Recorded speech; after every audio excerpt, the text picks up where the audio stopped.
Hello.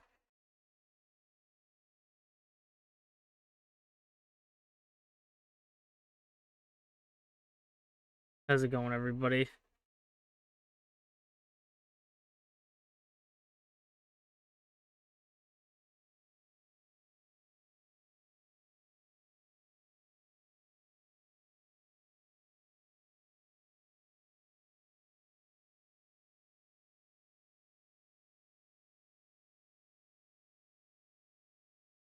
Sorry, Twitch just confused the crap out of me.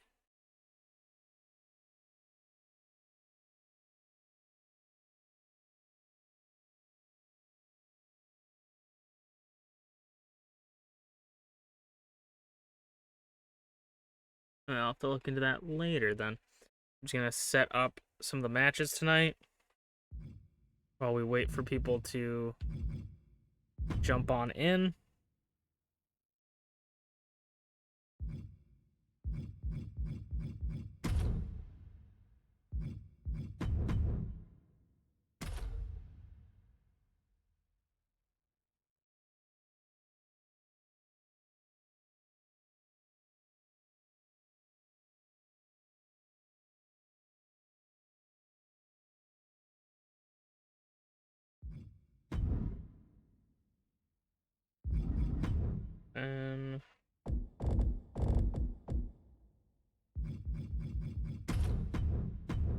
But this will be season 2 of MPW.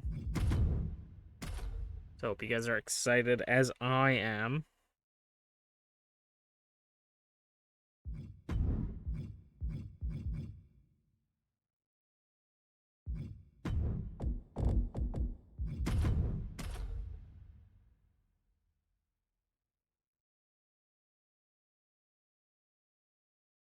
I'm excited. I got some new, fresh ideas a little bit, but we'll see.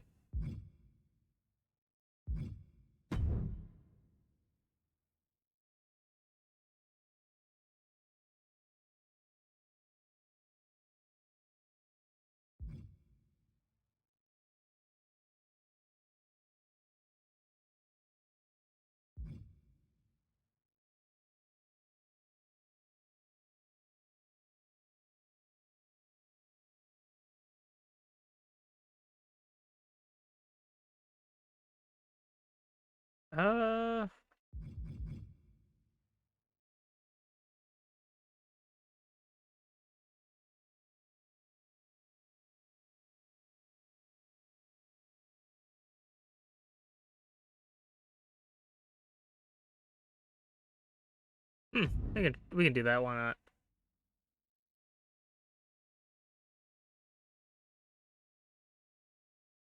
Sure.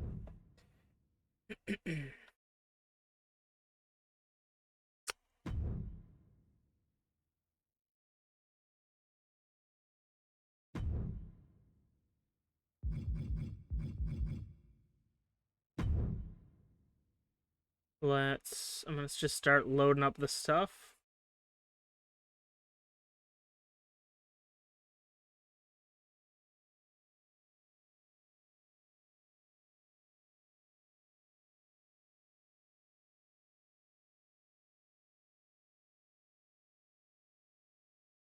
And I mean, I don't see anybody really in the chat right now, but I'm kind of down to just go. You know, I usually like to try and wait a little bit, but I think today we're just gonna go.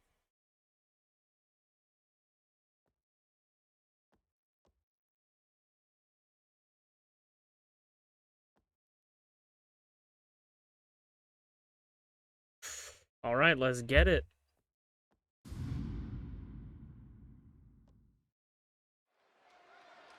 Hello, everybody, and welcome back to Masu Pro Wrestling. I am your host and sole commentator, Masu Pro Wrestlington, and tonight we are starting the first episode of Masu Pro Wrestling Season 2. You know what that means, folks? That means that everything is wiped clean, all the slates are wiped clean, and it's time for these professional athletes to go into the ring and attempt to make a name for themselves for Season 2. I mean, Dobby had some incredibly impressive matches last season, but none of that matters for him right now as he makes his way to the ring. This is going to be the start of an Icon Division Championship tournament to get us ready and going to see who will be the #1 contender for the Icon Division Champion. And neither of these two were able to capture an Icon Division Championship in their first season. But one was ever so close. He could taste it, feel it on the edge of his lips. It was Gaelic Angel. His hands too sweaty, slipping from the brass ring hung above him. Was unable to grab that. Him and Shane have had an off and on working relationship in Season 1, towards the end of Season 1, I should say, but we'll see if that moves on to Season 2, because it's a whole new game. Everybody's starting from a relatively neutral standpoint. Of course, some people will get favored more than others, as some are coming in as champions. We have TeaTheShiba, her first ever time as Idol Division champion. Won it on the very last show of MPW Season 1, finally achieving her goals. Can Angel achieve his goal, or Dobby achieve his goals of earning themselves a title shot and picking up their first ever Icon Division Championship?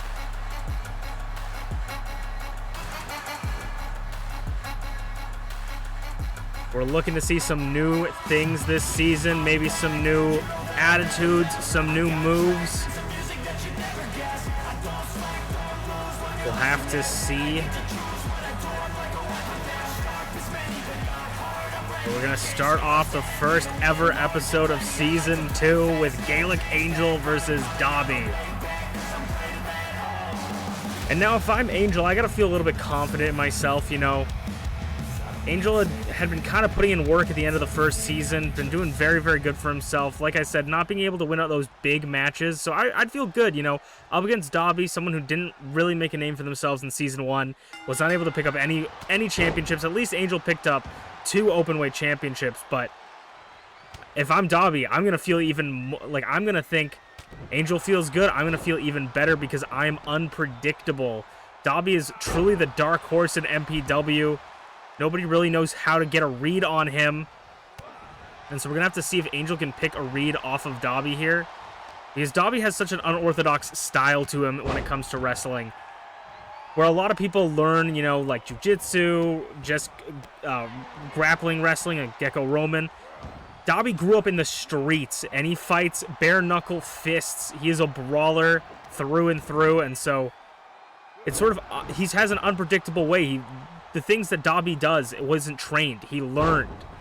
It wasn't taught to him. It's through experiences in his life. Angel takes Dobby down onto the canvas with that one, and Angel is sort of picking up momentum. We saw Dobby have a lot of momentum coming in, but now we have Angel swinging the pendulum in his way. Referee was very out of position. Maybe it was a 2 count. Could have been even a 3 count potentially. Angel off the top, or off the middle rope. Springboard drop kick. And talk about unpredictability. Angel is certainly a unpredictable character, because you think that people have limits, right?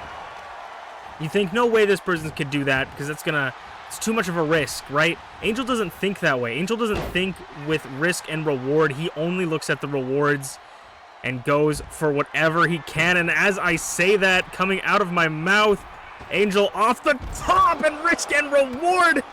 Reward was not for Angel, cracking his ribs onto the concrete, maybe injuring himself in the first match. But I mean, Angel is a wrestler that I don't think can ever get injured, and I don't want to jinx him. Dobby mounts on top of Angel. And if you guys are is the first ever wrestling match you've ever seen, the referee is counting the countouts, meaning if he gets to 10, the people on the outside of the ring, they're going to get disqualified. So both men are going to make their way back into the ring. And Dobby's going to take this opportunity to catch Angel off guard. Hip toss. Angel, knee bar. Not knee bar. Bounce him off the knee. And again, splash off the ropes. Oh, was maybe looking for a springboard, but thought against it. Tried to get into a better position. Expertly done by Angel. See, that is an expertly veteran style of Angel right there. It shows you how much he's learned. He goes, I can't, you know, make that shot perfect. I'm gonna rework it, but Dobby's back in it. Angel. Oh, inverted suplex onto the floor. And Dobby is writhing in pain on the ground. My God. Taking your full frontal to the ground. Swing and a miss for Dobby. And Angel's going to take that opportunity to get back into the ring. Dobby quickly back, sending him right back over the top. And now Dobby says, anything you can do, I can do better. I think Dobby should have assessed that situation a little bit better. Went for the double axe handle, but absolutely nobody was home. Hurricane Rana onto the floor. Your front was being jealous of your back, so Angel fixed it for you, driving his tailbone and spine into the concrete on the outside. But Angel, of course, wants to win on the inside. 3 count. Taking his time to get back into the ring. Dobby lay prone on the floor. Could be the perfect shot. Perfect opportunity for a kill shot for Angel. Fall from Grace, the first of the season.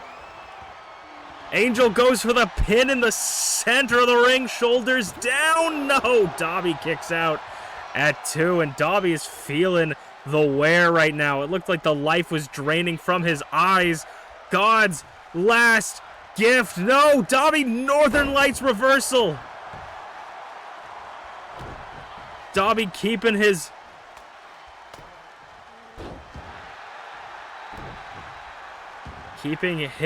chances alive. This, of course, is the first round of a #1 contenders tournament to determine the first ever Icon Division #1 contender for Season 2.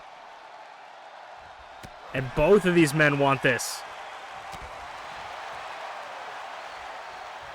Ooh, Dobby nearly catching Angel off guard, but Angel had it scouted.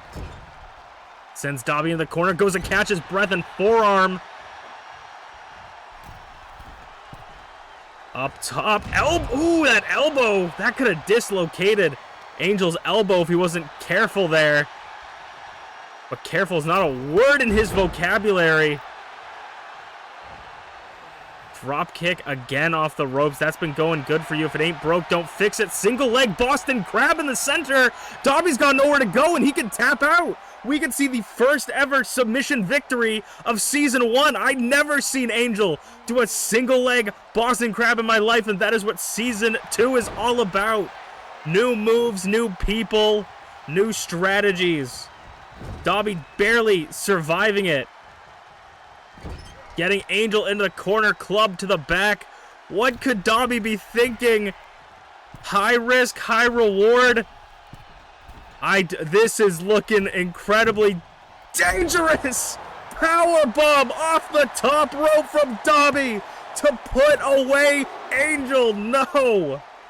What is this opening match? They want to start their season off right, and they want to start their season off with a win DDT by Angel. And that might just be the blood in the water for Dobby. Fall from grace. The second one nails it. Hooks the leg. 1, 2, 3. And Angel will be moving on to the second round of this tournament. Angel looking to start off his year right with a win and with a championship around his waist. Gaelic Angel picks up the win. The first match of Season 2, and I mean, you can't give anything but your props to Dobby. That powerbomb off the top rope, I thought it could have been over. but Angel had just a little bit left in the tank, and that was obviously Dobby running empty there. Fall from grace and finish it. Gaelic Angel will be moving on, and who will he face? We'll see one more round tonight, and that will be who will face Angel in the next round, so we'll have to see in our main event. But let's get into some idol singles competitions.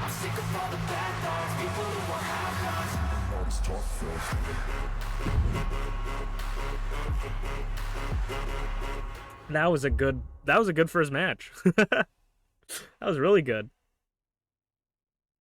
I'm back. Bet you wish I never left. By traction and push band.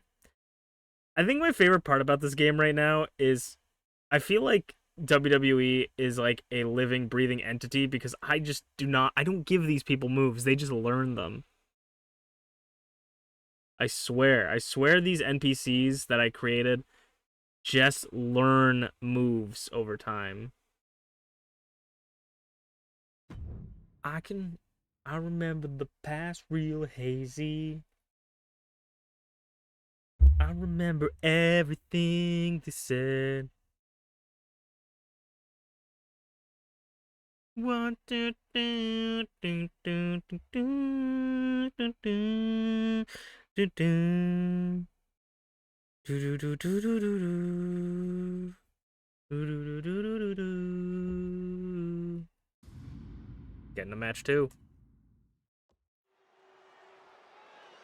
It is time for our second match. This match does not have a tournament, doesn't have a stipulation connected to it, but this is, you want to start off, first impressions are all about making the correct step forward, the right foot forward, and this is the match that these two idols are going to want to have. It is starting off with Emrys Morgana. Emrys Morgana came in quite late to Season 1, immediately aligning herself with both Merlin and Garreth. Merlin, a former 2-time Icon Division champion. Garreth, Unported, a former Icon Division champion. The missing piece to this puzzle is Emrys Morgana gaining an Idol Division championship. But unfortunate for Emrys Morgana, she is not in the running for an Idol Division championship this early, and she will have to wait. But of course, where Emrys goes, her lapdogs aren't too far behind her.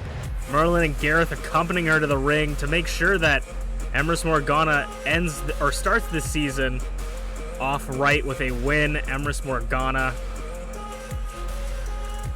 with the group of Wizard King behind her. Merlin was unable to capture the Icon Division Championship on our last show.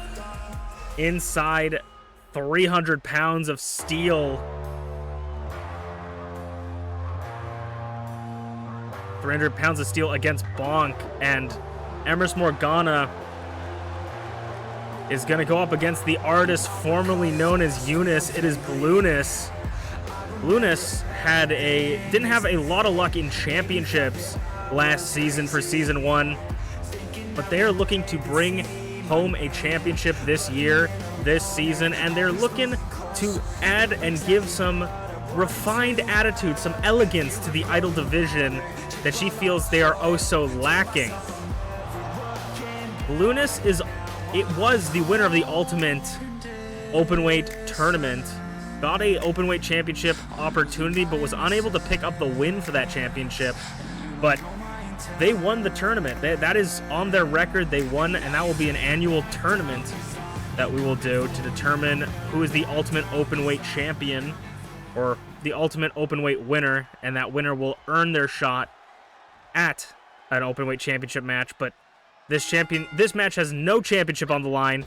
Blueness off the ropes, Enziguri showing off early, and I think Blueness is going to have a crazy season this year. I think that they are going to really pop off. They didn't really get an opportunity to show off last season as they are right now, completely controlling the pace of this match from opening bell so far. But of course, commentators curse Emrys Morgana. We could see some big things from Emrys this season as well. Scoop, slam. Blueness has definitely been a dark horse in the Idol Division. Ooh, playing a little bit of mind games, doing a backflip. But Emrys seems to not care, getting a little bit cocky. You better watch out! Head first in the concrete. That's how you end your season pretty early, with a concussion right in front of the French-Canadian commentator's booth. Emrys Morgana's eyes got to be rolling to the back of her skull with that one. Ooh, arm drag. Using the momentum Blueness had against them. Emrys gets into the ring. Emrys says, I'm going to break you. A threat I wouldn't take too lightly, as Emrys is one of those people that really know how to get each pressure point and really wear you down. As I say, immediately leg submission hold. This is Emrys' specialty. And targeting the legs of Blueness. Blueness is a high-flying machine. They are known for getting up to that top rope and jumping off it and doing all sorts of flips. You gotta target. If you target that leg, it makes it a lot more difficult for Blueness to be able to pull off those moves, so expertly done by Emrys. Sweeps the leg, goes for an early cover. Referee slightly out of position, only a 1 count though. A little bit too early to call it. Double stomp rolled through in the corner with a clothesline. Knocking Blueness down into a power bomb in the corner. Kip up though, and now going straight back to that leg. Expertly done, as I said earlier, straight back. Best case scenario, you get a tap out. Worst case scenario, you're wearing down that leg.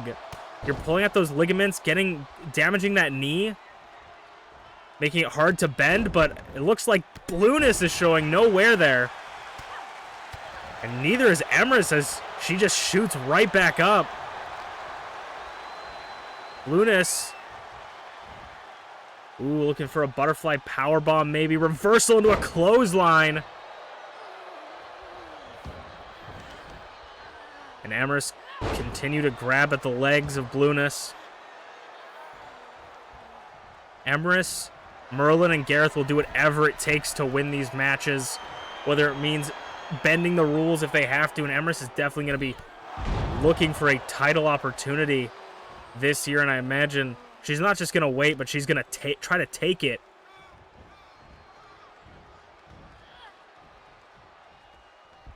Sends Blueness off the ropes, jumps over again. Ooh, spinning back elbow to Blueness, taking her off her feet, or taking them off their feet, excuse me. And a near fall for Emrys Morgana, nearly taking their first win of the season. Maybe looking to apply the hemlock, but Blueness has it scouted. Off the ropes, drop kick straight through. Those kicks were looking a little bit weak, but I think maybe Blueness is getting back some of that steam. Maybe Blueness is feeling the effects. Blue Moon! Blue Moon off the top, whipping around. 2 kick out though, a solid 2 count. Emrys kicking out with authority. Blueness nearly taking it. Now Blueness is going to take their opportunity to target the leg of Emrys Morgana. Just getting on Emrys's nerves, twisting the neck.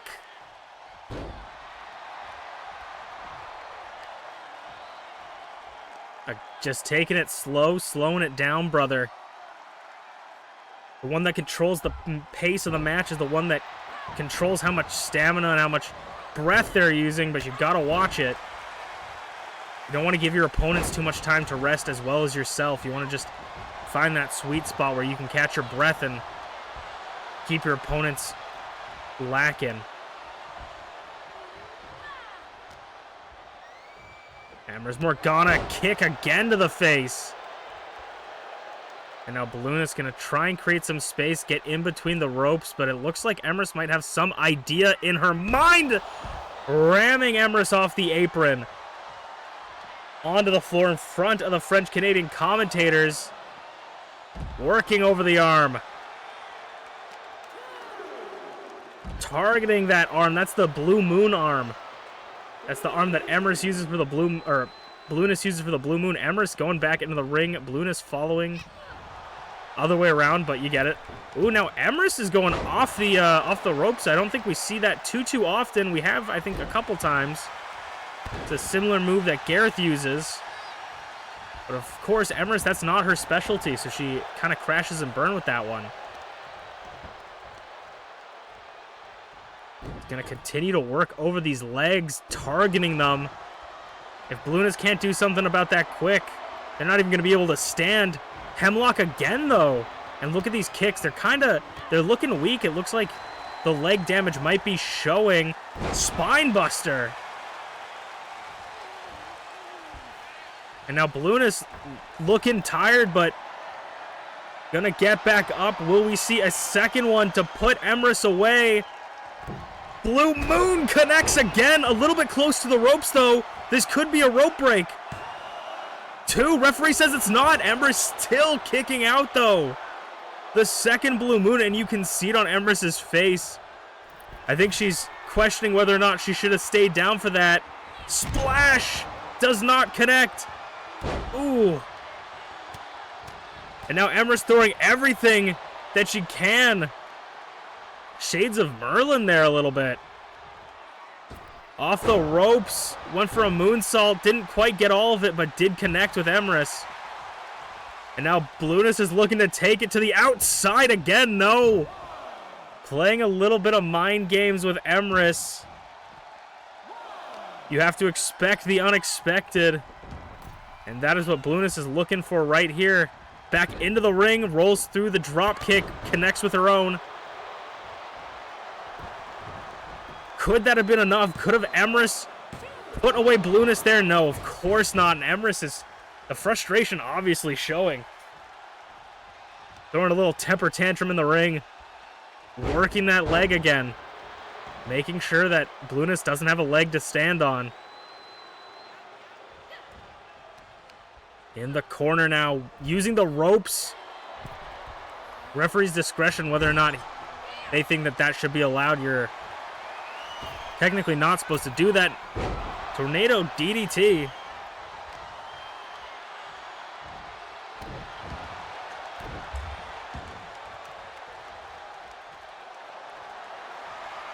Oh, and now Emrys locking in the arm submission. Twisting that shoulder. If she pulls any harder, the shoulder could dislocate out of its socket and you could break the arm. Emrys wearing down. It does not look like Blueness wants to tap yet, but Emrys is wearing down Blueness for sure. If Blueness can't end this quickly, I don't know what Emrys or what they'll be able to do.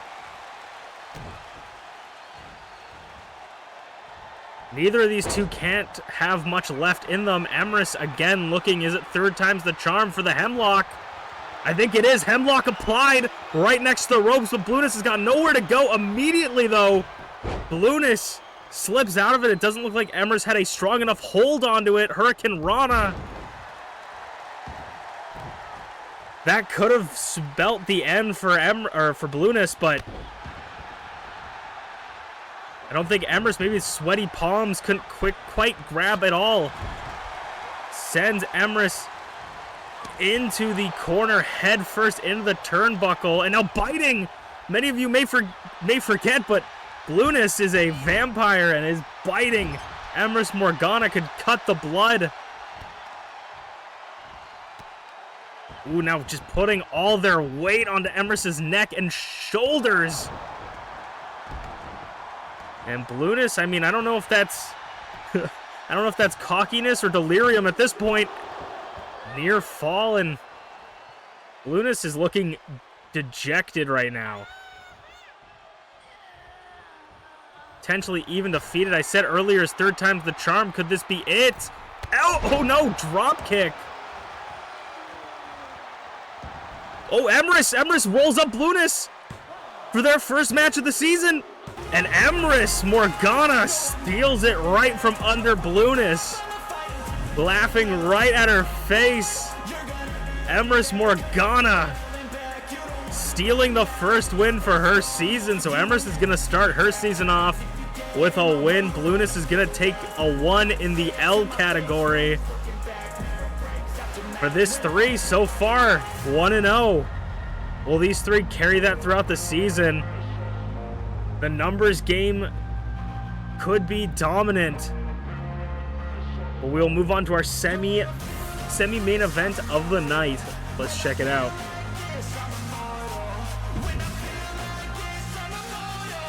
When I feel like this, I'm immortal. Bop, bop, bop, bop, bop. Don't be scared. Shwabba, bop, bop. Don't be scared. I actually thought that Blueness was gonna pick up the win there, with how many moves they hit. I have I mean, I like both of those two. I have like a tinge of bias towards Blueness in general, just because I think that they're funny. And they're like half an original character. Emrys is like a completely original character, but Blueness is like, I took Usaino's...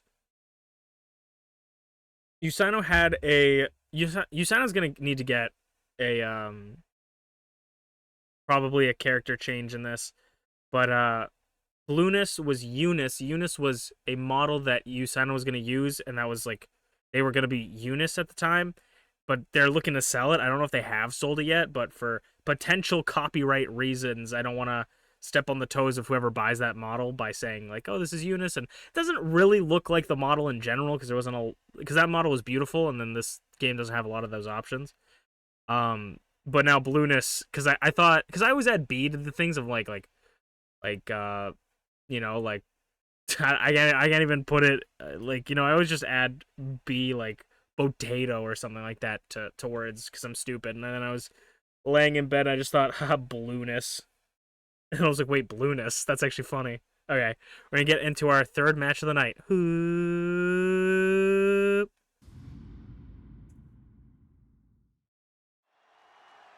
It is time for our third match of the night. It'll be GlitchyBasturds versus Usaino.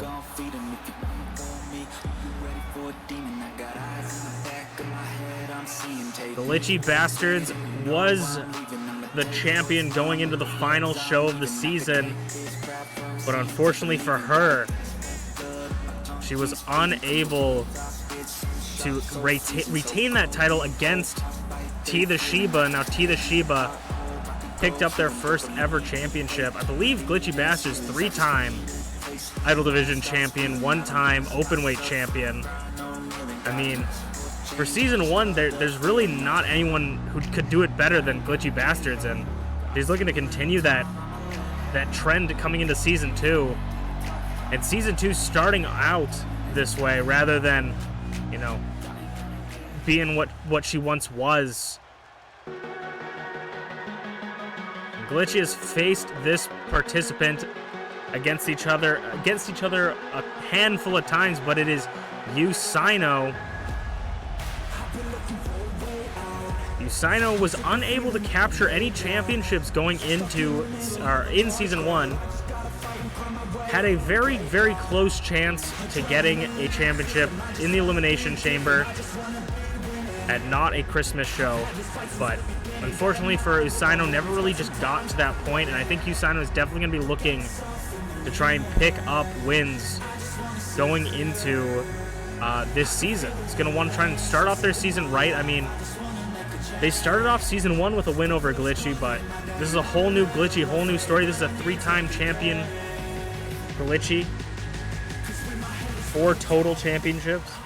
So, you know, this is a completely different situation for Usaino to be in. Out the gates, dropkick doesn't knock Glitchy down. It takes a little bit more to knock Glitchy down, and the force for it definitely not coming from MPW's own Bunny Bean. Usaino, DDT to Usaino.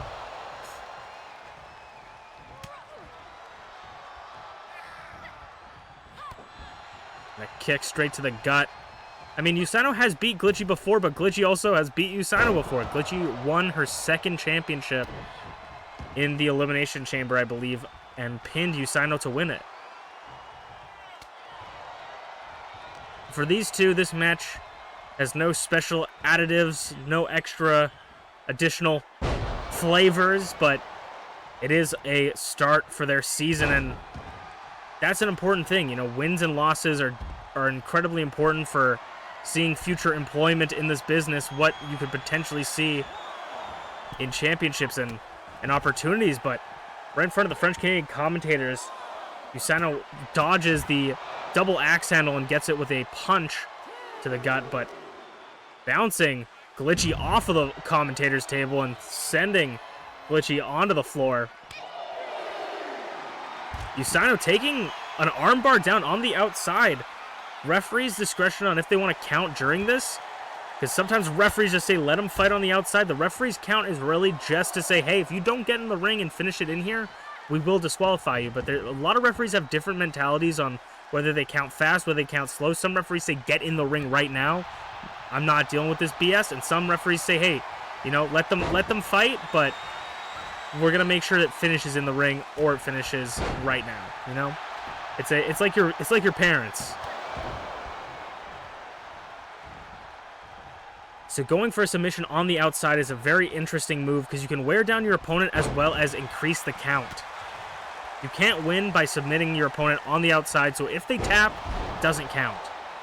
They weren't inside the ring. This isn't Falls Count Anywhere. This is an open weight championship match. With this year comes great opportunities for all these people that were unable to get championships. And this could be an opportunity for Usano to start off their year undefeated. I mean, a lot of the undefeated people early on, SleepyPengu, Dancing with Draven, they went undefeated for a while, and SleepyPengu won 2 championships, 2 Icon Division championships. Draven won 2 Idol Division championships. So that could, like, if you pick up some steam early on, that could earn you a lot of opportunities and maybe bode well for you. Bunny hop, Pele kick, all the way up to the top for a bunny stomp. Usano systematically just destroying Glitchy for the cover. Could put Glitchy away here. No.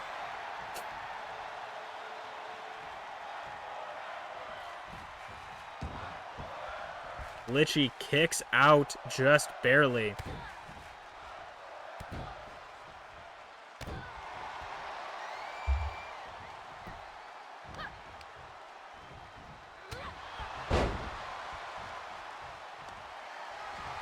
Usano is just in complete control, targeting this leg, trying to chop the tree trunks with these elbows. Targeting the legs, targeting Glitchy's legs is similar to why Eunice or Blueness's legs getting targeted was dangerous, but in a totally different way, because when it comes to large competitors like Glitchy's like the tallest member of anybody in all the rosters. You know, bigger they are, the harder they fall. If you can get them off their balance, you could do some crazy damage to them. Double choke bomb to Usano. Double goozle in them.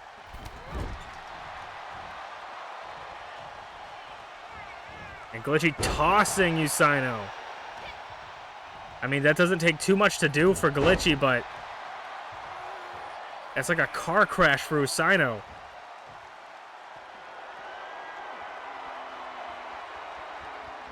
Glitchy going up top.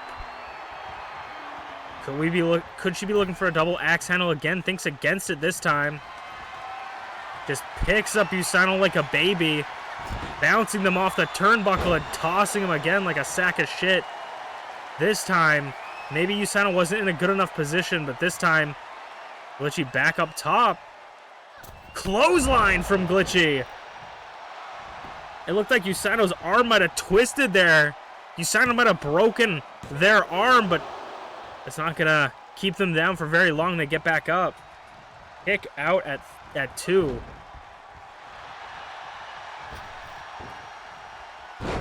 Moonsault into an inverted DDT from Usano. Goes for the cover on Glitchy and near fall again. Usano looking for that desperation pin, I think.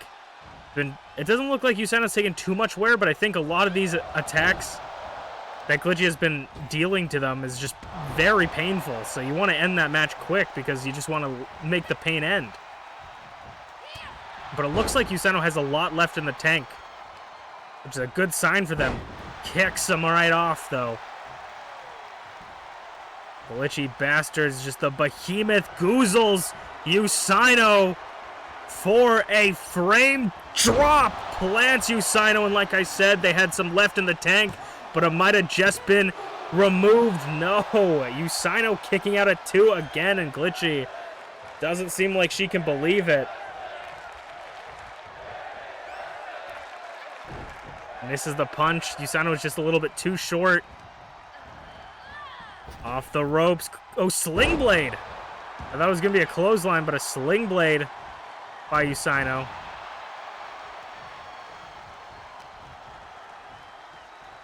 And planting Glitchy. Can Usano put Glitchy away? She's in position for the bunny stomp, the second one of the match. Can that be enough? I think it will be for Glitchy. No, a solid 2 count again. Everybody is running on fumes, fighting till their last breath for this start of Season 2. Nobody wants to start their season out with a negative. Everybody wants a win. Usano over the top, flying forearm to the floor. But that control was not was short-lived, excuse me. Trying to think of words. The control of the match was short-lived. So you can ask yourself if that high-risk, high-reward move was really that rewarding. Glitchy feeling the crowd behind them. Usano up and over. A miscalculation from the bunny. Crashing and burning on the outside. Referee resets the count. I think that might have done a lot more damage to Usano than we think. Usano's looking slow now. Picks Usano up and gonna leave them hanging to dry. Goes for the cover. I think this actually might be it. Usano took a lot of damage on the outside. No. And I think Glitchy thought that was it as well. I think Glitchy is one big move away, looking for that sidewalk slam, rolled through it. Headbutt! A vicious headbutt, tip up. There it goes, basement drop kick. Talk about the balance of the big man. And by the big man, I mean Glitchy, the big woman. That balance was taken out of them with all the damage done to the legs. Usano using that to their advantage and was able to take them right out from under them, take their weight right out from under them. Off the ropes. Pop-up punch. Throwing out everything in their arsenal, just trying to get something to put away each other. No, Usano gets that shoulder up again.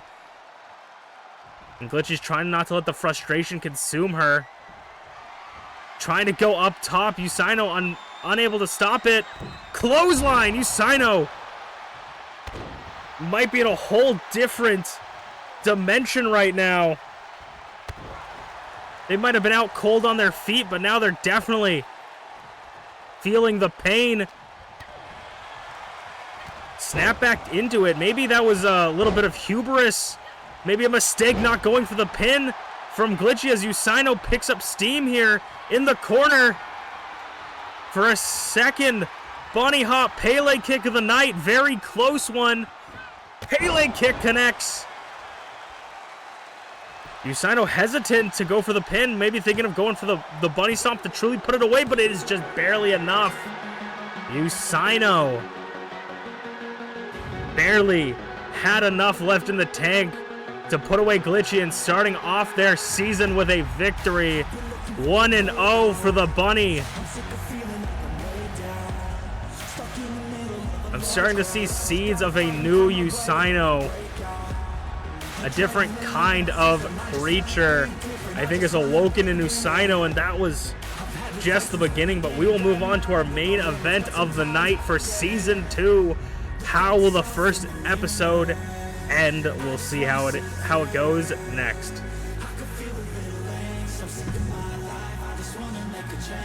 How's it going, Flair? Leo says hi. How's Leo doing? I feel like I haven't heard from Leo in a while. How's a boy doing? When your head is going down, I just wanna be fearless, fearless, fearless.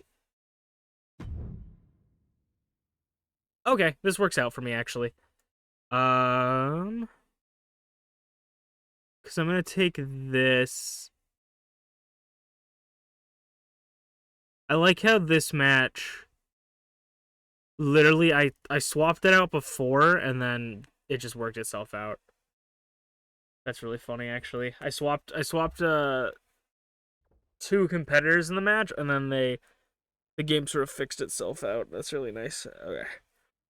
Go scratch my eyes. He hasn't been watching streams as much, but today he wants to watch. He just want to know when he joins MPW. That would actually kind of be funny. There is like a lizard mask guy, head thing.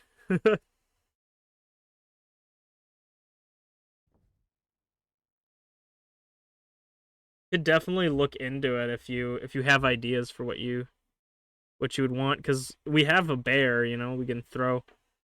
We have objectively a bear, so we can throw anybody in there. Alright, let's get into it. The main event of the first show of Season 2.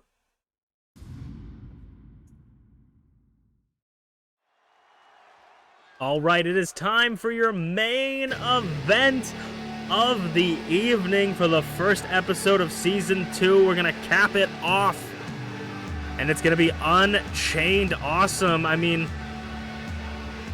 we're gonna finish off the first episode of Season 2 how we started the first episode of Season 1 with this man, Unchained Awesome. He's hoping that he can start his season a little bit different than he started his Season 1. In Season 1, Unchained opened the show for the first ever episode of MPW against MerlinGTB in a tables match. And let's just say that Unchained was picking out slivers all rest of the week till the next show. Unchained got his back put straight into a table, and he's going to look to finish this main event with a win. Chain's friend and sort of partner, I guess. We don't really know their relationship, I guess, at this point right now, but Gaelic Angel picked up their win in the #1 contenders tournament. And this will actually be the second match of the first round for the Icon Division #1 contenders tournament. And his opponent will be Dragthulu. Dragthulu had a very good Season 1, seeing some championships. But unfortunately for Dragthulu, he was unable to keep that championship till the very end. But his best friend in the biz at least, I don't know his personal life, Bonk, is the one holding the Icon Division Championship. And I mean, this would definitely be a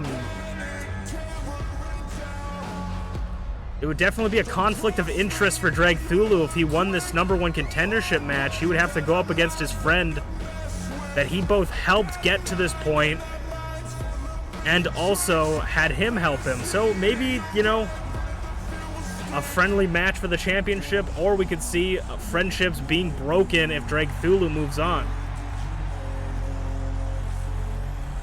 But of course, it's no simple feat for Dragthulu. He's got to get through Chain first, which Chain is not one to be underestimated. I think he's a little bit of an ass, but for Unchained, like, he gets stuff done. Unchained was a former Icon Division champion, so definitely could see that happen again. I believe the second Icon Division champion of all time.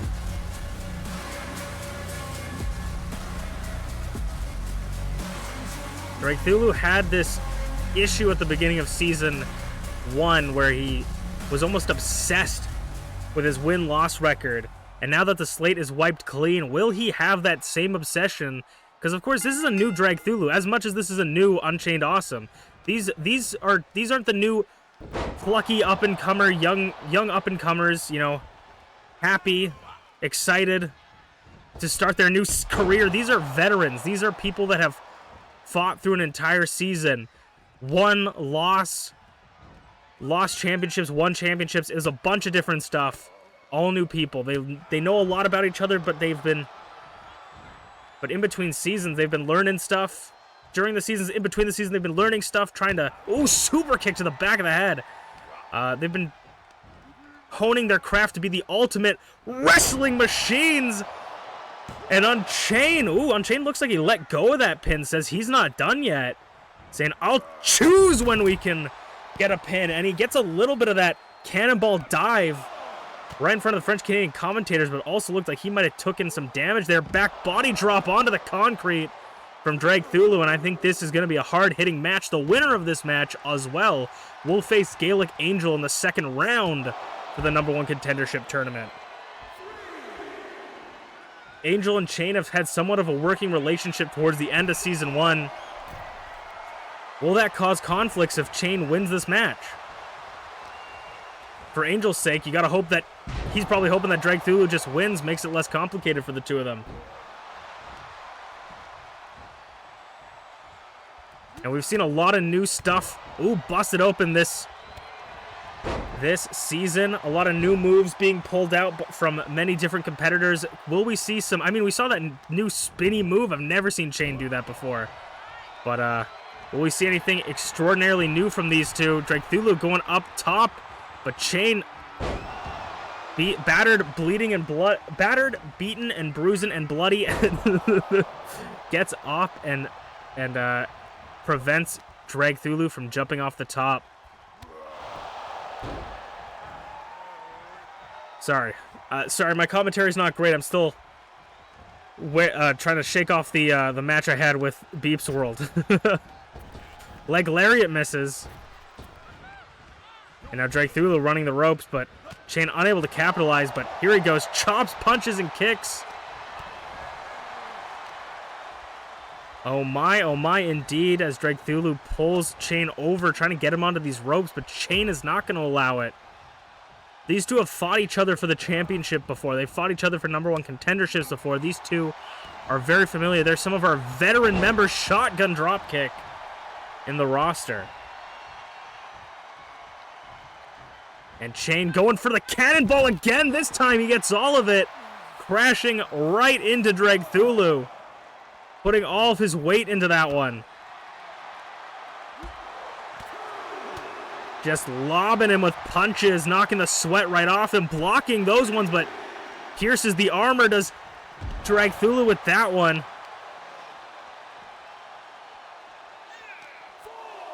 Four count. Could we see our first count out of the season? Could we see the first ever double disqualification? Probably not. They're pretty good at getting back into the ring.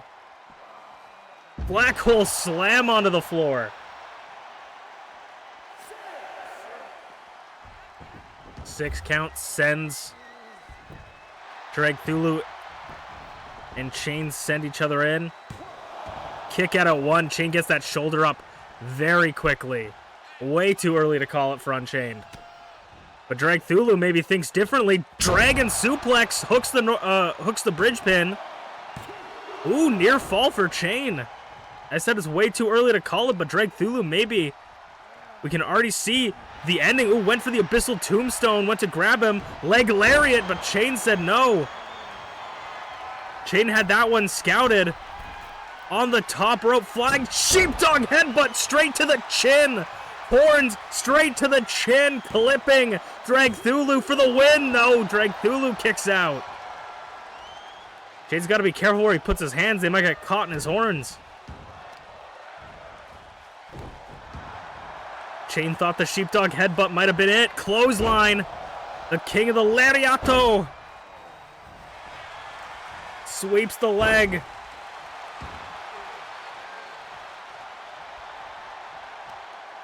Chain in full control here, full steam ahead for UnchainedAwesome.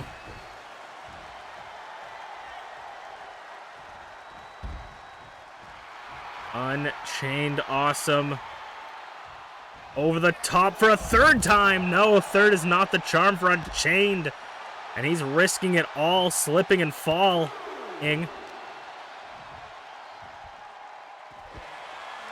And Dragthulu is just going to take this opportunity to take complete control and complete advantage in this match.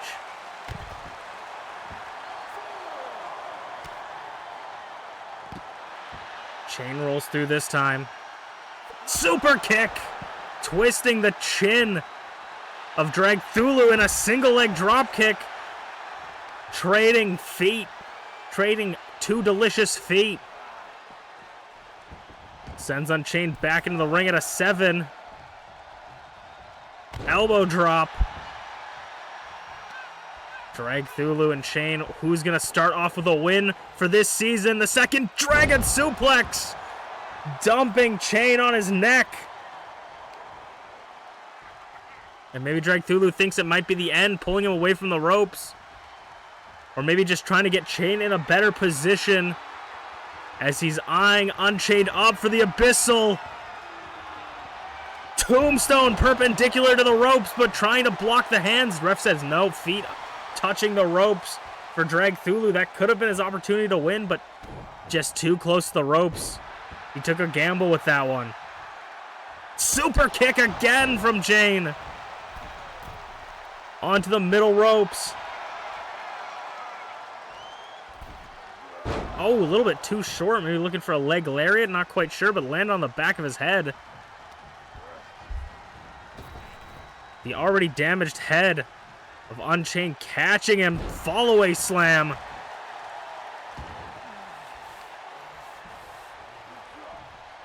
Chain's going to have to try something big to put away Dragthulu. As I say that, Chainmaker! Chainmaker to Dragthulu to put him away, to move on in the tournament. To meet Gaelic Angel in the second round. Could super kick again. But the lights go out and Dragthulu is standing right behind Chain, taking advantage of the distraction. But he fails to capitalize there. He fails to capitalize again. Chainmaker. Dragthulu might have just been discombobulated. 2, 3, and UnchainedAwesome picks up the win. He will be facing Gaelic Angel in the second round. The lights have gone out again. B.A. Tycho. What is B.A. Tycho doing for... He's goozling him. Choke slam to Chain. What does B.A. Tycho have with UnchainedAwesome? And he just flattened the winner. That was the end of the first episode of Season 2 for MPW. I'm your host and sole commentator, and I'll see you guys next week. What the hell was that?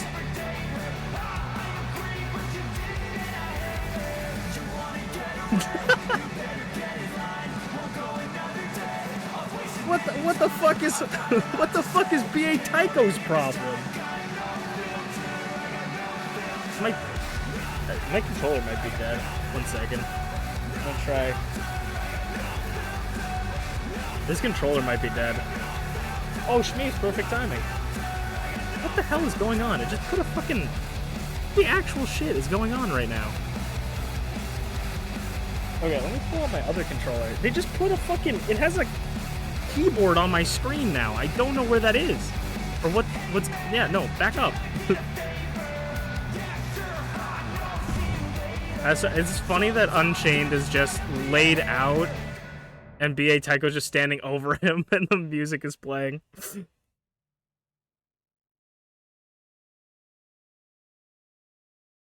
How's it going, Shmeeps?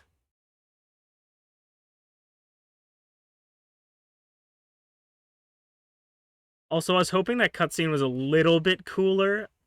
You know, we always go for a gamble when we go for something we've never used before. How's it going, Ty? Welcome on in as well. I saw you were there a little bit earlier, and if you want to, more as a joke for Leo, I feel like Leo could be very funny. I feel like maybe later on in the season it would be funny to have, like... I know it's gonna, like, at the end of the day, putting characters like that, and realistically, that's every character in this game, is, like, sort of, like, they're all inside jokes for us, but, like, so, like, nobody would really understand if Leo came out to, like, fight Flair or something, that it's his pet lizard. But it would be kind of funny to have like a thing where Flair is having beef with the objectively a bear, and then Leo comes to defend him against the bear. I think that could be kind of funny.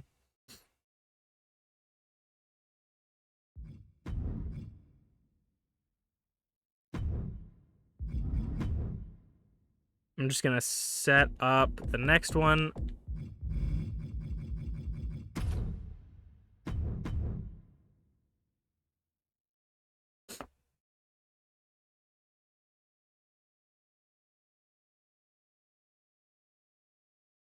This is gonna be an interesting bout.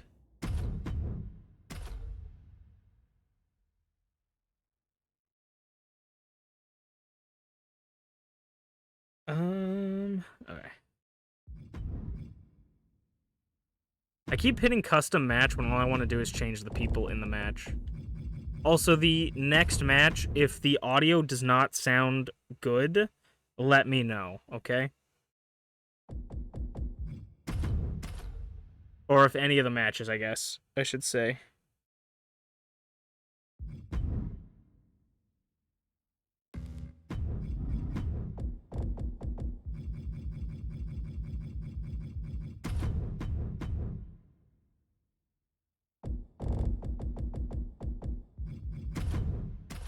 And then let me double check to make sure that all the champions should have their titles, because we're not injecting the script into the game yet. Oh, while I'm just setting stuff up, I want to say that yesterday I had a bit of a scare. I went to go record some Xenoblade 3, and my Switch wouldn't turn on. It wouldn't say that it was like charging or anything. Like my Switch just would not turn on. It was just completely black. And I was getting really worried because it's my Switch. I don't want it to be dead. And ooh, yes, actually that's a good checking me. I didn't ever change T's side plates for the championship. They're still glitchies. So like I went and ran around and tried to fix my Switch because I wanted to record, and also I was terrified. Tried all these different things, right? Nothing was working.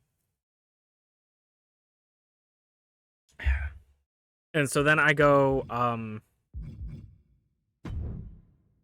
it's and I'm thinking maybe it's like dead because I left it in the dock, and like maybe it's just out of battery. When I say dead, I don't mean like dead as bricked. I mean like maybe it's just out of battery because I left it on the dock, and maybe for some reason the dock wasn't plugged in, right? So that was my thinking. And so I'm like, I'm gonna plug it into this other outlet. I plug it into the other outlet, still not working. Okay, a little bit more concerning. And then so I try that. I try everything, doesn't work. I go, okay, I'm gonna try on this outlet, like, because maybe for some reason, like, my entire house is just having like a power failure right now, and for some reason it's just not working, right?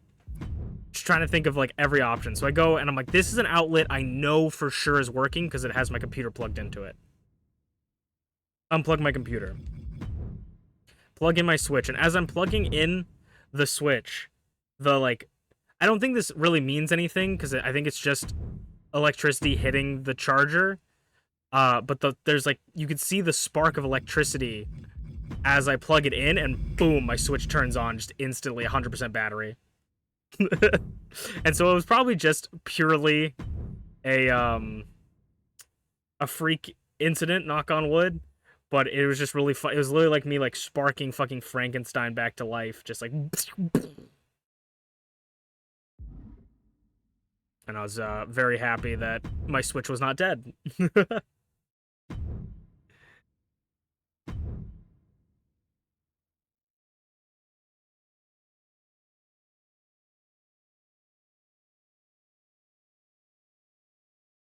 Okay.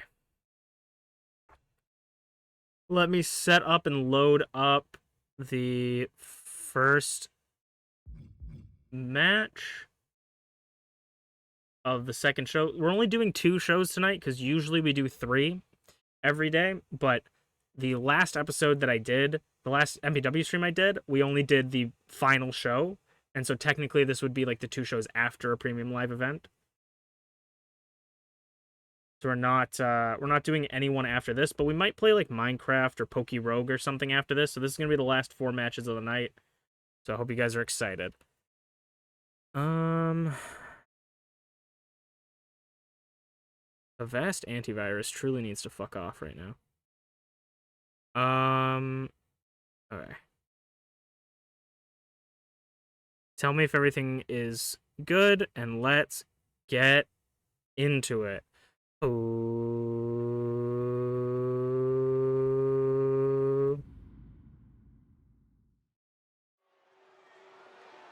Hello everybody and welcome back to Masu Pro Wrestling. I'm your host and sole commentator, Masu Pro Wrestlington, and tonight we are going to start off the Idol Division #1 Contenders Tournament. This is going to consist of 4 idols for TeaTheShiba's Idol Division Championship match.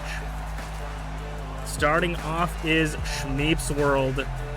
ShmeepsWorld had a pretty incredible match, maybe some may even say anticlimactic match against BeepsWorld at the final episode of Season 1, but I mean, I feel like ShmeepsWorld is looking to put all that in her past and is trying to pick up a win because, you know, some little creature lady from maybe the future, who knows, maybe the past, an evil variant of you, if you will, shows up wearing your face and challenges you to a match, and you just kick their ass for 30 minutes, and it's, you know, that's a ShmeepsWorld way. For a lot of people, this is the new season of MPW. This is the next shot for the history and the next chapter in the history books for all these wrestlers coming back, for Rize, for Shmeeps, for T. This is just another day at work. And speaking of someone that puts in a ton of work, this is Rize, the self-proclaimed Panda Archon herself. Rize was unable to pick up any championships last season and is looking to start her season off right with a championship match against T. And there's a little bit of a theme produced by the bosses upstairs for this match, or for this tournament. This 4-participant tournament is consisted of people that have some sort of connection to TeaTheShiba's past. And of course, ShmeepsWorld has had many matches with TeaTheShiba's mother, MamaInu. That is why she was selected for this tournament, and has had many great matches with TeaTheShiba, but Rize has had a checkered history with TeaTheShiba, going at it head-to-head, once working together in the first ever War Games match. But now ShmeepsWorld and Rize are set to go one-on-one to determine who will move on to the second round, the finals of the Idol Division #1 Contender Tournament, and earn a #1 Contender Championship match. Rize going at it. Ooh. Immediately, ShmeepsWorld might be injured.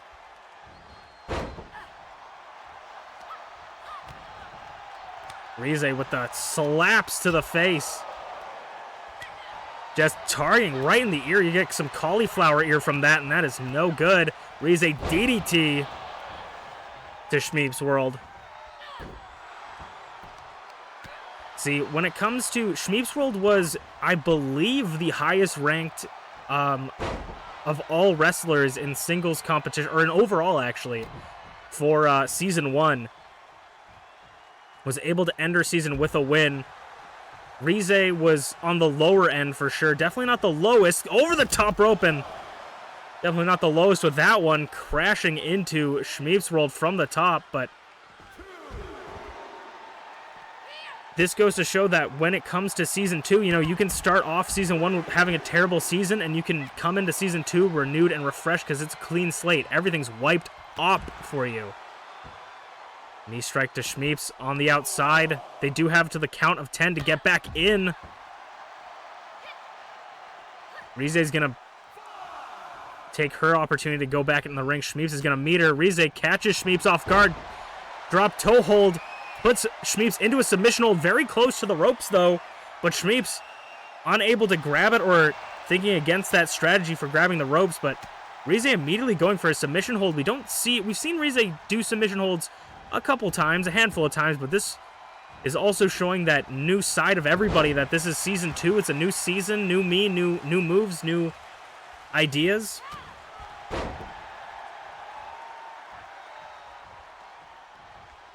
How is it gonna go for all these people? What will we see from these two that will be something you never expect before?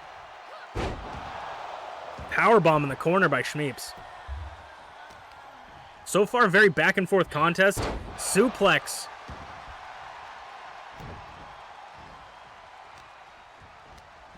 Rize is going to put Shmeeps in the corner. It's a dangerous position. Running forearm. Jumping off the bottom ropes. And just tossing Shmeeps back. Goes for the cover. Kick out of 2.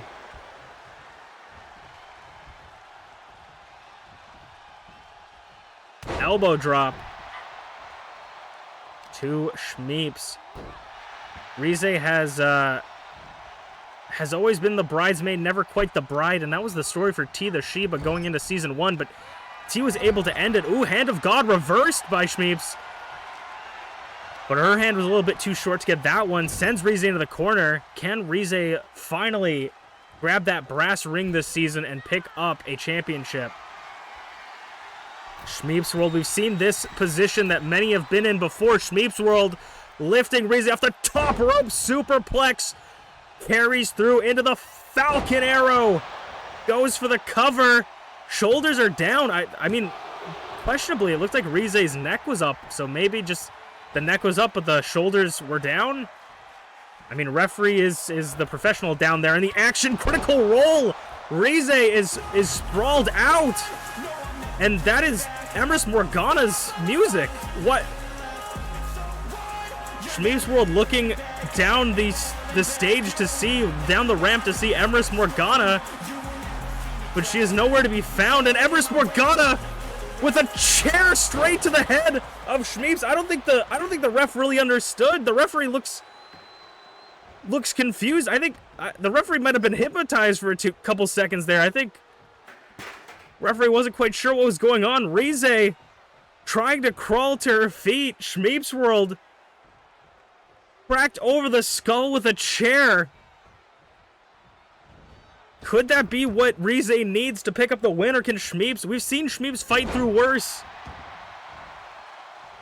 But the battle lines are being drawn in Season 2. First Unchained in Episode 1 getting taken out by B.A. Tycho, and now Shmeeps attacked mid-match by Emrys Morgana. Rize taking this opportunity. Going for a moonsault. Doesn't quite get it. Shmeeps rolls through, though. I mean, if anybody's able to fight through this, that would be Shmeeps. We've seen Shmeeps fight through so many things, but a chair shot to the head is definitely a dangerous thing to get hit with. Kick again, and Rize just going back to the well. Tossing Shmeeps around like she's nothing. If it ain't broke, don't fix it. And like I said, look at again. Rize just tossing Shmeeps around. Shmeeps might not even know where she is right now. As I say that, though, sweeps the leg. Inzagiri. And ShmeepsWorld maybe looking to end it here, potentially. Around the world, connects it. Shmeeps, through all the odds, will move on to the finals. No, Rize fighting through. Rize definitely one of the more durable contestants, members of the roster.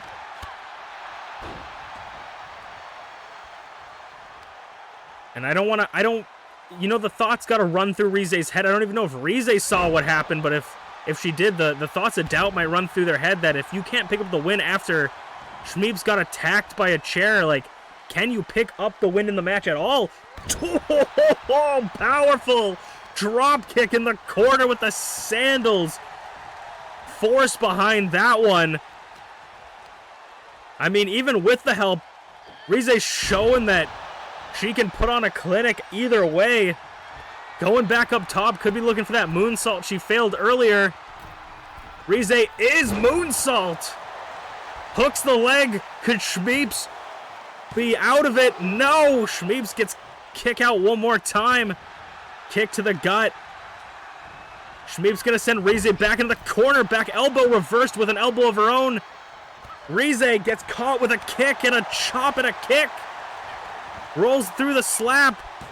Grabs Rize. DDT! Shmeeps will not say die. This is the start of their Season 2. Neither one wants to start it off with a loss. ShmeepsWorld sending Rize back into that corner. Could we see it again? ShmeepsWorld, no, kicked away. Slap. Dizzying. Shmeeps ducks under. Jumps over. Spear. Rize a little bit close to the ropes, but I think ShmeepsWorld is out cold, and Rize will move on to the #1 contendership match for the Idol Division Championship. I mean, with a little bit of help, an assist, if you will, from Empress Morgana, Rize picked up the win, but also showed her dominance in that match. What could possibly be the reason for Empress Morgana targeting Shmeeps? We'll have to find out as I'll let you know as I figure it out as the story unfolds, but we will move on to our second match and continuation of the Icon Division #1 contendership tournament. Congratulations to Rize as we move on next.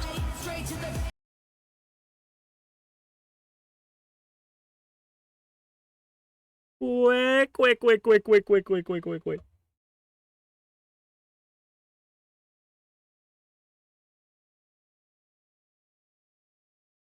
Rize picks up the one. How's it going, Potato? How's it going, MamaInu? How you guys doing today?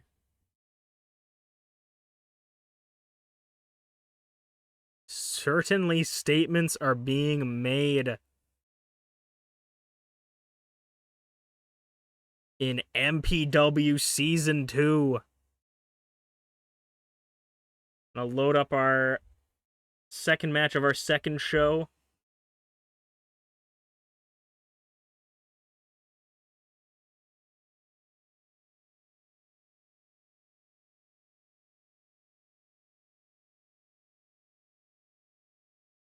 Doing good. Glad to watch MPW again. Yeah, nice. I'm glad you're doing all right. Doing at least okay, because it could have been worse. All right. I'm excited for Season 2. I've gotten some ideas. The game's very limiting, unfortunately, and it doesn't seem like the new game that just came out is any better. And so I'm kind of waiting for that game to be heavily discounted, I think, if I'm ever going to move on. And unfortunately, in that game, I don't know if we're really going to be able to do intergender matches like we can in this game. So whether I actually use 2K24 for anything is to be seen. Whether I just buy it to play it, who knows. But I think this game works good enough as it is. There's not any huge improvements that I saw in the new game that would matter to us, I guess. All right, let's get into the second match. Ooh. It is time for the second match of the night. How do you go off and come out after such a clinic that Rize and ShmeepsWorld put on? But it is going to be the continuation of the Icon Division tournament, and the Icon Division tournament is a little bit of a bigger tournament, a wider variety of people. We saw Gaelic Angel and UnchainedAwesome win their matches last week, and now it's going to be MerlinGTB's opportunity. Garreth Unported banned from ringside for this matchup. It looks like the bosses upstairs are trying to hold off on having Garreth interfere or have Merlin interfere in #1 contendership matches early on in the season. We'll see how that goes as we continue the season going, but Merlin is going to be all alone, and I mean, that hasn't really stopped him before. Merlin certainly would prefer to have Garreth in his corner, but at the end of the day, Merlin is an athlete. Whether I agree with the way he chooses to use his athletic prowess and ability, You know, and how I think he conducts himself in the ring, that's not for me to say. He is an athlete at the end of the day, and I think that... thank you for letting me know. That's very frustrating. Okay. It happens at least once every stream. Thank you for letting me know.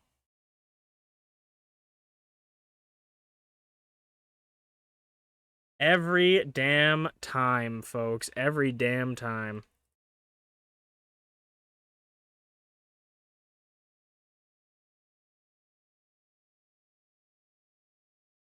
Fuck it, we'll do it live. Fuck it.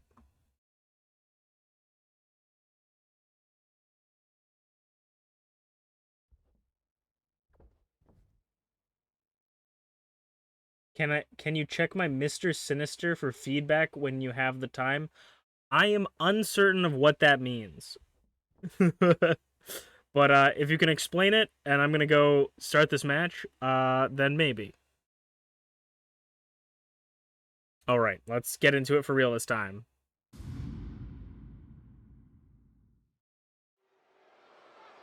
How do you follow a match like that from ShmeepsWorld and Breeze, the clinic they put on? But we are going to continue the Icon Division #1 Contendership Tournament. This tournament is slightly bigger than the Idol Division. I think actually 2 times exactly bigger than the Idol Division Championship Tournament. And Garreth Unported, noticeably not here with Merlin, who's making his entrance here. Garreth Unported is banned from ringside. It seems that the bosses upstairs are trying to prevent some shenanigans early in these #1 contenders tournaments at the beginning of the season. Whether they'll be held true throughout the entire season, that is yet to be seen, but at least they don't want to taint the start of the first. Last week we saw Gaelic Angel win his match against Dobby to move on to the semi-finals, I believe, and we saw Unchained beat Dragthulu to who will be facing Gaelic Angel in the next round. Can Merlin get his way to the next round? Merlin, a multi-time champion. Whether you like him or hate him, Merlin is a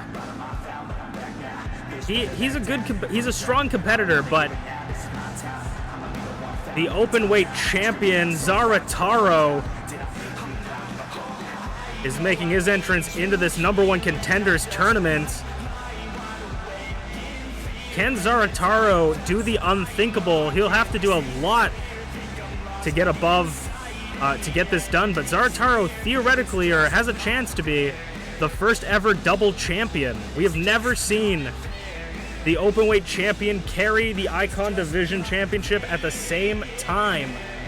And that is because that openweight championship is the hardest championship to keep control. You have to defend it twice as many times as the Icon or Idol Division, and it is defended in Falls Count Anywhere, anything goes rules against anyone in any division. So Zarataro not only has to defend this championship twice before he can get to that championship shot, he has to win this tournament and then win the title to be the first ever double champion in MPW history.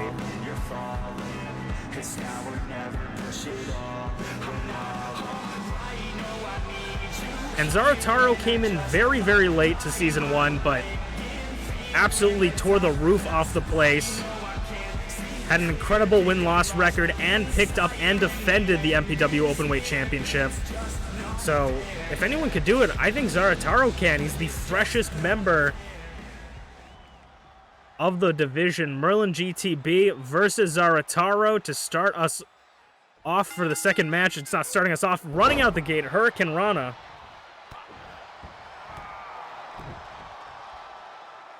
Standing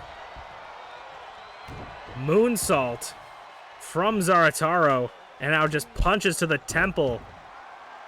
Zarataro might be the hardest person to keep track and hold down in this division right now, being one of the newest, being sort of a enigma to the rest of the roster. They have a limited amount of tape. They've only seen certain amounts of stuff from Zarataro, so it's hard to really know what to expect when going into a match with this guy. But, I mean, Merlin should be able to expect the roll-up here, kick out at 1, though. He has to keep in mind... Ooh. Was looking for maybe a DDT, but Merlin drops the knee. Zarataro in the corner now. Merlin is not at home without Garreth Unported in his corner, but tonight he's going to have to deal with this mano a one-on-one match off the top rope. Jesus Christ!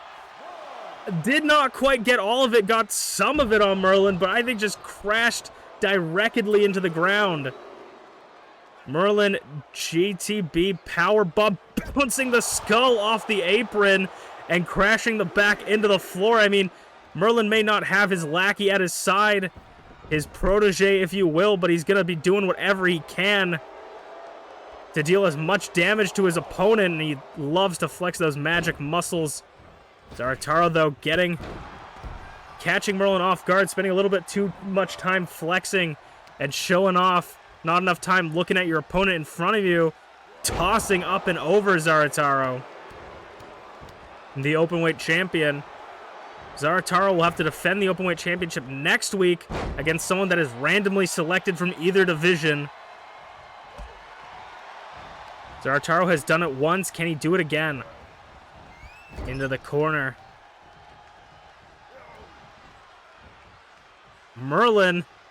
What could Merlin be looking? Slingshots. Zarataro up and over his shoulders. Yakuza kick from Merlin. Taking Zarataro right out of his feet, could knock him out cold, staring up at the lights. Zarataro kicks out. Kip up, drop kick. Dodged out of the way, rolls through and smacking the back of the head into the canvas. Spins Merlin around. Famouser. Zarataro going up top, though. Ooh, frog splash. Misses, though. Boot clipping the side of Zarataro's eye, and I think he's busted open under the mask. Merlin maybe looking to make Zarataro see stars, but not quite yet. And Zarataro looking to take his Merlin for a walk here. Off the ropes, tight walking. You always got to make sure you take your Merlins for a walk at least once a day. Zarataro eyeing up. We saw him kind of crash and burn earlier. Can he land it this time? Up and over, and he does. And right in front of the French-Canadian commentator's booth. And now busted open is Merlin. Zarataro wanting to share the same mask he wears, throwing him into the Timeskeeper's corner. Up and over, back into the ring. Not wanting to lose on the outside. Zarataro has Merlin in a position. Kaiju killer! The openweight champion looking to progress in the Icon Division Championship tournament. No. Kick out at 2. Zarataro thought he had it. But he can't have that thought dwindle in his head for too long of what it takes to put them away. He's got to just go in and do it. Zarataro looking for the answer next, going up top. Ham, thank you. Ma'am off the top rope. One of the prettiest elbow drops in the business. 1, 2, 3, and the openweight champion moves on in the Icon Division Championship Tournament. Zarataro. An impressive victory and 1-0 for Season 2 for Zarataro. Not such luck for MerlinGTB. Could we see the first ever double champion in Zarataro? He's got a long road ahead of him, but I think he can do it. We'll move on to the semi-main event of the evening. We're gonna continue the Icon Division #1 Contender Tournament.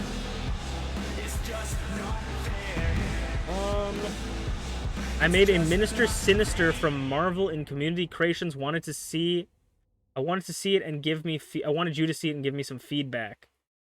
I bet it's probably pretty sick. I You could always send me an image in the Discord if you want to join my Discord. I know not everybody uses Discord, but I actually cannot use community creations on my game because I have mods installed, so I'm not actually online.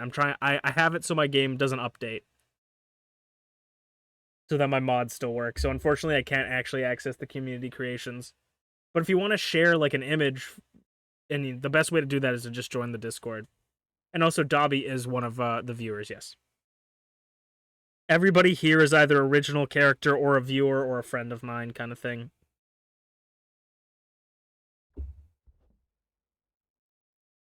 But that's really cool. I like the... Ooh, the odds were not in Zarataro's favor for the votes.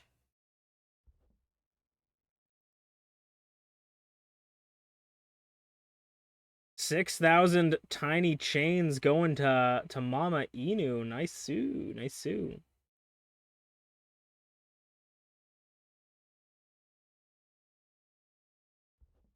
We love a classic vote. Tabby Cat. Spoilers. Sir, you stepped away. Hi. Hi. How's it going, Shmeeps? All right. Let's get into the semi-main event of the night. Second to last match.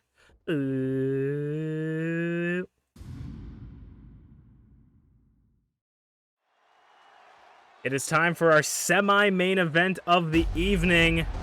Continuing the Icon Division #1 contendership tournament for Season 2. This man started off his Season 1 with a very long undefeated streak. TheSleepyPengu.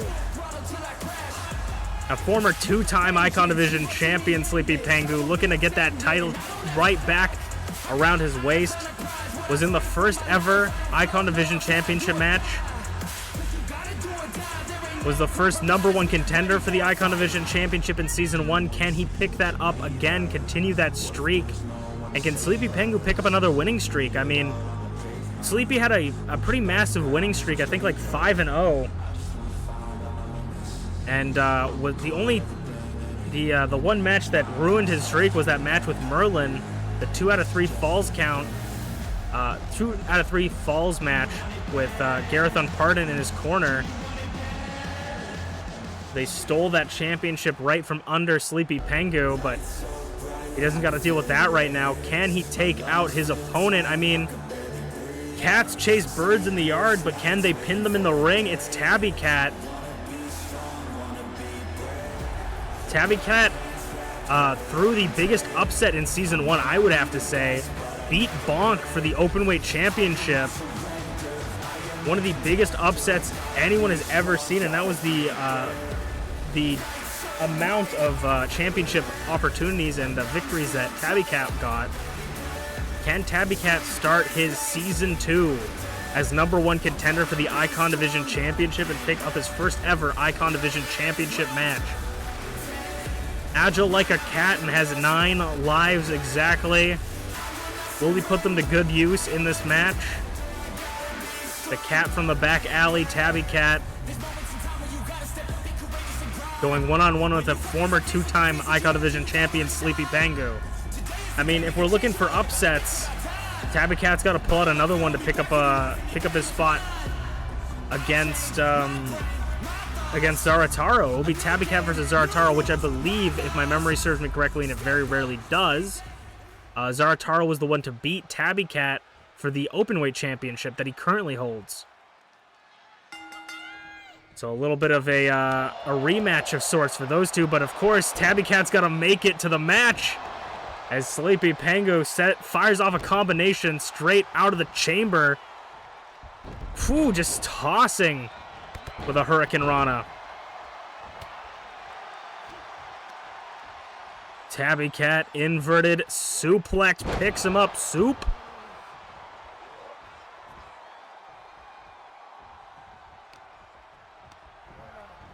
Over the ropes.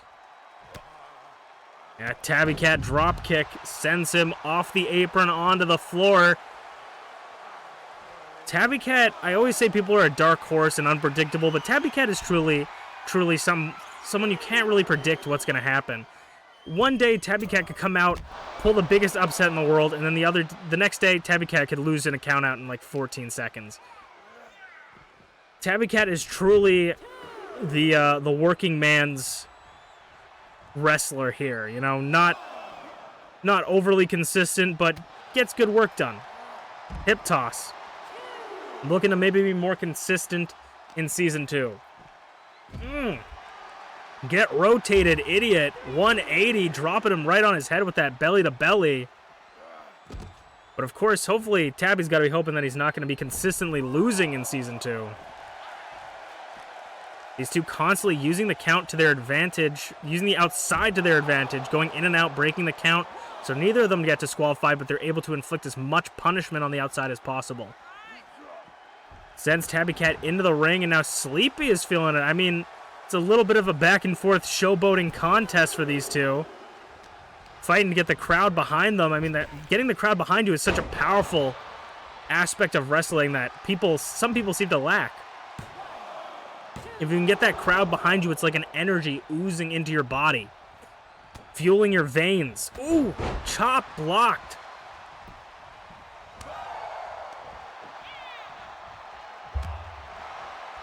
It's been pretty back and forth for both of these competitors.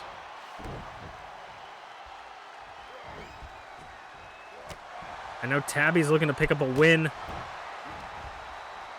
against the bird for all cat kind, but SleepyPengu is not your average bird.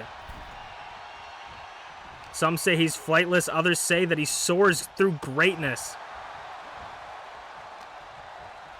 Tabby Cat sending Sleepy into the cornerback elbow.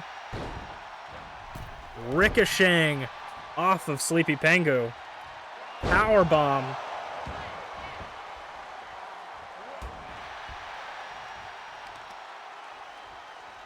And snapping the legs of SleepyPengu. We've been seeing a lot of leg targeting so far in this season. Will it continue? Chops in the corner. Now Tabby Cat's got Sleepy right where he wants him. Nowhere to go. In the corner, backed up against the ropes.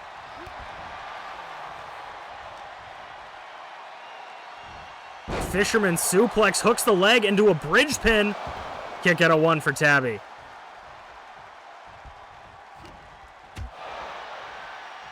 SleepyPengu just rocking Tabby with shots.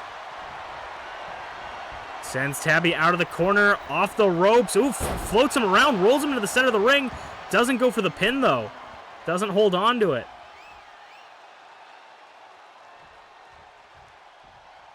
SleepyPengu eyeing up Tabby on the apron as he's holding on for dear life. Skinning the cat, if you will. Off the ropes, ducks under. Over his knee like a disappointed father. And a snapmare by SleepyPengu. Sleepy has been having nothing but trouble holding on to his championships. Merlin and Garreth have been going at him, targeting him ever since he got the championship. Ever since he started in this business, SleepyPengu has been targeted and has had an unfair situation when it comes to championships. But can he pick up a win here and move on and start the season off as the champion, or I guess get the championship, start the season off with a championship win? And Sleepy Hold applied right here could tap out or pass out for Tabby Cat. Tabby Cat's going to try and pull those legs out from under him so he can roll, or out from wrapped around him, not under him. Both men make it to their feet. Tabby Cat gets knocked away, but only for a few seconds. Suplex. Tabby Cat's definitely looking a little bit drained after that one. Back alley oop to SleepyPengu. But speaking of being drained, that will certainly take some life out of you. Back alley oop by Tabby Cat. Nearly taking his spot and nearly going to face Zarataro one-on-one. Tabby Cat, move. Oh my god, clipping the legs onto the apron. That's the hardest part of the ring, and the Paws of Fury rolls through, doesn't get him, and ends up getting a fistful of concrete. Fisherman suplex, fisherman belly to belly, or exploder. I don't actually know. And TheSleepyPengu is feeling the intensity of the crowd as he's hyping up. I think he's on fumes right now. He might just be on pure adrenaline. Back elbow into the corner again. Zarataro. Tabby Cat loves being in the back corner there. Powerbomb out of it.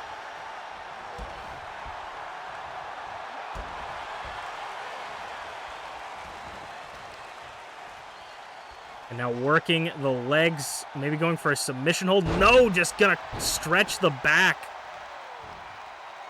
Crack all the vertebrae. Could Sleepy be seeing one of his 9 lives being taken from Tabby Cat? This could be it for TheSleepyPengu. And this could be the start for Tabby Cat. No, kick out at 2 again. TheSleepyPengu shows signs of life. Back alley oop to finish it. 1 more time. No, didn't get the momentum, and TheSleepyPengu took advantage of it. Rolling through, drop kick, doesn't knock down Tabby Cat. He gets behind him, just manhandling TheSleepyPengu with the German.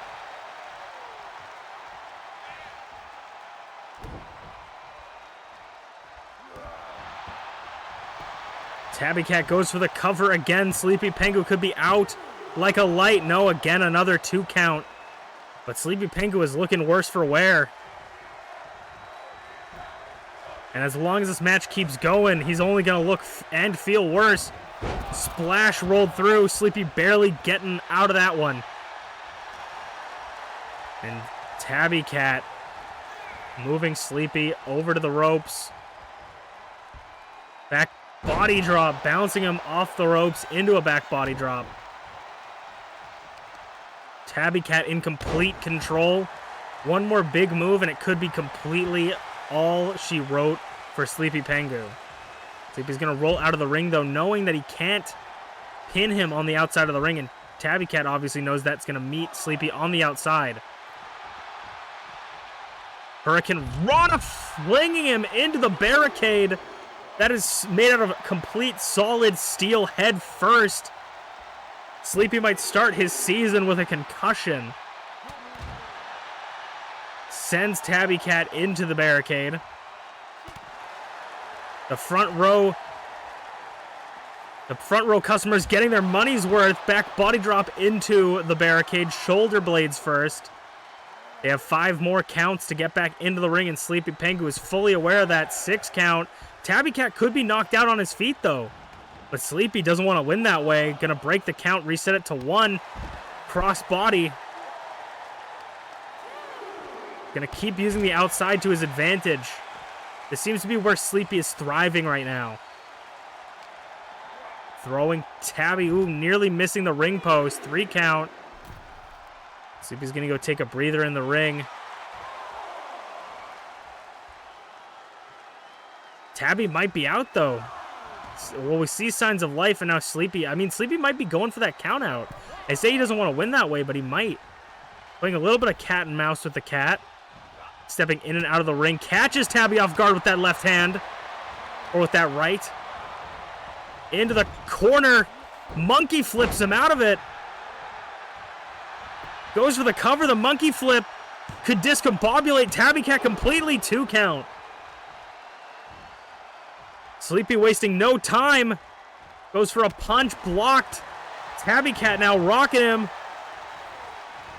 9 lives. And Tabby Cat might be moving on. No! Another near fall for Tabby Cat. What is it going to take to put TheSleepyPengu away? It might take this. The back alley oop to finish it off. But Tabby Cat's wasting time trying to pull Sleepy away from the ropes. Might give Sleepy just enough breathing room, but we'll see if that was enough. I think it just might have been. 1, 2, 3, and Tabby Cat will be facing Zarataro in the next round of the Icon Division #1 Contenders Tournament. So far, Chain is the odd man out. 3 out of the 4 competitors moving on in this tournament have never held the Icon Division Championship before. Can they do it? We will have to see, but Zaratar will face Tabby Cat in the next round. Gaelic Angel will face Unchained in the next round. As we will move on to our main event. Speaking of champions, the Idol Division Championship will make her championship debut in the main event tonight, which is next.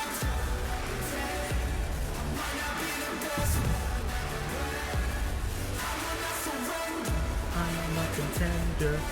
Be strong, gotta be brave.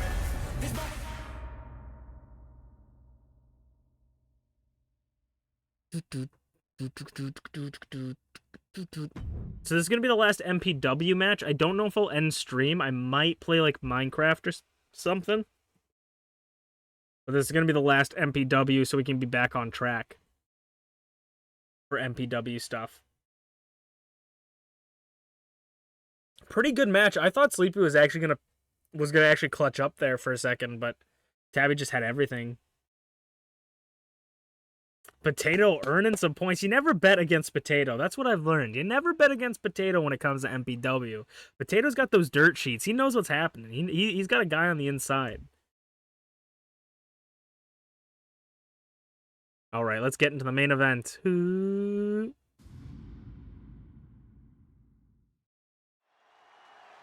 It's time for our main event of the evening. And if you haven't enjoyed the show so far, I hope that this at least makes your day a good day. It's MintyClovers making her Season 2 debut. MintyClovers for Season 1 had one of the roughest starts of any competitors. I want to say her losing streak went 0-12. I might be wrong, but MintyClovers started out her season with a massive losing streak. Could not pick up a win if it slapped her directly in the face.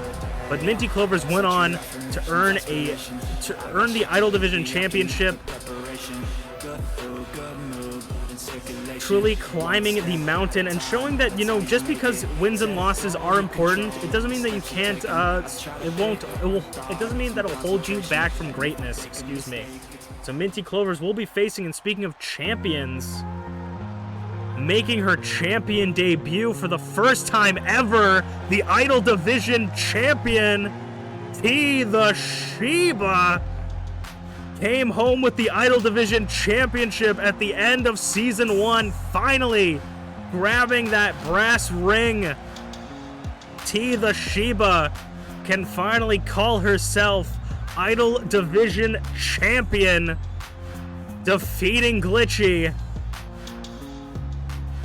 and making her way in the champion, making her way into the ring as champion, former openweight champion. TeaTheShiba is at the top of the mountain. The overdog, TeaTheShiba, is here, and she will once again continue her streak of being in the first ever championship match of the season. In Season 1, TeaTheShiba was in the first ever championship match. She didn't come out on top. She lost in a steel cage match against Draven, but she was able to pick up the championship coming out of it finally after a hard-fought Season 1 for T, just constantly, just nearly getting there, never quite getting the championship, was able to fully pick up the win. Knee strike to the back, but of course, if MintyClovers can pick up a win, Minty is not in the #1 contender tournament. Minty can pick up a win, might earn herself a title shot in the future. TeaTheShiba up top, drop kick. MintyClovers, of course, not wanting to start off her second season with that losing streak, but when you're going up against someone like the overdog TeaTheShiba, ooh, catches the super kick, it's a little bit difficult to come out on top. MintyClovers ducks through, and oh, come on, I thought she was going to hit it. The clothesline that MintyClovers very rarely hits. Almost going for it. Some things never change, and some things stay something change and some things stay the same. T in front of the French-Canadian commentators booth, ripcord knee to MintyClovers. The champion in full control, full steam here. This is obviously not for the title. TeaTheShiba going up top. Early elbow drop. T can do so many things from that top rope. Gut wrench powerbomb. Kick out of 2. MintyClovers nearly put away by TeaTheShiba super early on. The dominance from the champion. Sling blade. TeaTheShiba showing why she earned that Idol Division Championship against Glitchy. TeaTheShiba going back up top. Twisted T early in the center of the ring to put away Minty. To the champion. Near fall for Minty. TeaTheShiba nearly took it out in the fastest match we have seen all season. Nearly taking it, but maintaining that control. MintyClovers in a dangerous position as T moves her into the corner. We've seen her pull off so many crazy feats in the corner, but pedigree in the center of the ring to close out the show. TeaTheShiba. Will she put away MintyClovers this quickly? 2. No, MintyClovers kicks out again. MintyClovers was seeing flashbacks to Season 1 and pulled out quickly. Barely holding on. TeaTheShiba like a rabid dog just taking out MintyClovers. Minty's got to pull some big moves if she wants to pick up a win here. Luthez press. Flurry of punches. Hammer fist him. TeaTheShiba may be the Idol Division champion, but Minty knows what it means to hold that championship high above their head. She is no slouch. Knee strike to the temple.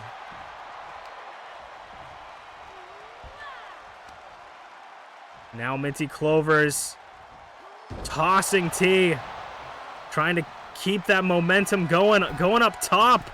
Now it's MintyClovers' turn to fly. T go to the outside, trying to dodge it, but cross body connects to the floor.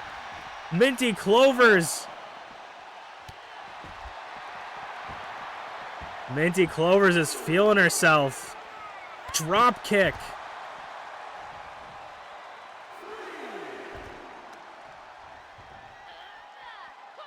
Three count on the outside. MintyClovers versus TeaTheShiba. Chops lighting Minty's chest up. It's going to be the opposite color of her hair, bright red. If T keeps up with those chops, but what's going to be bright red is her skull as she DDTs it, drives it into the concrete. MintyClovers. Punch to the gut, 6 count. They got to get back in the ring or both of them could be disqualified. Bumps him. 7 count. MintyClovers sending T in. Now Minty's got to make it back in. Ref might have counted 8. I didn't quite see it. 8 count. MintyClovers going up. Top rope. Elbow drop to TeaTheShiba. Cover in the center of the ring. The champion's shoulders are down. 2 kick out for T. The championship is not on the line, but a win for MintyClovers will start off her season very well and also be great to have a win over the champion early on. Snapdragon suplex by T.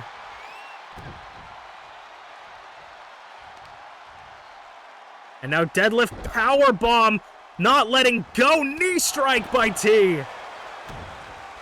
The presence of the champion is certainly something else. The head of the kennel, TeaTheShiba, looking to put MintyClovers away. Second, Bree close to the ropes though. The champion looking to move MintyClovers out of the corner. Could this give Minty enough time to kick out? MintyClovers might be out cold. Head driven in the canvas for the second time. 3 and MintyClovers gets put out by T in a dominant fashion. The champion solidifying how she won that championship. TeaTheShiba picks up a dominant win for your main event for tonight's MPW. Thank you for watching episode 2 of season 2. I was your host, Masu Pro Wrestlington, and we'll see you guys next week for some more MPW.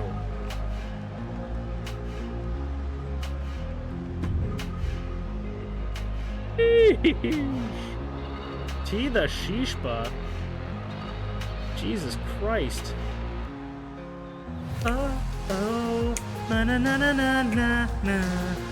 Na na na na na na. Oh. That was actually nuts. That was all T from opening bell. Opening to ending bell. All T. Of course, Potato voted on that one. When Potato knows, he knows. Exactly. Potato made it out like a bandit for sure. Now, okay. I don't know what you guys want to see for the rest of stream, because I would like to stream for a little bit more. At least maybe an extra hour. Do you guys want to see some just casual Minecrafting, or does someone want to convince me to play Poke Rogue? Oh, actually, we should do Poke Rogue. Only because I was playing Poke Rogue today, and I beat Classic Mode again, but I beat Classic Mode with a fused Pokemon in Poke Rogue. And that unlocked the game mode of Endless Spliced, which apparently is you literally only can use fused Pokemon, which I think would be really cool. So I think that might be what I do. Yeah, it was actually really crazy. I won with like 20 HP left on Eternatus. I had a fused Meowstic. Raichu was what I was fused. Psychic Electric. And it barely pulled out for me, because it was almost going to lose. We had it paralyzed. Like, Eternatus was going to take us out, but we barely pulled it off. So, and I also got a lot of shinies, so. This is not the scene.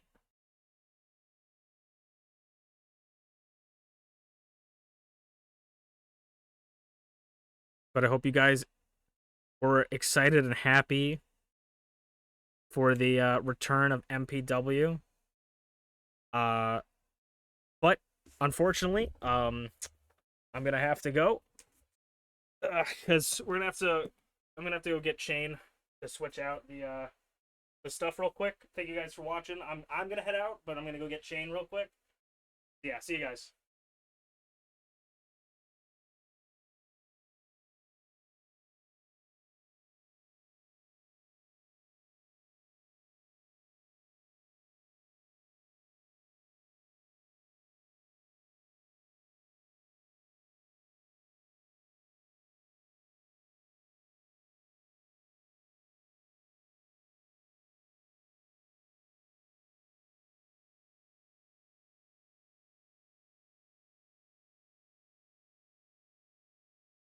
Ugh, how's it going, everyone? Whew.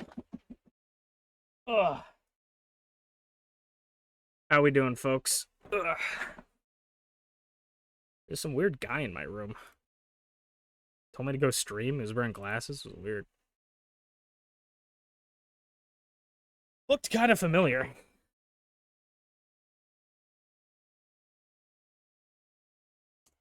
But I can only stream for a little bit, you know.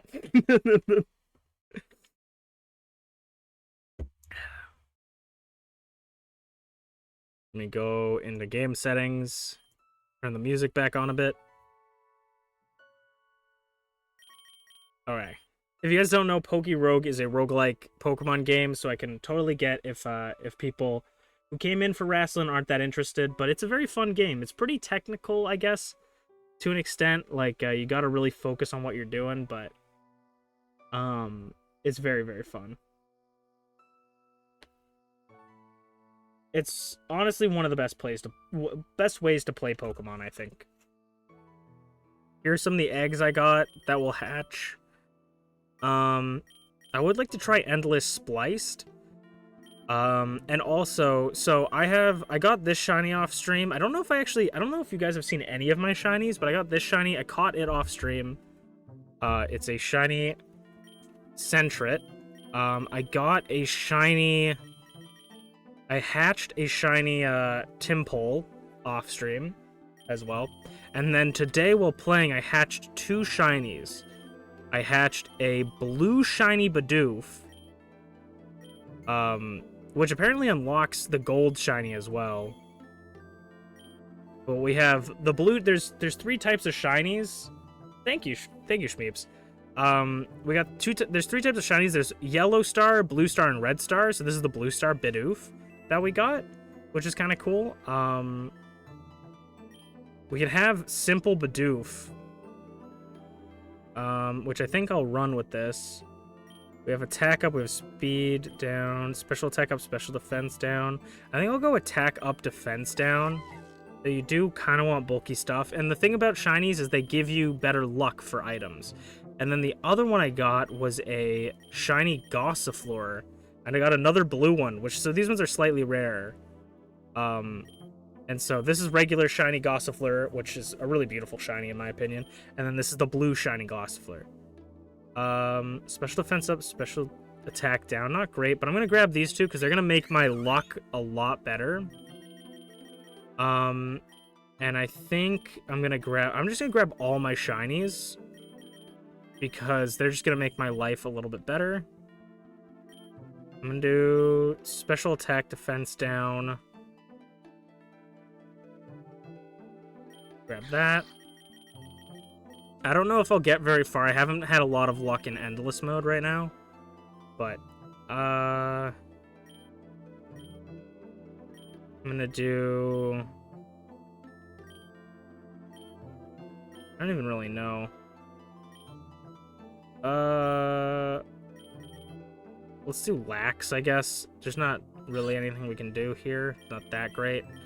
My favorite Pokemon to do runs with right now is probably Fuecoco, which is a 3.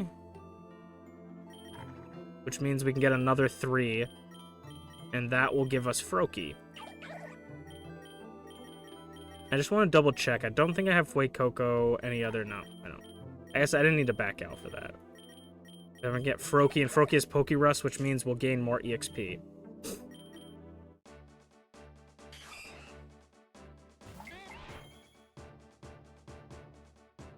Did you catch a Tandemaus? If yeah, check its passive. Alright, let me return to title.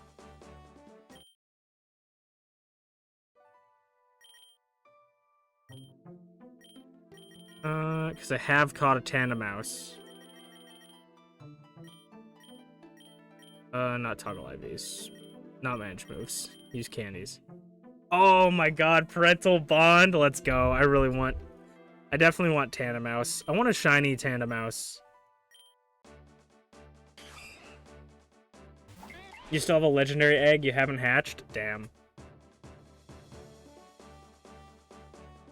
The thing about this, though, is it's going to be hard to tell what's fused with what. So all of our Pokemon got fused automatically. So we have... That's funny, Oh, I did not mean to switch that, but okay. That's probably fine. So we have Fuecoco fused with Froakie. So the way fusions work is it takes the body, and that gets the primary typing. The secondary typing comes from the fused Pokemon, which becomes the colors, and you get the ability of the second Pokemon fused into it. So we have a Froakie fused with a Fuecoco. We got Venonat with Gossifleur. It doesn't look like I guess maybe the shinies do change colors slightly. We have Gossifleur fused with Venonat with Tinted Lens. So not very effective damage, does regular effects. We got Heat Proof because we have Bronzor. Yeah, Bronzor. Water Psychic, Heat Proof, has the damage from fire types, moves on hit. Not crazy, but alright. We got Snover and Sentret with Snow Warning. Snow Warning's kind of bad.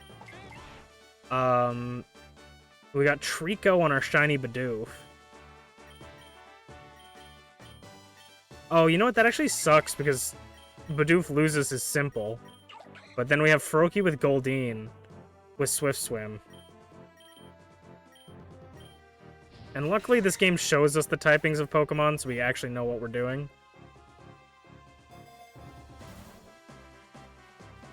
I got SS luck? Oh wow, this is gonna be an interesting run. I have double S luck? Oh man, I want some good stuff then. Wow, this is certainly feeling double S luck. I'm just kidding. Venomaka? It's a Darumaka? Venipede?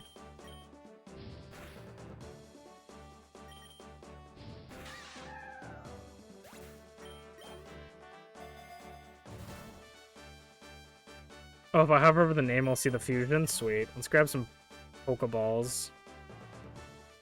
I wouldn't mind doing just a classic mode with all my shinies so that I have, like, really good luck. Oh, yeah, if we mouse over the... Oh, maybe I gotta get into battle first? No? Or are you talking about... Are you talking about in here? Because it doesn't look like... It doesn't look like mousing over it. Oh, there it goes. Meowth Cacnea. Okay.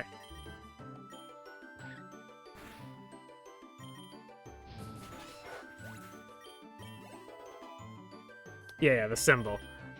We got there, we got there. But yeah, I guess fusing the shinies together with other shinies might, I guess, maybe gives double luck. I don't know. We can get some more... Is it Doublade? Pikachu Doublade? No Guard Pikachu? Or... Huh. Ghost Electric.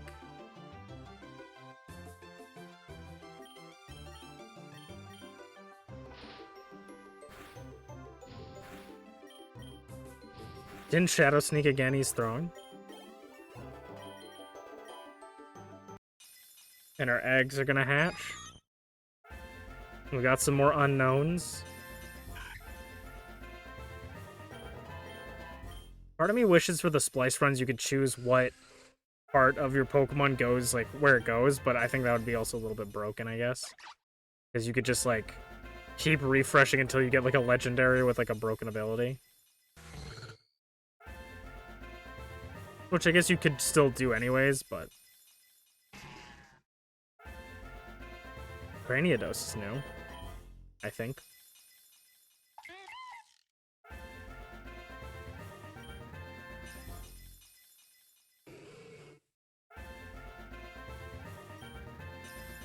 Sorry, this is gonna be a bit.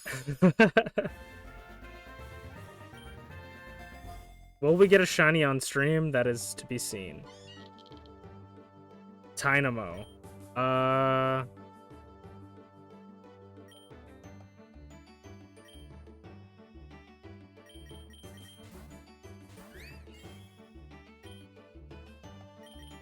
We'll do Leafage. Nice. Don't pair. No P word. Dude, I had such a rough run on classic mode, the one that I won. It was very, very rough, because my champion that I had to fight was Wallace, and Wallace has a Terra Water Drizzle Kyogre that's, like, faster than everything that I have.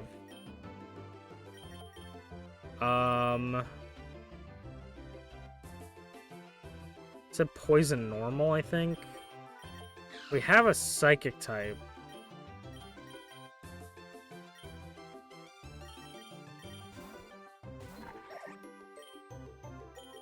I'm just gonna go to Fuecoco.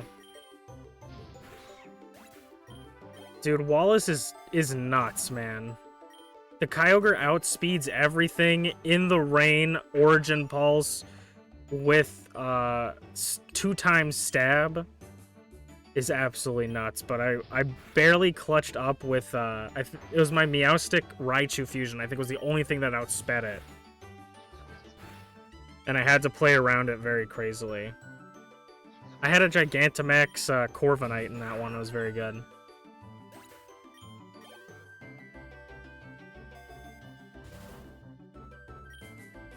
Give the citrus. Part of me keeps thinking that these are shinies. Varoo!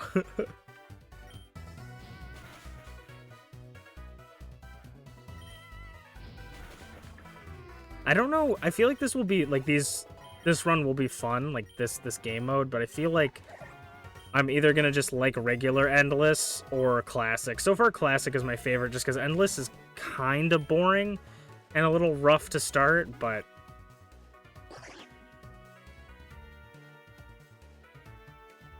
Cast Form Kecleon.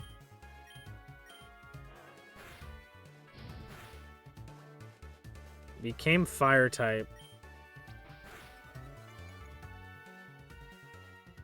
My Sentret actually has come in clutch on some. I think I've won twice since the last time we streamed this. I've won Classic mode twice, and my Sentret has actually kind of low-key been a carry. His Sentret gets oh, I forgot that he wasn't and of course he gets paralyzed on that turn. Cause Sentret has Sucker Punch and Quick Attack. So, like, I lower something just low enough, and then I'm able to take it out.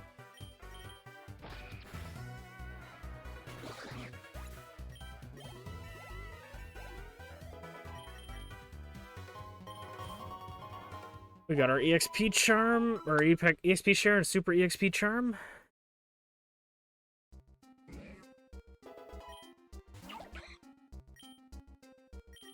So now we should have some EXP getting changed over. Froakie is still the only one to have Pokerus, but soon I think it'll be passed around. Pokerus like doubles the amount of EXP you get, I think. Or it's like 1.5.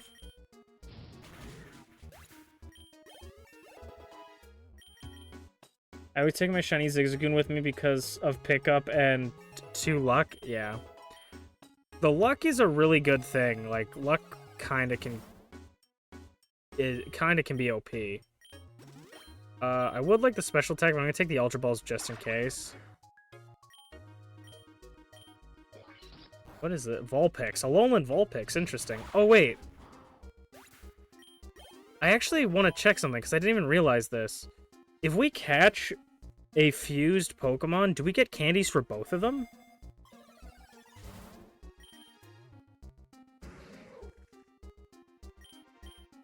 I think this guy can take an Ember. Can take a couple.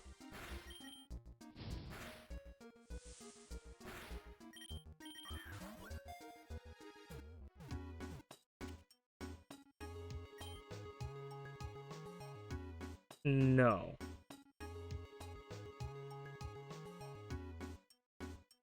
No, we only got one. So I think we only get it for the body.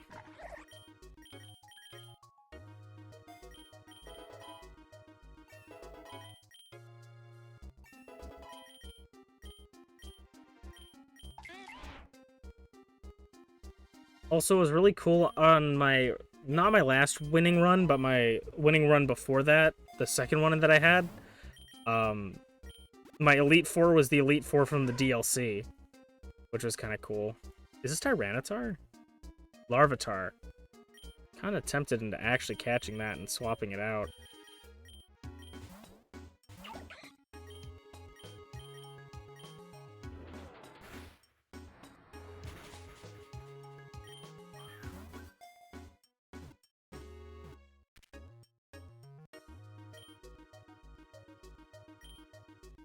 I think I might release my... I should have actually checked if we had Pokerus yet, but... Let's hope that Pokerus has been at least passed over to one Pokemon. Well, honestly, I'm gonna have no luck hatching any shinies or catching shinies because we're on stream now. Rare candy... Let's potion up the Rattata and rare candy. Also, apparently, the devs have supposedly said that they're going to implement nicknaming system, which I think will be really fun.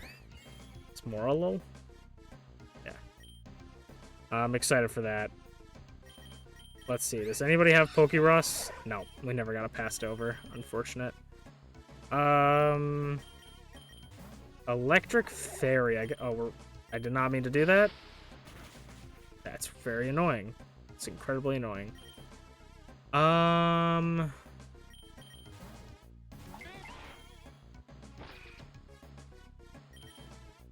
E-Speed.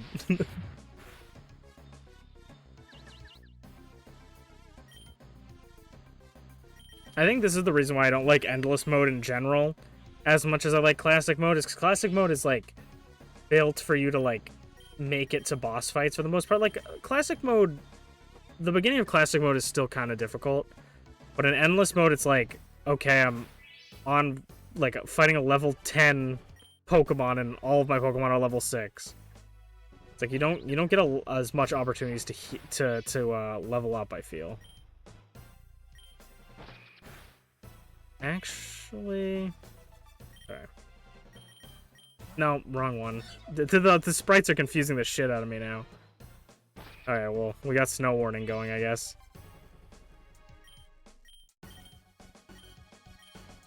I'll just scratch. And this is hail, so it's not actually snow. Or it's not... This is snow, so it's not actually hail. When I think of Snow Warning on Obama Snow / Snover, I'm thinking hail. Yeah, I hate how you have to solo everything till you get some good experience items. Yeah.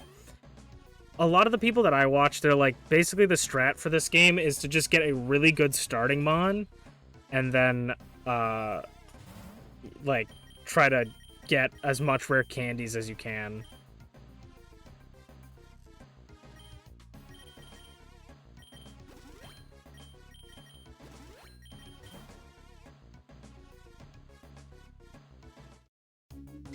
So it can be a little bit annoying.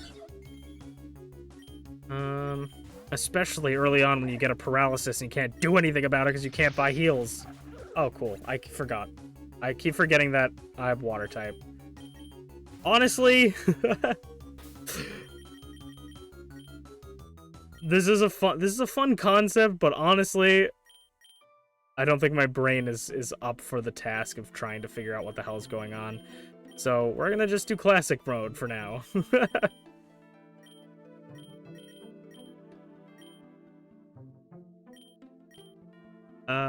Yeah.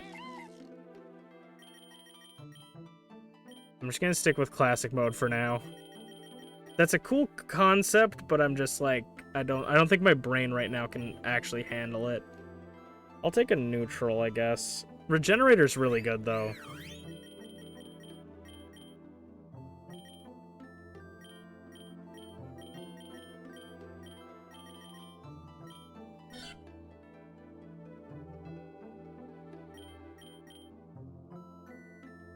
I never use Runaway, though. Runaway can be pretty good. Okay. And then...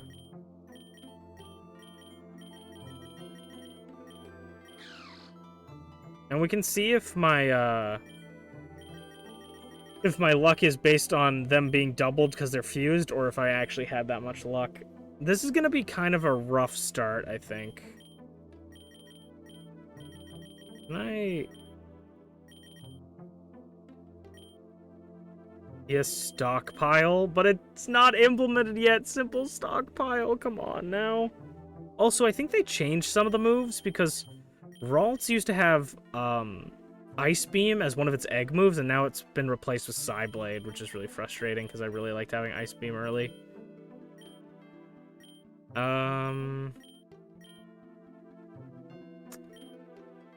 It's not like we have a grass type, we have a water type, we have normal types. I think probably go like Weedle, just for being able to handle grass types.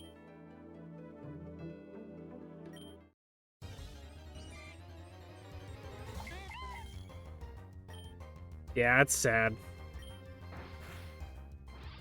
No, I'm -4 now because I have simple. I have severely dropped my speed. Okay, A-, yeah, so it's not... it's good, but it's not as good as the other run. I'm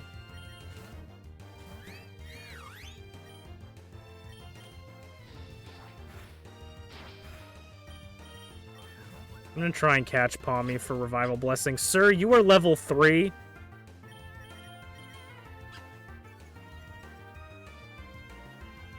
I don't know where you're getting off.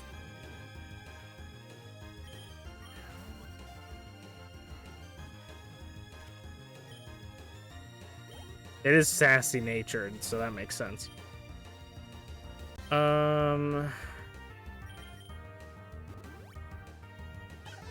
Male Combi, rip.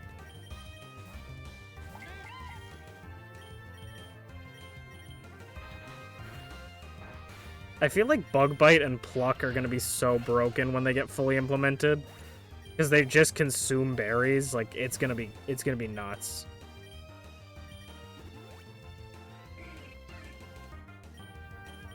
Also, gotta say I love the designs for a lot of the other versions of shinies. Like Pink Bidoof kind of goes hard.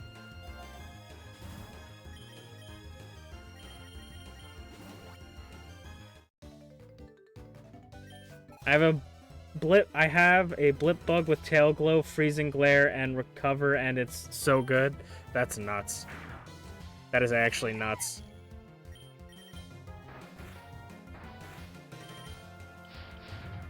E-speed on Bidoof is also kind of crazy, especially if we could get simple Swords Dance.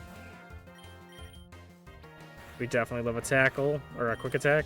But now we can even out-quick their quick attacks. So we don't even have to worry, because I think it's like 6 priority. Rare Egg. Stone Journer. What a good guy. Ooh, Rogue Ball. Ooh, Mega Bracelet. I'm gonna grab that. Mega Bracelet this early is nuts. I don't think any of my Pokemon can Mega. Nope. Oh wait, Beedrill!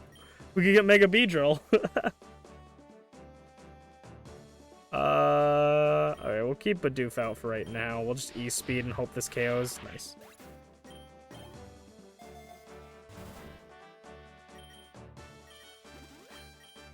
Special attack up. I feel like Talonflame should have got a Mega Evolution. It's unfortunate that I get -2.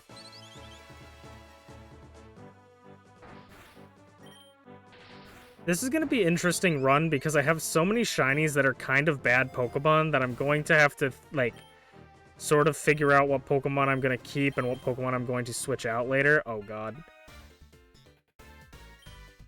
I should have brought, like, Ethers or something. I forgot about the rival fight already.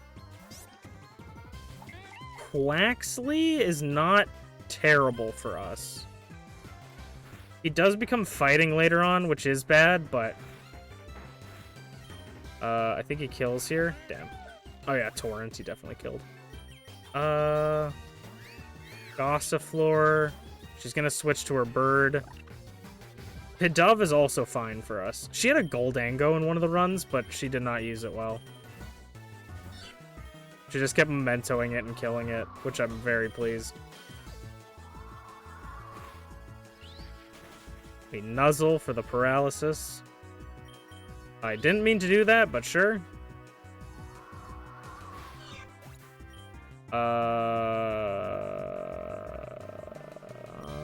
Do you have anything other than Leafage? You have Rapid Spin. I'm gonna hope Rapid Spin can KO. It does. And we get the speed increase, which is gonna be very nice for her. Quaxley coming in. Still outspeeds us.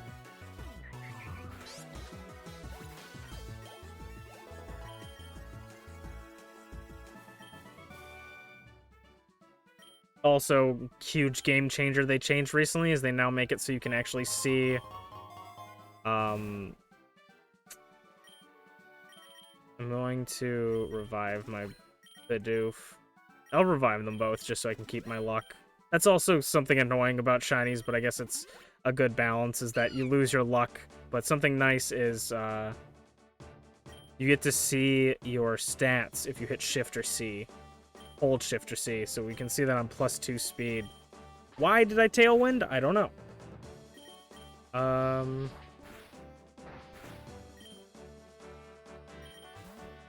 misclicking quite a bit.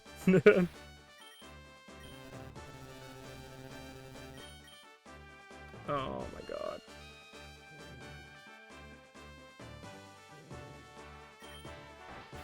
Dude, you are a skitty, please. You are literally a skitty. My god, you are literally a skitty. I might actually have to use Run Away.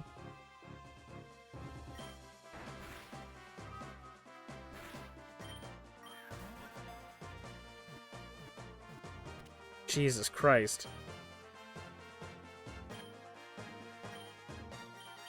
Fuck it, I'm gonna swap out my future Mega Beedrill for this skitty, because apparently it is busted. Did someone die? Who died? Oh. Oh no, my thing is A-. I would like the electricity, but I think I'm gonna grab the Ultra Balls.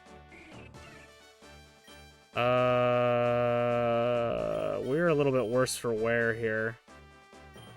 I'll keep Time Pull out. We'll try to go for Toxic. Nice.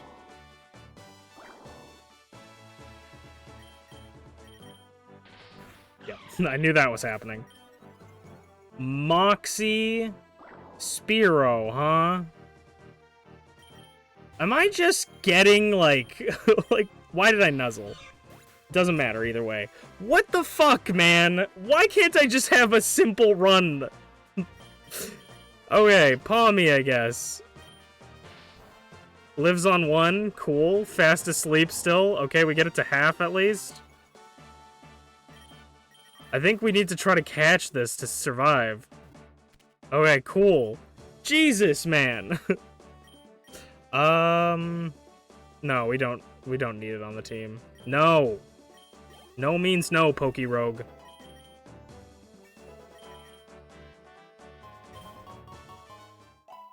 I wonder if luck increases the difficulty slightly, because I feel like we might have just had a terrible start, but like the skitty with Normalize is doing crazy damage. The fucking Fearow had Moxie. Like, what have I getting myself into here? Definitely want PP Max on E-Speed.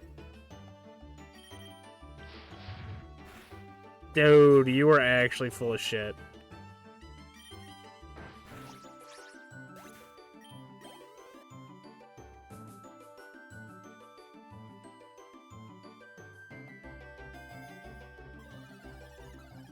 Oh shit, careful Mint, special defense up, special attack down.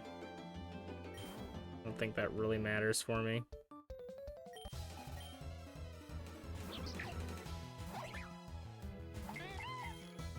Wonder if I have new Pokerus Mons already because of time zone? I might.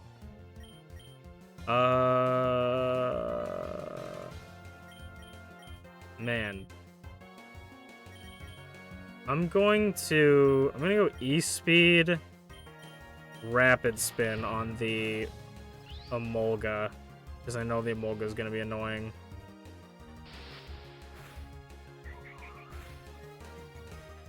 That did nothing. E-Speed should finish off Leafage.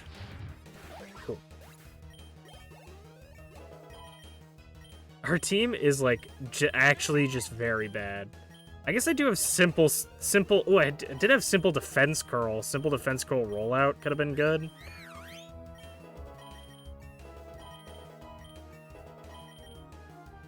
Time pull will at least be good once we get them up a little bit.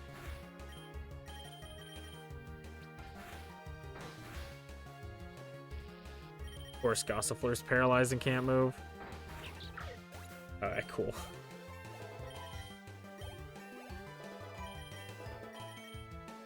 Definitely want to keep an eye out for a potential Mega Evolution that we'd want.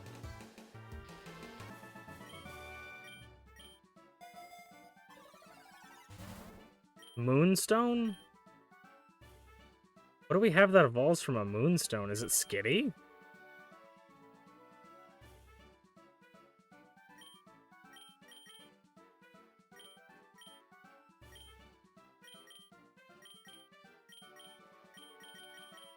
It must be Skitty. Sure. Let me just buy a potion for Bidoof first. Weird. I did not know that.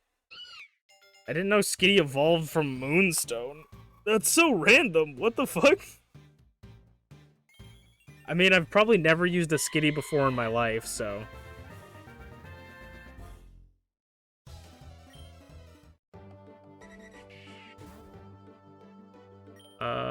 Let's pull out our... Hopefully you keep your ability.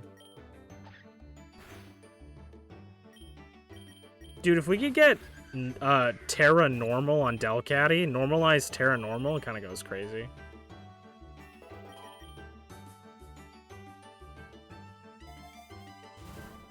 Silk Scarf? Maybe this Delcatty's got something for us.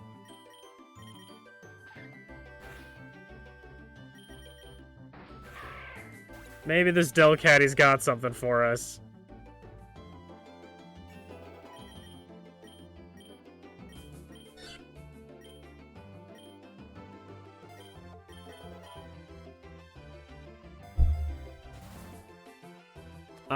Attack. Increase. X attack. I feel like X items are really good, in general, but definitely really good for the Eternatus fight. Because held items are good, but Eternatus can steal your held items. But he can't steal your buffs.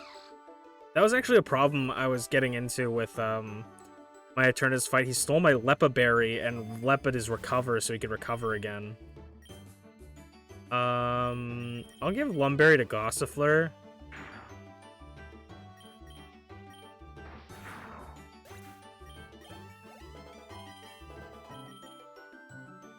Delcatty actually kind of goes hard. This is what I'm saying when I say this is like the best version of Pokemon to play, because you just have so much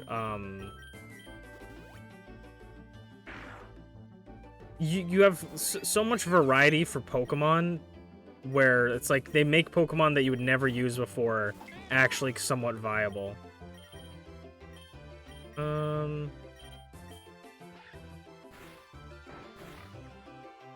Double into Lechonk.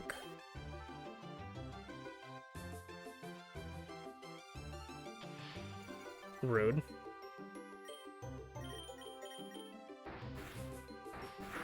I'm the normal type gym leader right now. We run into one fighting type gym leader and we're done. We are straight up done. We need like a flying type or a psychic type or a fairy type. Probably a fairy type, preferably.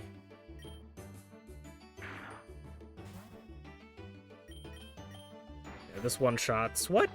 How is this one shot? We're +2.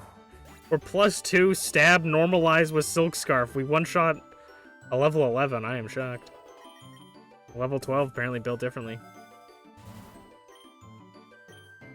Yeah, fuck it, we'll grab a Great Ball. But whose fake out will fake out fast enough? Yeah, get out of here.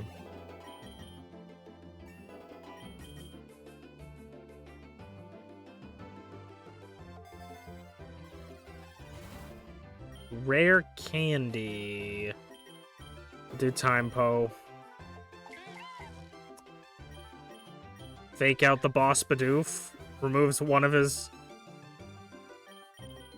bars. Tackle. I mean, since I have a shiny Bidoof, might as well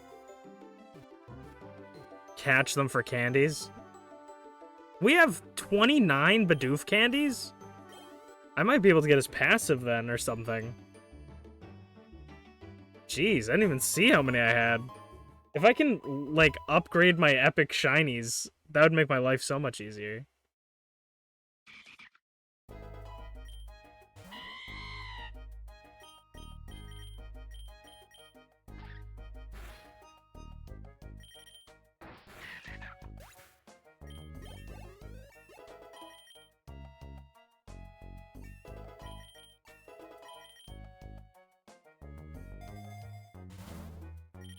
Another rare candy. I'll go on Gossifleur this time. I'm trying to get ones that aren't... trying to level up the ones that aren't normal type.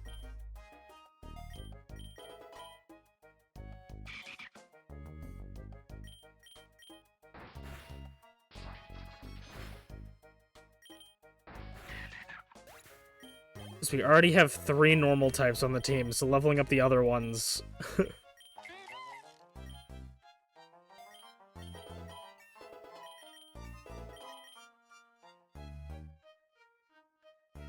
Oh!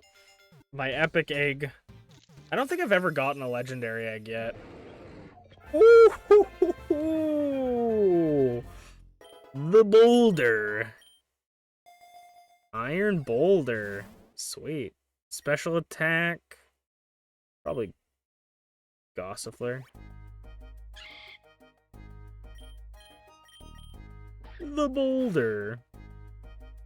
Also, apparently you can now catch Paradox Mons in the Paradox place. I don't think you could before, but you can catch Paradox Mons as long as you've already, like, unlocked them for the starters.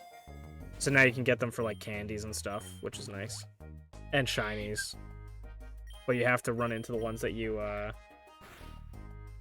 that you've already gotten.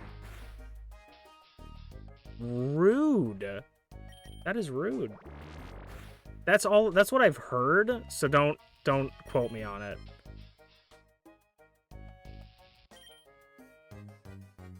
Oh my god, I would love to play the game. That'd be, like, actually nuts. Cool, thank you. Because I didn't really know that you couldn't catch shiny, or, catch Paradox Mons.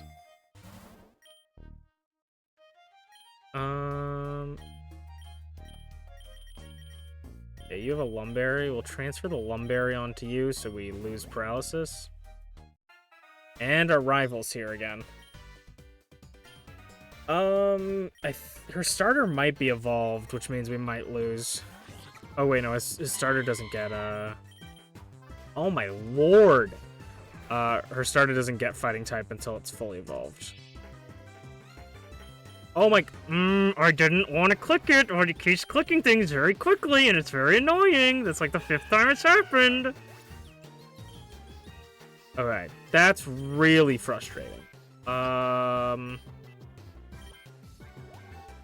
There is a very serious world where we lose this. I'm gonna go Sentret. Nuzzle? Okay, she's just one-shotting everything. That was a crit. Crit might have mattered. Alright, man. What a really good run we've had so far.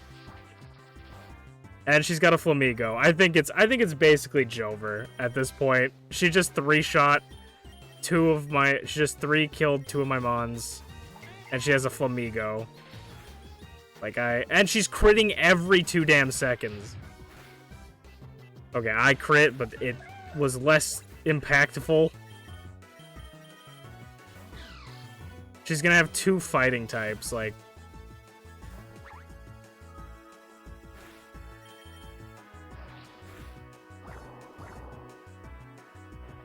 I honestly feel like having a lot more Pokemon on your team is like a detriment, because I feel like the EXP gets shared too much. Where she's level 17 right now, and I have 1 Pokemon that's level 17, like... It's almost beneficial to start with a smaller team, but I don't know if that's actually true. But yeah, we just got blown back crazily because we have a terribly unbalanced team because I want shinies. Alright, let's run this back, I guess. The way people were making it sound, and it does not seem to be the case, is that luck is, like, so important and good, and to me, that did not seem very good. Like, luck did not seem like it did anything for me. No, we get 45, but we can reduce his cost to 1. Might as well just keep it till we get Neuroforce. I don't even know what Neuroforce does, but it sounds good.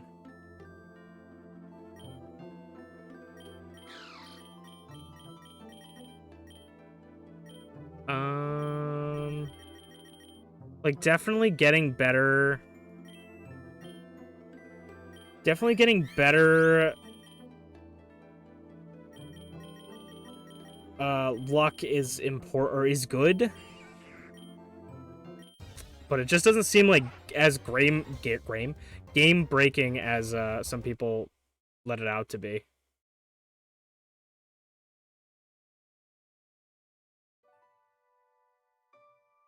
Every Pokemon 20 per stack? Okay. That makes sense, and I'm glad to hear that, but yeah, it seemed like, I think unless you have that one item, that makes it so, the EXP shares more to the lowest level or something like that. Unless that just gives more in general to the lowest level, but I've heard people complaining that it's like holding them back in runs because the one Pokemon keeps getting all the buffs.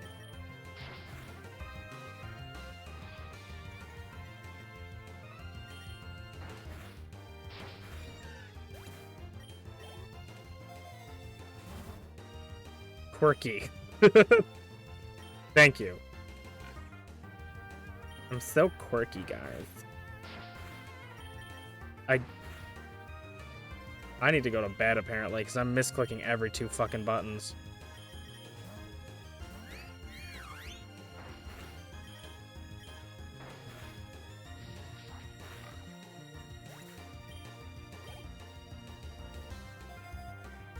Definitely we want to catch, or at least try to catch, any Bidoofs we come across. Honestly, nothing great. I literally don't want any of these items. I guess we'll re-roll. Alright, I guess the re-roll is worth. I'm like, I legitimately don't want any of these. We'll go and center it, I think.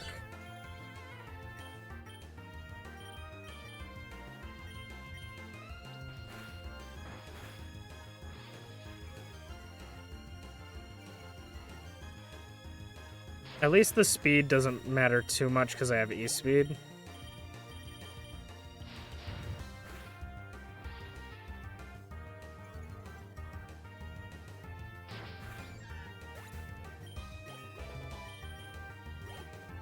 Why did I get +1? Why did I get +1 candy?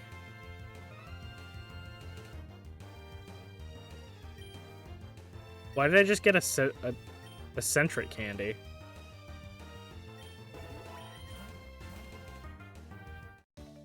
That was kind of random.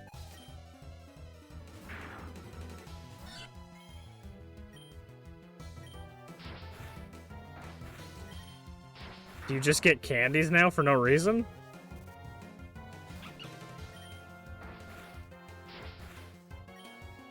Feel like I want to say we live one more. We do.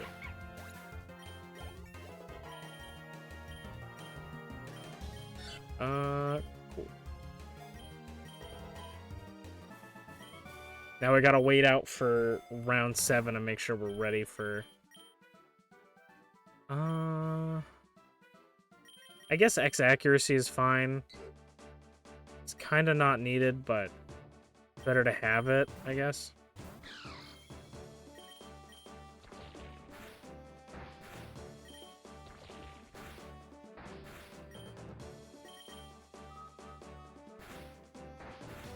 I'm incredibly upset at what just happened there.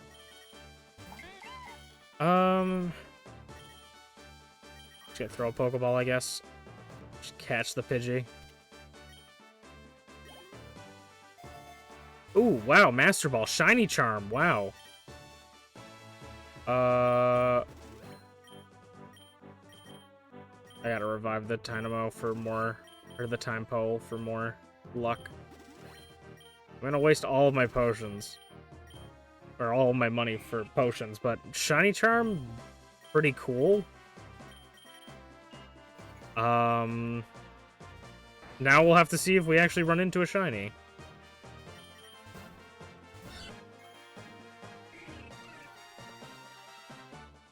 Apparently, very, very good.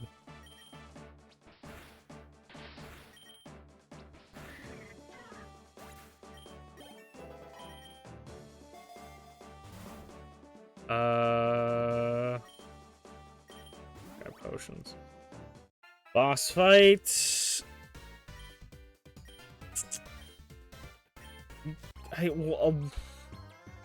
Swampert. That's what I want. Mudkip. Chespin. Okay. Oh my god, another fighting type.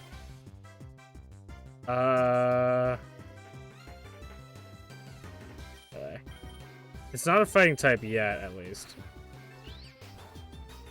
Hopefully the paralysis actually sticks. I'm gonna just quick attack, I guess. Nice. Let's go scratch for the potential crit. Oh, it was a crit. Didn't kill. Hey, paralyzed again! Luck is certainly a lady tonight. Starly's a little bit scary. But, ooh, nice. We might be able to kill with... This is base power 20. Yeah, I'm like, we'd probably be able to kill. Ooh, yeah, I keep randomly getting stuff for what looks like to be Sentret, because it says, like, 11. Do you just randomly get a chance to get candies? I don't really get what's going on. Because that was the second time it happened.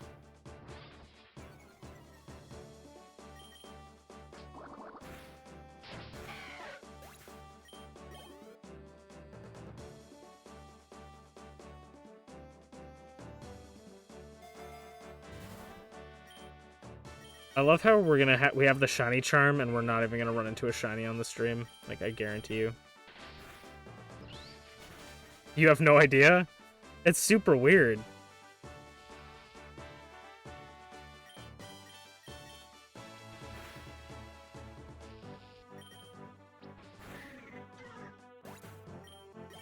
That's what I was saying about my Sentret kind of carrying me.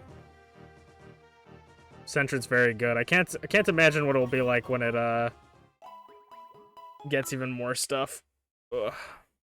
Maybe this is like, I know they do special events. Because they had the day I got my shiny Typole and Sentret was an event week that was supposed to be like a special shiny week or something like that, where you got like, or higher chance for shiny week. And it increased the odds of shiny Pokemon showing up. So maybe this is like an event that's like have a chance to get candies in battle while using Pokemon. Maybe an ability or something? Maybe. Ripclaw has a chance for the 10% chance for foe's held item to be stolen. A 10% chance. I guess we'll put that on Sentret.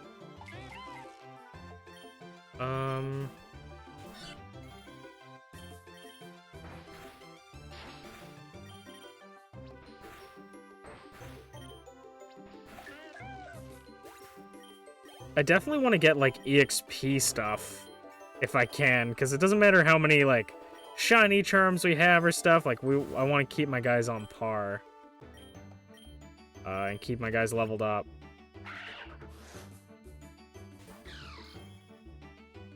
I'll keep time pole out.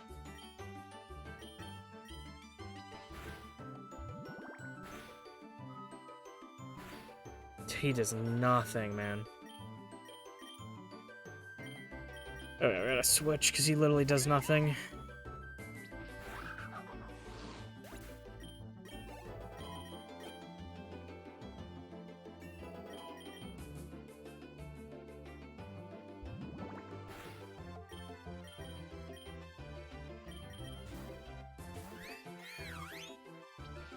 I could have nuzzled.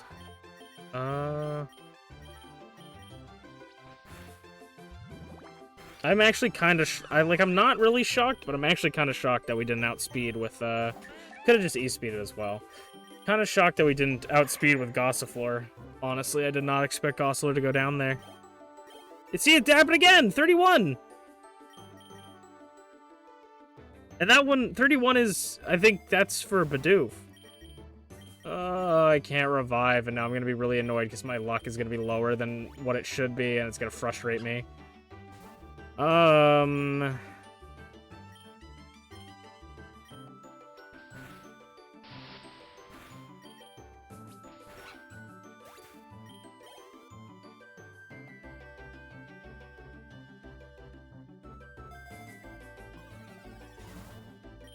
Yay! All you have to do is complain. Okay, Mankey is really bad. Mankey might actually just end the run, but let's see. I should have sand attacked. I'm just gonna pump sand attacks in him with Pidgey. Cool.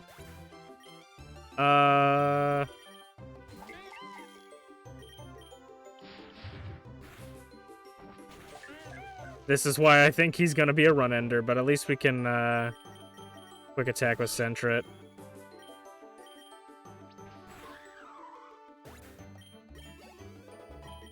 I could have caught him, actually. That would have probably been the smarter plan.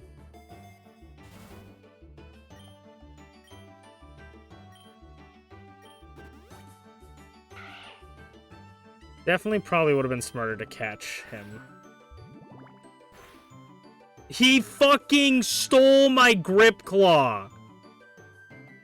With Covet. Thief. Fuck you. Give me that back. Give me that back. Brother.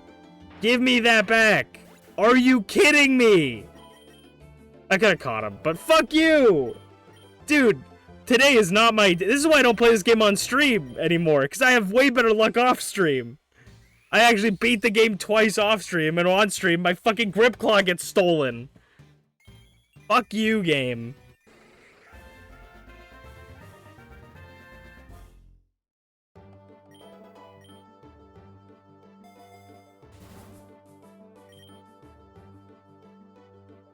Dude, that's actually maddening. I'm gonna go Potion. I'll Potion Gossifleur, and then I'm gonna get X Attack. We're fighting a fucking fighting type lady. Oh my god, this...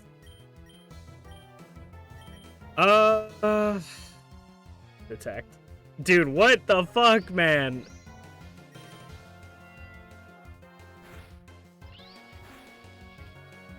What the fuck is this run, man?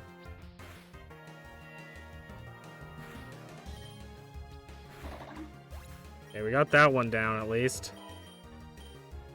No, we don't need you to learn Sweet Scent Gossifleur. You were useless.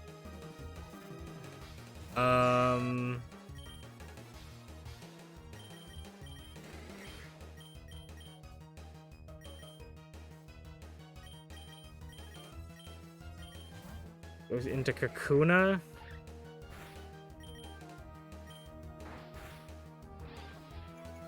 We'll lower his speed. Poison Sting. Hope for the poison. Nope.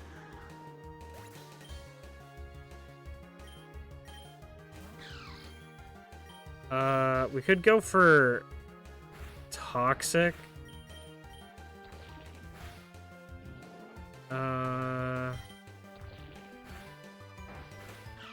Jeez, man. Who would have thought running with really low tier Mons would be so difficult? It happened again!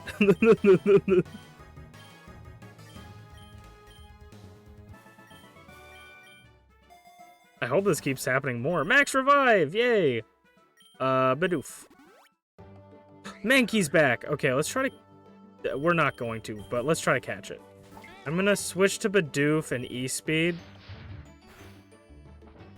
Didn't we pick up, like, Ultra Balls, or is that last run? Crit me, cool. Very fun. We did pick up Ultra Balls. Give me... Cool. Defense up, speed down is not great. We'll swap out Kakuna for it, I guess.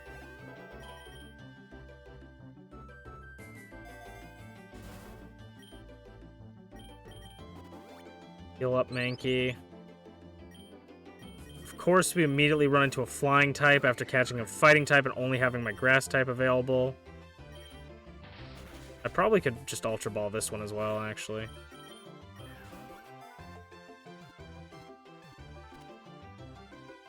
Okay. We're gonna switch out Pidgey.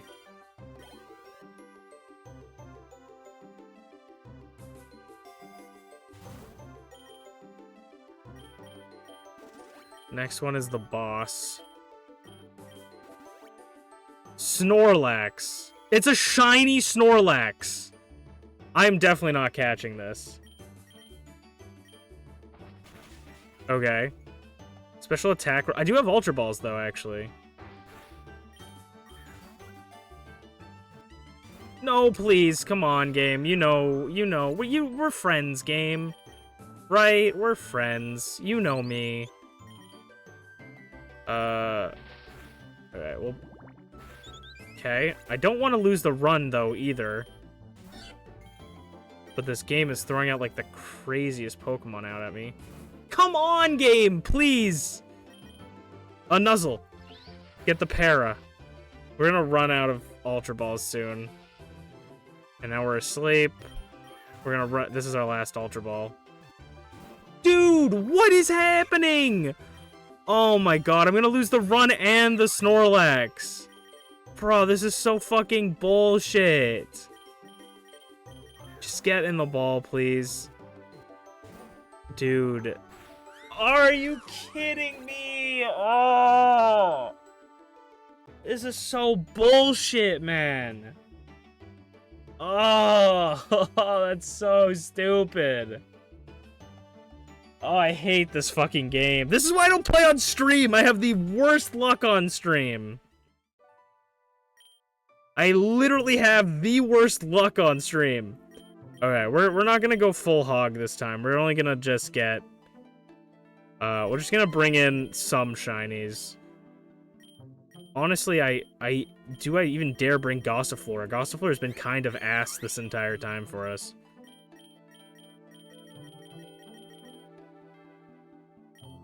Dude, I'm so sad.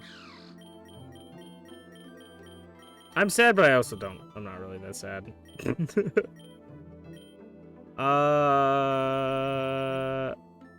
I'm tempted to remove Gossifleur.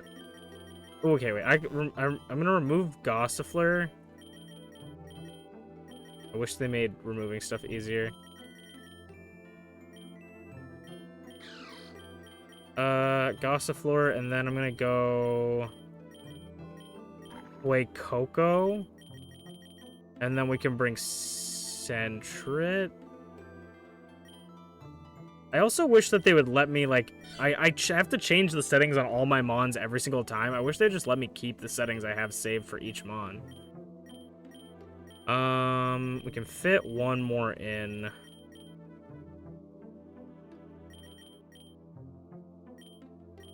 I guess Rattata.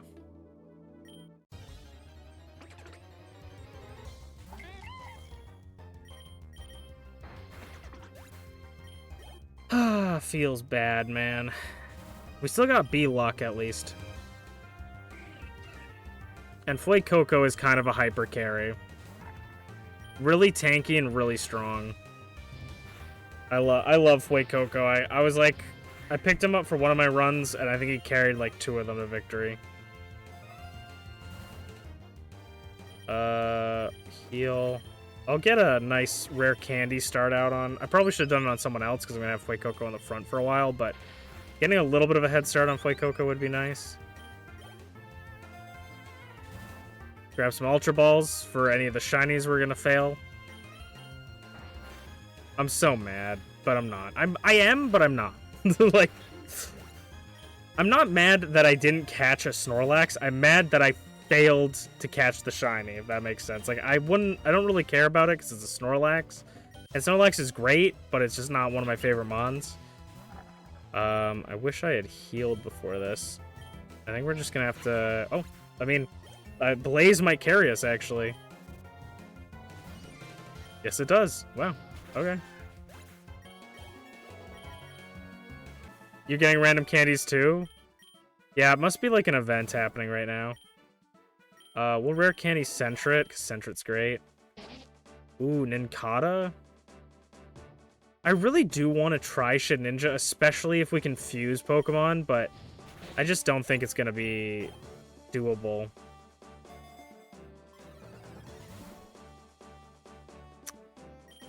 I'm gonna buy a potion, and I'm gonna rare candy Bidoof.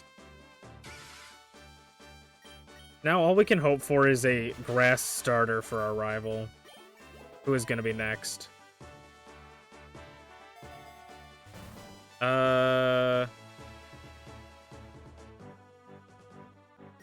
I'll go Landset Berry on Fuecoco.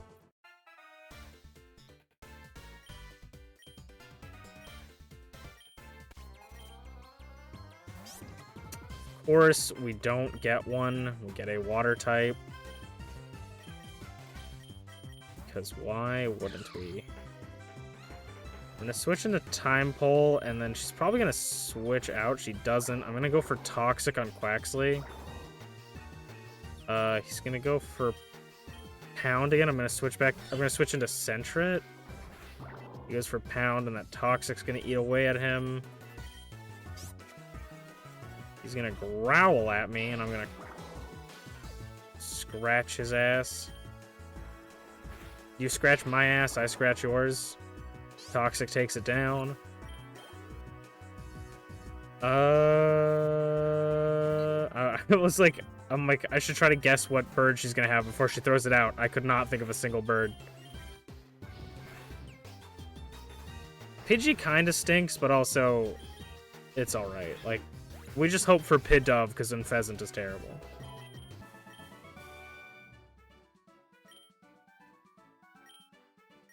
I think no matter how this run goes, whether we go really long or not very far, this probably will be the last run of the night.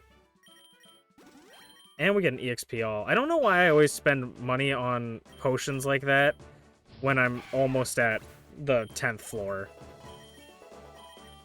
But we got 2 EXP shares and we got 2 super charms really early, so this is actually looking to be a great run. Actually having more luck on the run where I have less luck. Another rare candy. That'll go into Bidoof, because E-Speed.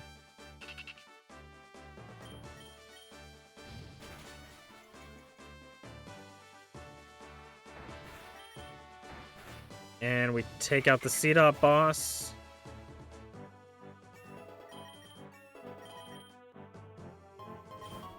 And we get a regular EXP charm. Very nice. One of my favorite biomes in this game that I saw so far is the Fairy Cave. There's a cave that has all like fairy type Pokemon in it, and it's really good because it has all fairy types are pretty good, so it just has good Pokemon in it. And I also caught AZ's Floette in there. I don't know if that's a rare Pokemon at all, but I caught it. Probably maybe should have grabbed more Pokeballs, but I'm gonna just stick with this. When I get big and strong, you're never gonna be able to do that again to me. Yeah, that... Nice. The Blaze carried us through. Wait, Coco, Blaze it.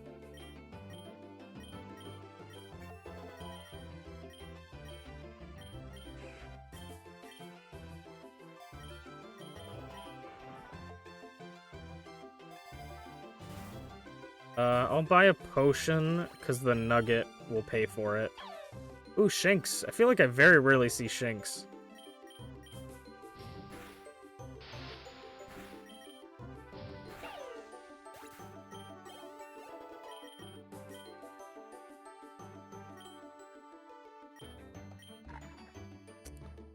We'll take Bite over Tackle.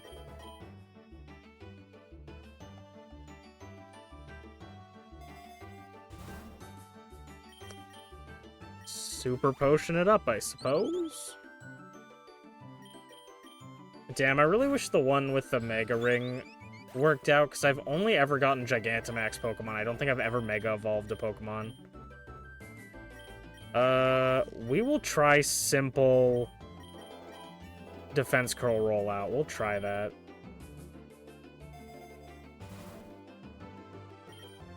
And then give him a Lepa Berry.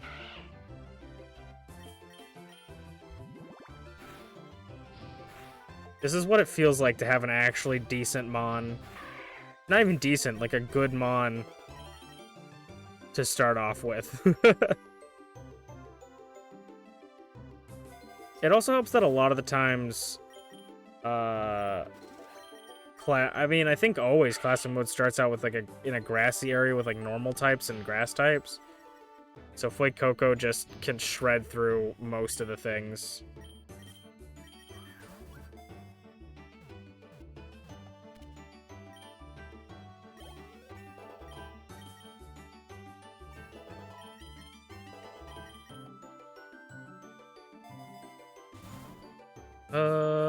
We'll grab more Pokeballs. Lechon.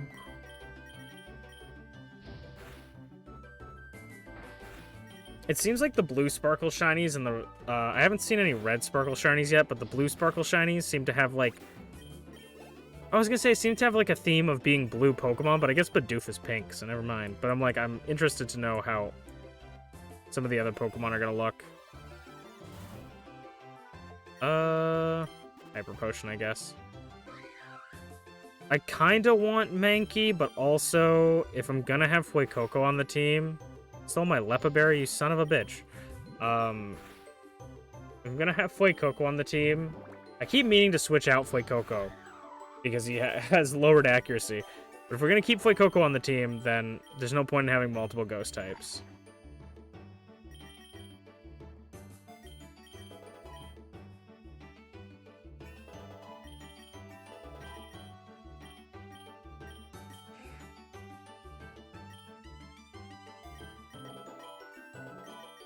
Bite to Rattata. Attack is increased. I will potion up Fuecoco, but increase attack on Bidoof maybe would be really good.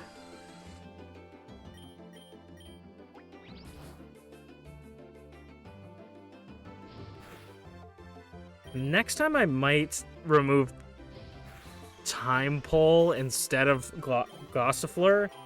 Because Time Pole is a water type, and Bidoof is going to evolve into a water type. So they're going to end up doubling up on typings. The Legendary Egg was a Mewtwo? Sheesh. That's kind of crazy. Congrats, congrats. Rollout. Nero Force Rollout. I still don't really know what that does. But all I know is that he's dead and Fuecoco's going to evolve. Can we also talk about how great these sprites look? The people that did the sprites for this game, incredible job. Incredible job, folks.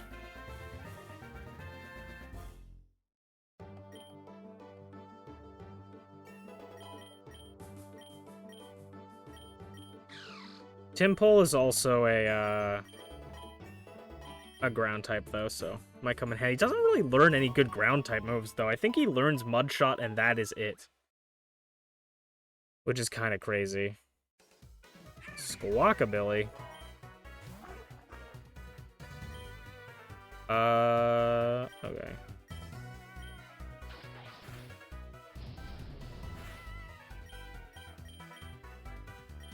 I'm kind of tempted just to try and get a flying type on the team. It's another normal type. You know what? It has Hustle.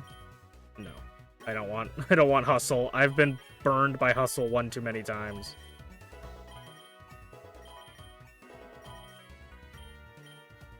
Zigzagoon's got Headbutt. I guess we could have kept Covet, but I gotta learn how to really use Covet and pick up and all that stuff. I guess Potion. We can refresh the shop, but I like saving my money for potions.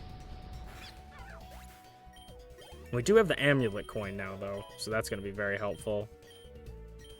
I don't really care for Fury Swipes, if I'm going to be honest.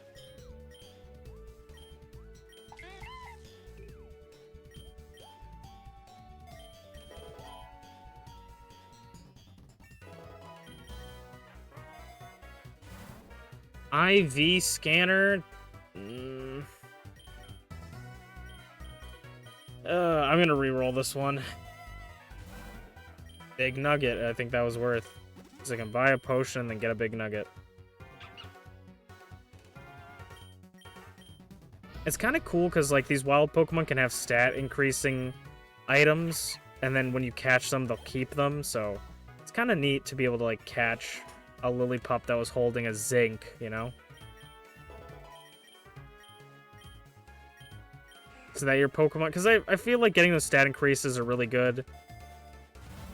Lock Capsule, ooh, or big nugget, but Lock Capsule actually might be the best, so this allows me to lock the rarities while re-rolling.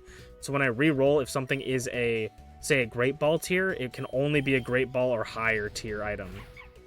But it costs more to re-roll the shop. So that could be really good.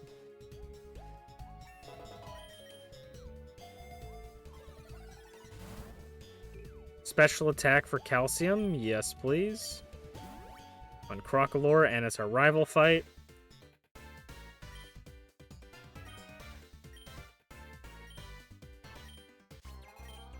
And she's got Quaxwell, right? I don't know how well we're gonna do with this one, but I'm gonna try and Toxic it again if I can. We eat the Aqua Jet. Nice.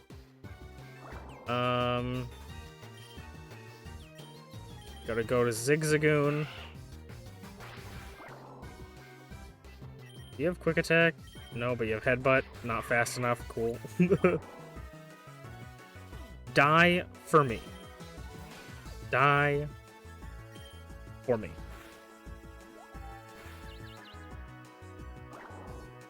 Watch this. Well-trained Rattata.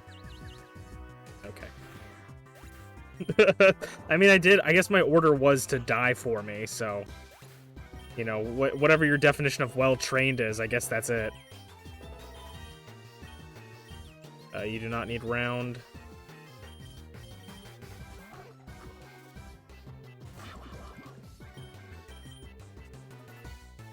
Bruxish is kind of annoying. Please live. Okay, yeah, we eat. We're fat. We're actually just so fat. I don't know if we're outspeeding the Pidgey, though.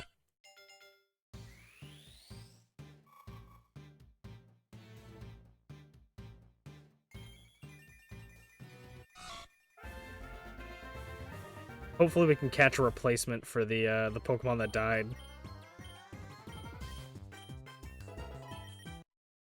Oh, Bidoof's evolving too, nice. I've not seen Shiny Bibarel yet.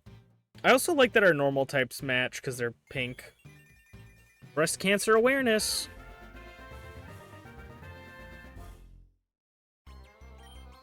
Donate to support breast cancer research.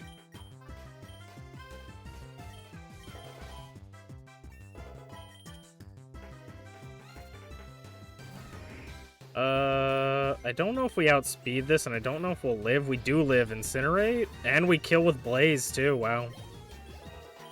Crocolore is crazy.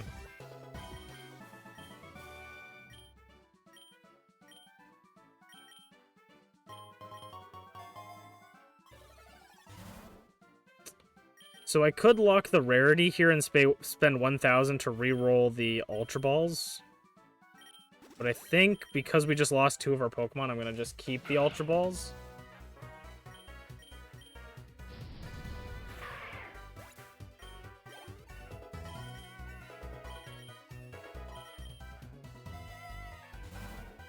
Memory Mushroom is interesting, but I don't think we have anything that needs to be remembered. Of course... Oh! I thought Roar made him go away. I mean, it did, apparently, but... Do you have Ball Fetch? Ball Fetch actually might legit be good in this mode, because you want to conserve your balls. Conserve your balls, kids. Hello, Merlin. How's it going?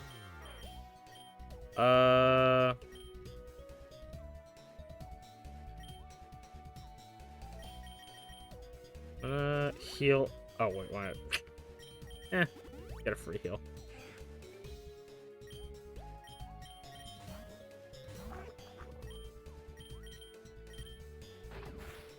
You know what game I really want to play that's Pokemon related, but I don't have it, and I don't know if I could really play it without connecting my DS to a Wii? Pokemon Battle Revolution. That game was so fun. I remember playing the shit out of that game as a kid. I never owned it, though. I always, rented it.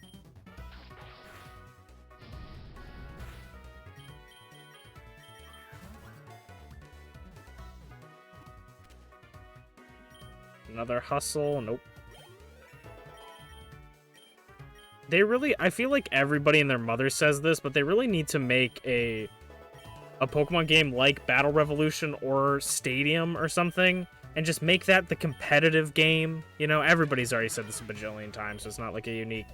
Like, make a game that has all the Pokemon, but is, like, used, like, Showdown, like, is competitive, and then make it really high graphically, like, make it have really good animations, and just, like, be able to store your Pokemon in it would be great. See, Terra Orb, I do want to grab Terra Orb. The only thing about Terra Orb that is bad is that it does fill, it has Terra Shards show up in your slots, and so you might not want Terra Shards, and they'll keep showing up. So they do kind of, like, fill up your shop, but I'm going to take the Terra for now, because if I can get Terra Fire, could be really good. Terra Fire Torch Song. Then again, being Ghost type is very nice as well.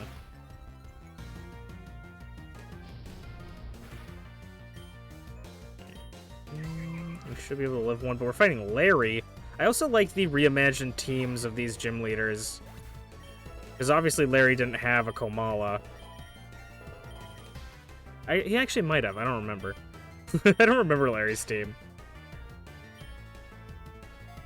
I want to play Mystery Dungeon again. I 100%ed Gates of Infinity and loved it. Mystery Dungeon's a really good game, too. I would like to try the new Mystery Dungeon that came out. I'm gonna go Yamper, I think.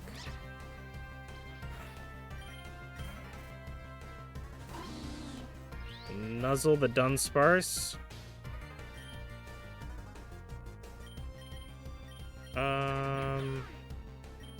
I'm gonna go into Barrel and try to set up defense curls. +2. +4. Alright, let's try rollout now. Pretty good, not incredible though. Hopefully we'll be good on the Staravia coming in. Attack harshly fell though, which sucks, but rollout. Nice.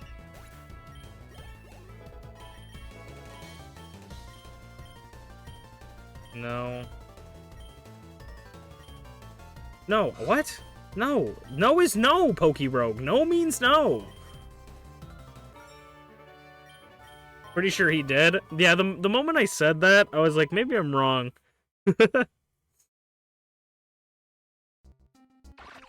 The new one apparently has the same story as the first Mystery Dungeon, but added the Pokemon and Mega Evolution from the games before. It's very cool. It's very content dense. Interesting. That sounds cool. I imagine that game is never going to go on sale because it's a Pokemon game. Or someone's selling it for like $300, but maybe one day I'll pick it up if I find it somewhere.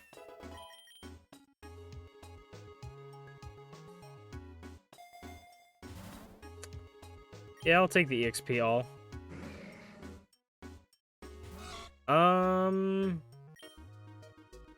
Don't have anything that like exceptionally takes care of this, but Burt has Quick Attack and Incinerate hits both, so I want to take out the Coughing Chest in case it had Explosion. I don't think it does, but it could have. I'm okay with Mud Shot on the effective for it.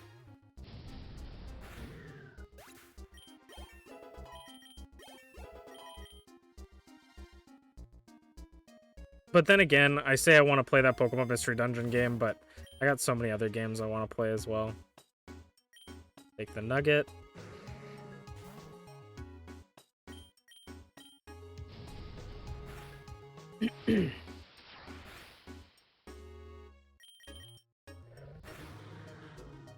This game, though, I've been playing like a shit ton. This is basically the game I've been playing off stream the most right now. Other than maybe Xenoblade 3. No, I've been playing this more than Xenoblade 3 because I only play Xenoblade 3 on the days I don't stream. Special defense. Let's build Crocalor to be bulky. I don't want to put everything into one Crocalor bat. I don't want to put all of my fire eggs into one Crocalor head. But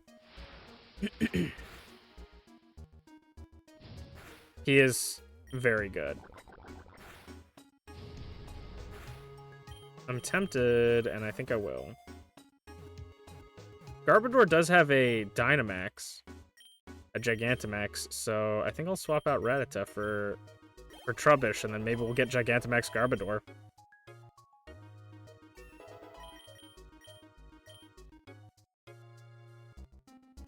You know what?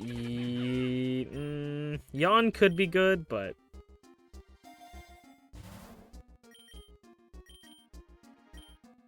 I might run Special Defense up. X Special Defense. Someone's baking hotcakes.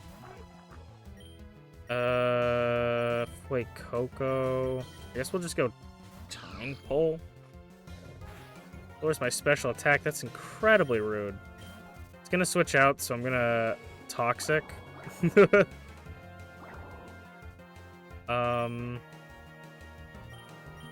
I guess back to Crocalor, because it's a grass type. But it might switch. She might switch out again. So I'm gonna Snarl. Oh, they don't switch out. Weird.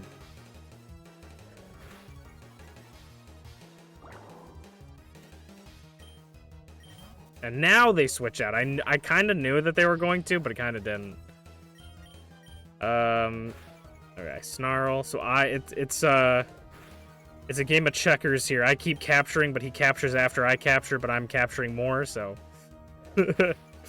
He lowers my special attack, but I lower his special attack by a stage before he can lower my special attack. It's mind games. Hey, Yamper's evolving. I feel like Yamper was designed to be, like, a much more, like... Maybe not, but I feel like Yamper was, like, designed to be almost like a mascot of Sword and Shield, and people really liked it. But, like, it just kind of died off after that. Like, nobody really ever talks about Yamper anymore. Like, they even have Yamper on the Pokemon website for the spring sale. So it's kind of like... I feel like they were building Yamper into this thing, and then just, like... It just never worked out. Kind of gave up on it.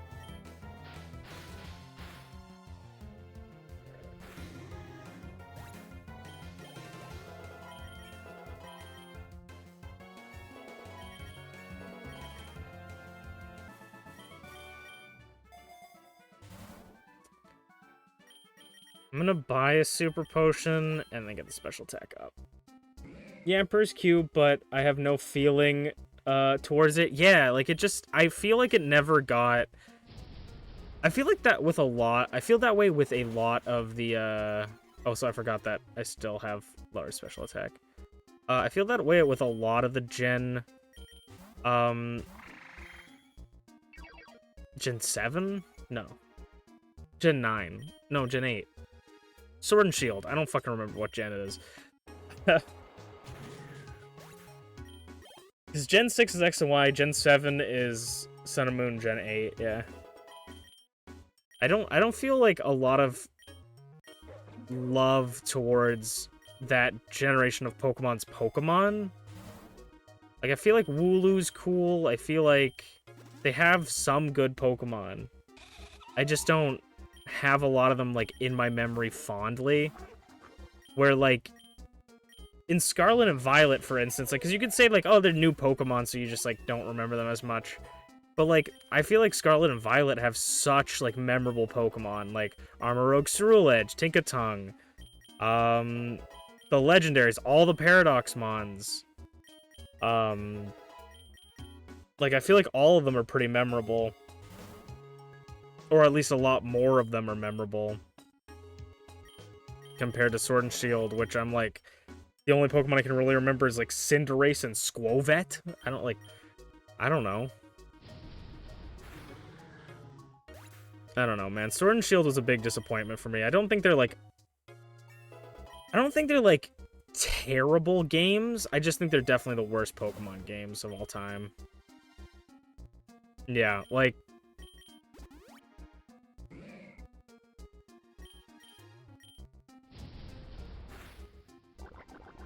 yeah, I think they're just the worst Pokemon games.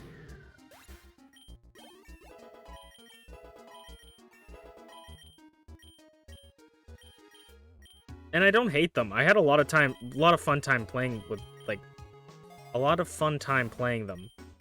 But I don't have any desire to go back to that game.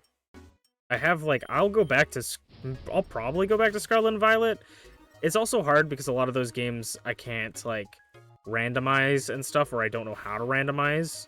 So, other than having to, like, completely, like, jailbreak my Switch, which is just, like, something I do not want to do. If I got another Switch, maybe I would jailbreak my Switch, but I probably wouldn't. I just don't know if it's even worth it.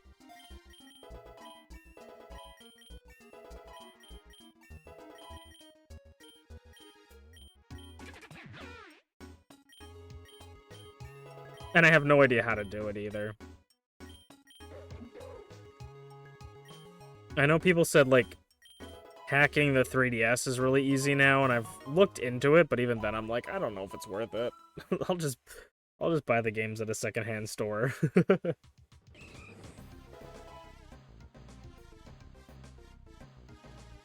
Oh yeah, Phalanx? Yeah. I was actually thinking about Phalanx the other day. Because I was thinking about Pokemon that I didn't use on, like, my main team that I would probably use again. And I was thinking that Phalanx would probably be one of them.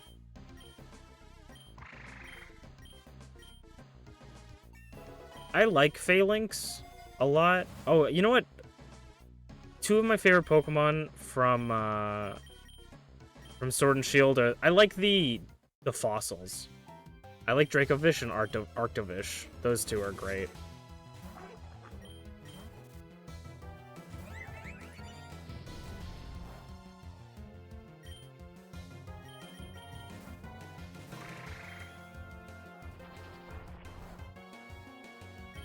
I feel like Mudshot is the safest play because if he switches into Pawniard for whatever reason, he'll still be super effective.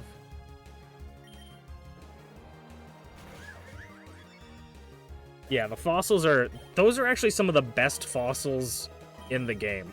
Like, in Pokemon. Those are some of the best fossils, for sure. I mean, Urshifu's pretty cool too, I guess. But I don't even really think of Urshifu as Sword and Shield because it's the DLC. Calyrex is mad. The Galarian birds are cool, I guess. Gigantamaxing is cool in general. I do like the concept. Alcremie is really cool as well. Like, there are some Pokemon. You know what? Hatterene is really cool as well. There are some good mons, but I feel like a lot of them are forgettable. Even the good ones are forgettable. Really like Big Meowth. Big Meowth is great.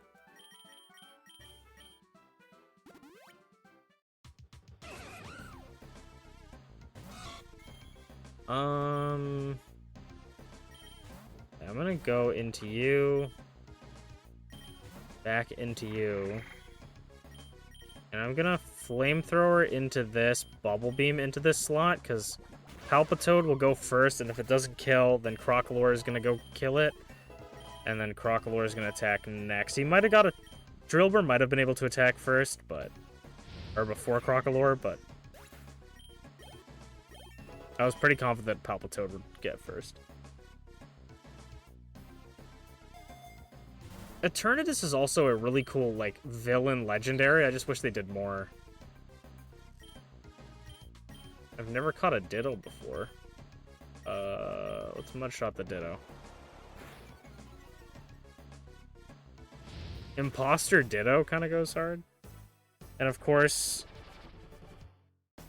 this thing has Sturdy to make my life just a little bit worse.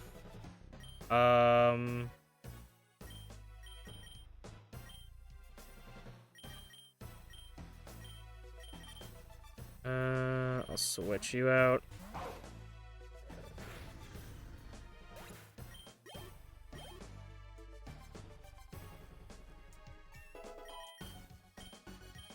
Trubbish wants to learn Toxic? Nah.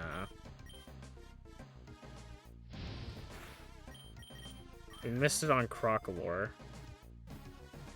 Nice. Of course it doesn't have Imposter. Scarlet and Violet, I think, just were so good games, though. Like, such good games.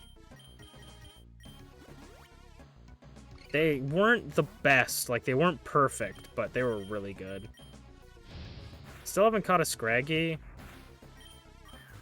I guess. Fun fact about the move Facade, the only reason I knew how to spell it was because of Pokemon.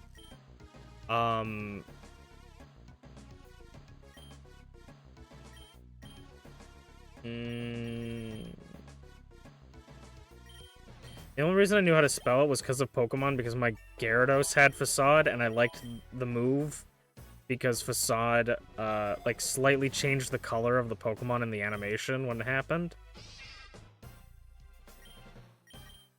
And, you know what? Honestly, forgot Berserker existed, to be honest. Like, I knew Berserker existed, but I forgot Berserker was from Sword and Shield. So another one that I was like, oh yeah, they made a whole other Meowth line.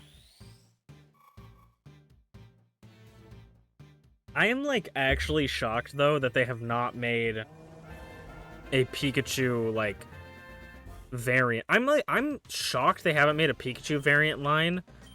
Other than, obviously, Alolan Raichu. I mean, like, specifically Pikachu. Like, they haven't made, like, a Galarian or a Paldean Pikachu or something. I'm shocked about that. Only because I feel like that would be just an episode in the anime. It's like, whoa, Pikachu, look, there's another Pikachu, but it looks different than yours, And then Pika would be like, Pika-Pee, whoa, Pikachu. And they'd be like, whoa, Pikachu. It's so crazy. It looks like you, but it's not you. It looks slightly different. And then that would be like the whole episode. Like, I'm shocked they didn't do that, because that writes itself. They gave Pikachu like 20 hats. Yeah, but that's not like that it makes sense, but like it's just that, like, that's just Pikachu getting hats, right? You know? It's not like Dark Electric Pikachu. Whoa, Pikachu, that's an evil version of you, Pikachu. Pika-P. Yeah. You know? The anime writes itself. I didn't want to click that. But that's okay, because I am ground type. I'm pretty sure I don't remember what anime there was, but I'm pretty sure there's an anime opening, unless I'm having a dementia moment right now, where there was, like, a trainer with, like, an evil Pikachu, but he had, like, scruffy hair or something like that. I don't know if that was the same season with Meowth's rival who was, like, Puss in Boots. I'm gonna look up...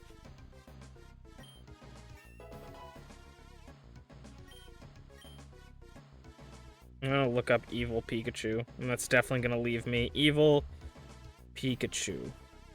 It's definitely gonna lead me to what I want. Yep, definitely did. It led me instantly to just AI images and creepypastas. Evil Pikachu from intro.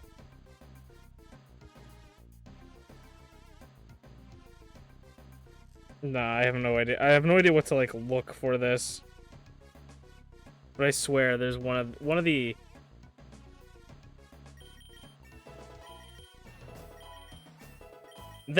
I swear that might have been like a movie or something, or I'm just completely dumb, which is very likely.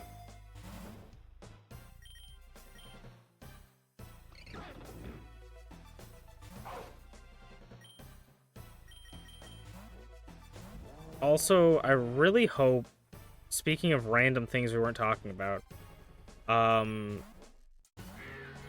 related to Pokemon at least, I am like really hoping that they make another Pokemon movie at some point, like live action or animated or whatever, because like, fuck man, like, Detective Pikachu, they literally just made like one of the best video game movies ever, and then just haven't done anything with it, which, I mean, maybe they don't need to, maybe they struck gold and they don't need to tamper with it, but like, it's such a good movie. I still watch it like all the time. I've probably watched it like 3 times this year already.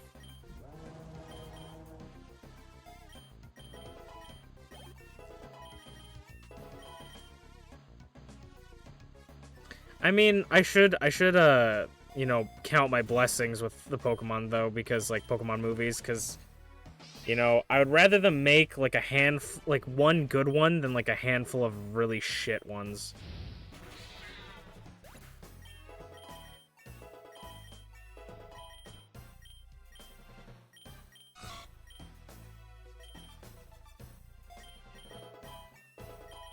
I think Furret basically has his moveset for the rest of the game now.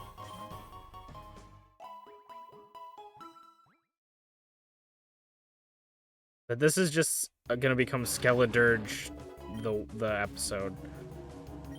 Because Skeledirge just carries. He just torch songs and carries. There's also an item in the game that I believe allows you to attack twice, and I don't know if it also gives you stat boosts each time, but if we could get that on Torch Song, that would be nuts, because we'd get +2 and just be able to attack multiple times.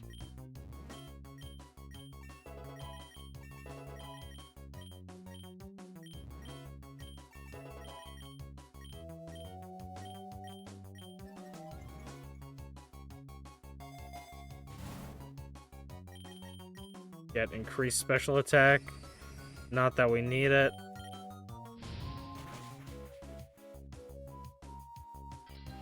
Honestly, I'm considering catching Magneton.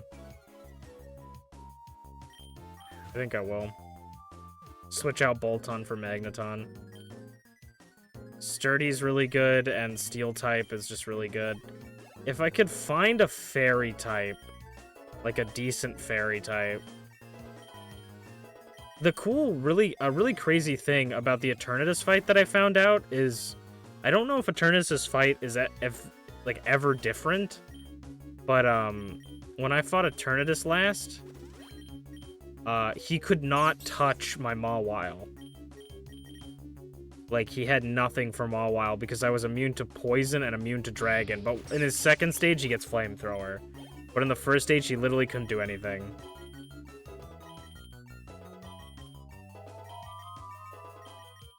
So if you get like a really good Zacian, could potentially just set up sweep.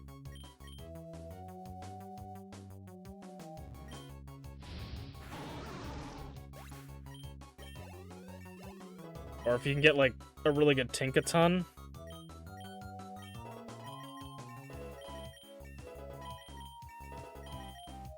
Forget about it.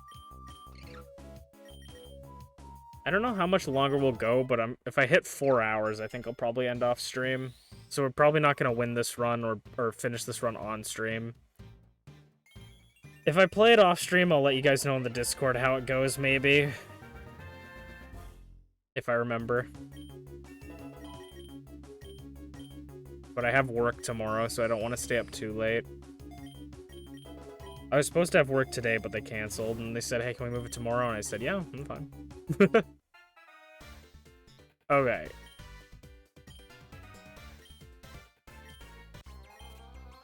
This is where things get kind of serious, because she still has that thing.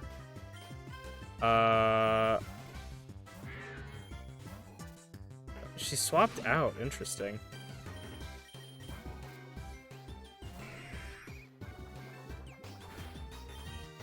Weird. She kind of just threw away her Pidgeot there. I don't know why she would have swapped on my... maybe she was planning on doing a fighting type move?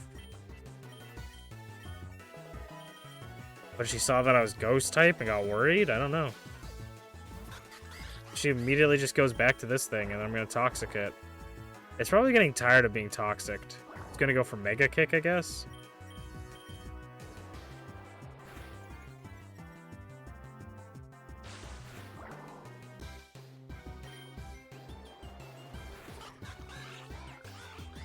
Okay, I'm fine with this outcome of events.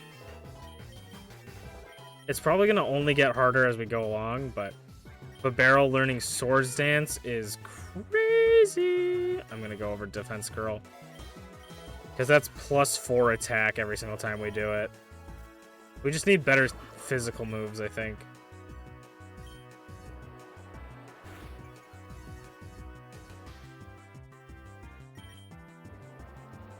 I hate the way Brux just looks at me. I do not need Hyper Voice on Seismitoad. I would, but I don't need Will-O-Wisp, and I don't need Hex. Will-O-Wisp is really good, but I don't need it. You know what's fucked up? She's gonna have a Tyranitar by the end of this. I feel like Metagross is my least favorite to get, but we have a Metagross counter in Skeledirge anyways. But Metagross, I ran into her with Metagross one time and it did not go well. Special defense. Interesting.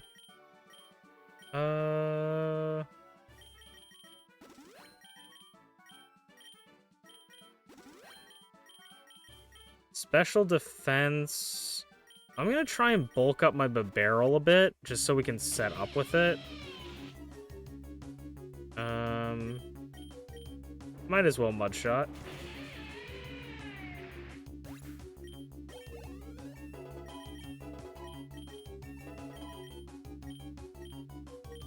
I tried doing Baton Pass Curl for Coil for it. Didn't really work out for me on one of my runs. Ooh, I think we just take the rare candy. Get a little bit of a level for everybody. We could have re-rolled that though. It was two yellows. If we get the Lucky Punch though, that would make my life so nice.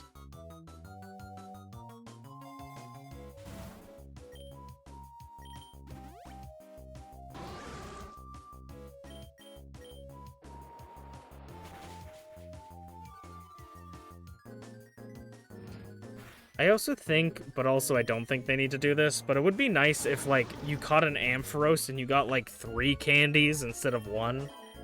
But if you caught a Mareep, you got, like, 1 Mareep candy, so, like, catching the higher evolution ones got you better. But then also, if it got you 3, you would only need 3 to, like, or you'd only need 10 of those to, like, level it up, so I understand why it's not.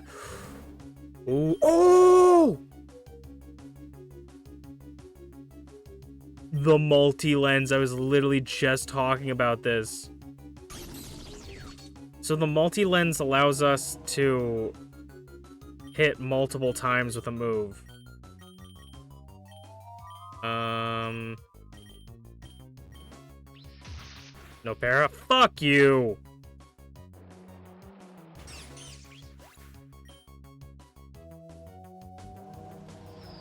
Don't kill? Okay. Does this give me 2 stat boosts? We won't figure out until, like, after all this. Oh, we do get 2 stat boosts! That's actually cracked. That is so cracked. Might as well take the map, I guess. That will help us find more Pokemon if we need. That's actually nuts.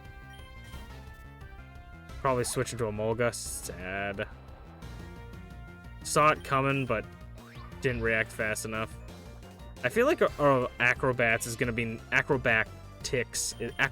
I don't know. I can't speak. Is gonna be nerfed to the ground in this game because it does like double damage if you're not holding items, but like held items are so good in this that I feel like it's just not gonna be that viable. It's like how I think pluck is gonna become like super OP because it's gonna just eat the berries on them. It's probably gonna eat like one random berry, not all of them, but still. Dude, oh my god, this is gonna be so crazy. I can just set up like insanely with Skeledirge now. That's actually so juicy.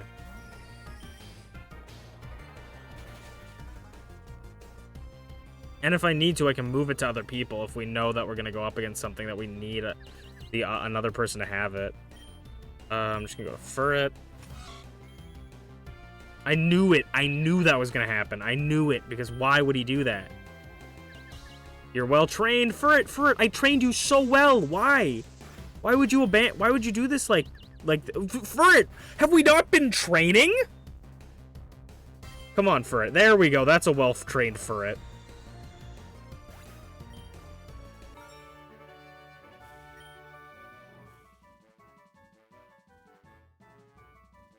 I assume they're going to make it so that the acrobatics boost happens if you have less items than the opponents. That might be good. I still think that it's going to... I mean, like, for later on, that might be good, but early game would be terrible, because, like, nothing has items. Also, why didn't my map let me choose, or did I accidentally click something? Sometimes the map just doesn't work. It's very weird.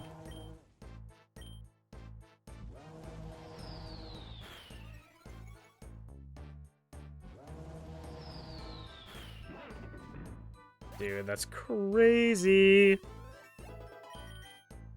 Free +2.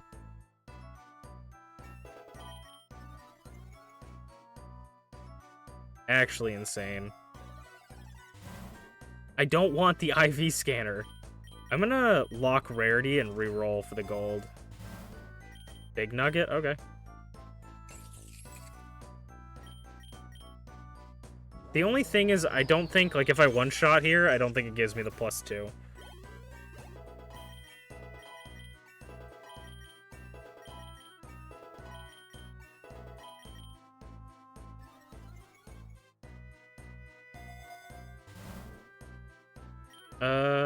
Special defense, sure. Dude, I got throat chopped when I was gonna do Torch Song, but throat chop is only partially implemented, so it didn't do it. It didn't, prevent my guy. Also, even if you're heat-proof, I'm like +3.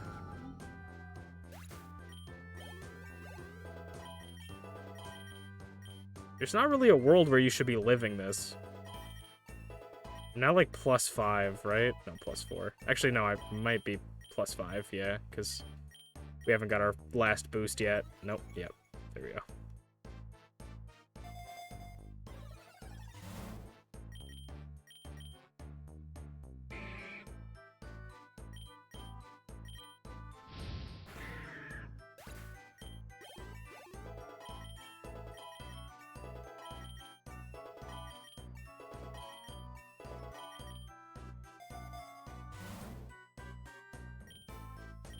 We'll give citrus to Delibird. Delibird? Skeledirge.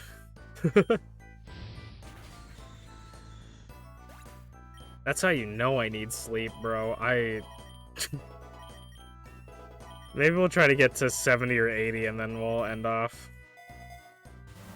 Oh my god, I don't want the IV scanner, please. Please.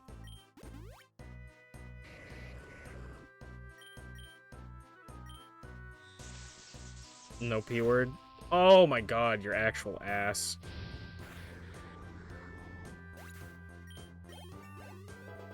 This is why nobody likes you, Electrode.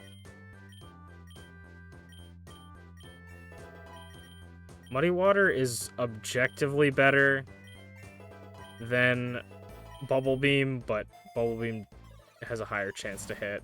EXP balance, yeah, we'll grab that, I think.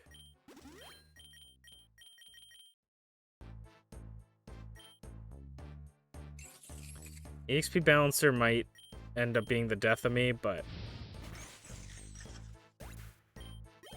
I think it'll be helpful. And everybody's getting so much EXP at this point, I don't even know if it really matters who gets it. No. No means no, Pokerogue. How many times do I have to teach you this lesson, old man? Don't you fucking dare. Thank you.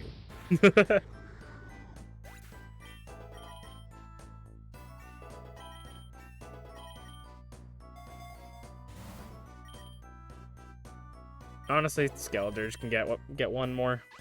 I find that this game is like, you need a good team for like the boss fights, but for the... Wow, we go through Sturdy too now, jeez.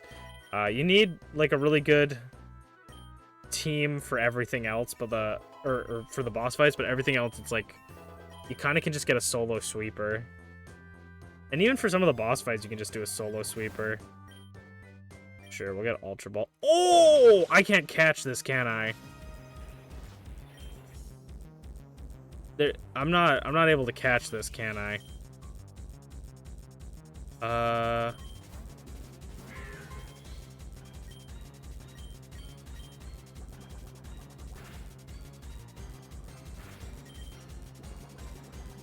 Are legendaries locked?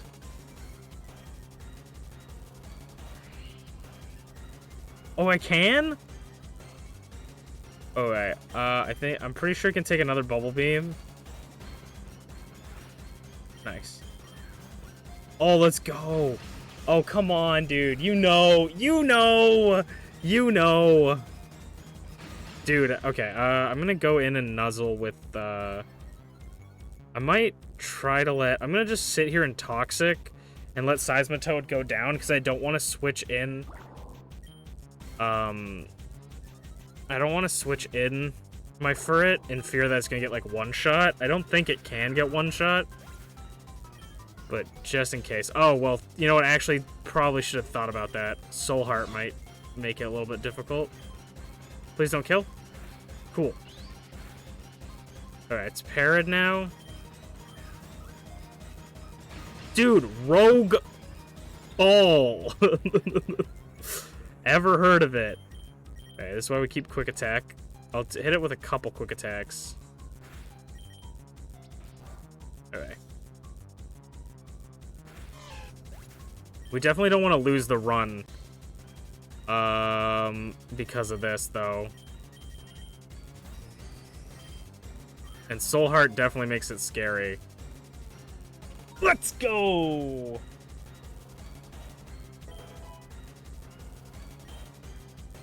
I think I need this. I think I do need this on the team. As much as I really like Magneton, I think I gotta switch it out. Magearna is crazy! That's so sick. You wonder if you can get the special Pokeball Magearna? Probably, right? Alright, we gotta reset. Imagine if you, like, had that glitch happen, and then you loaded in, and it was a shiny. I feel so bad for Corviknight. Because he's about to get Skeledirged. Rude.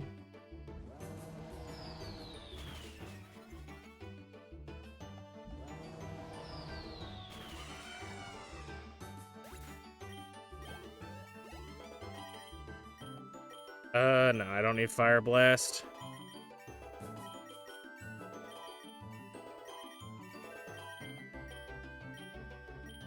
Magearna is literally gonna be so good for Eternatus. The only thing is it doesn't really get a benefit from Soul Heart on Eternatus.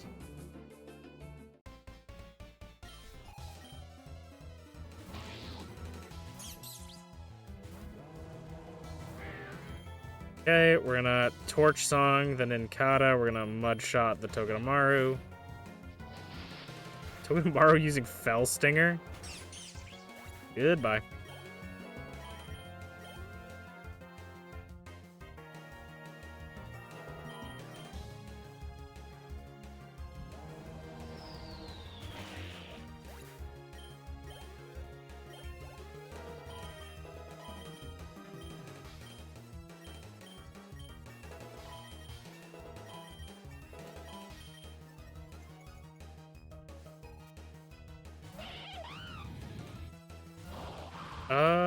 Probably gonna sucker punch me.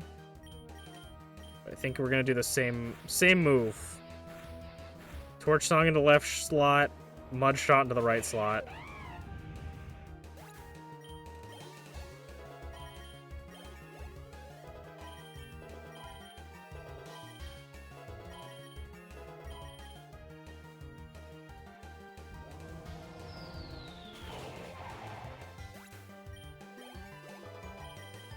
If you guys really badly want me to finish this run on stream, like you guys really want to see how this run goes, I can hold it for tomorrow's stream and we can do this instead of Yakuza, because I don't know how... We might end up doing this anyways instead of Yakuza or something not Yakuza related, just because of I have work, and work usually drains me very much so.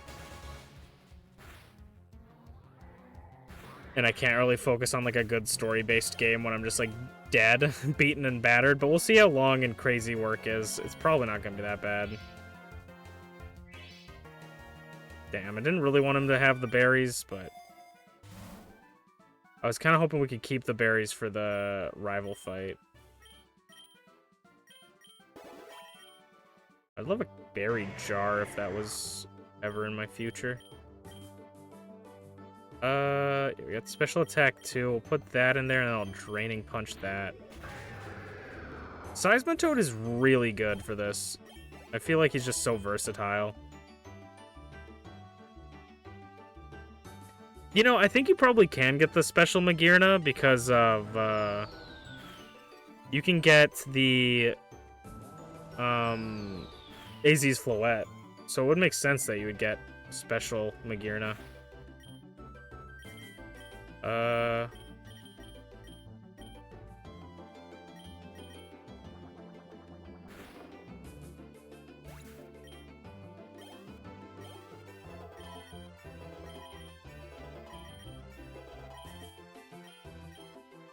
Iron Head.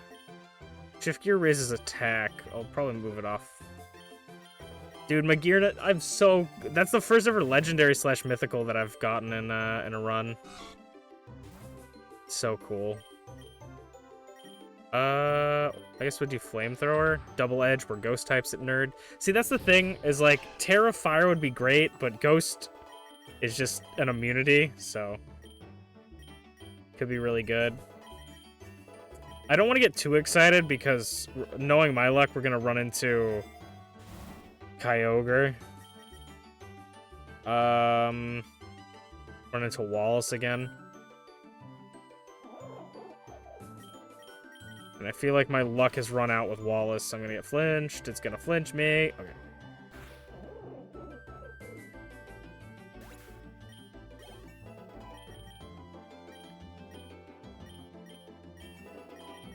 I wonder if legendaries and mythicals are also tied to luck? Maybe. It would make sense because I've never seen a legendary until now. But also I could just see it being like really rare.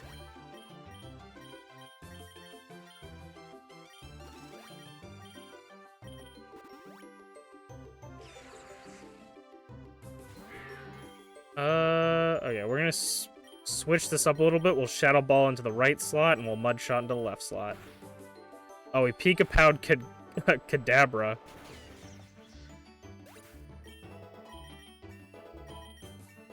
Pika-Pow's an interesting move. I imagine Pika-Pow is a Let's Go move, because it's like, I've never heard of it before, and it's like Pikachu does more damage the more it likes you or something.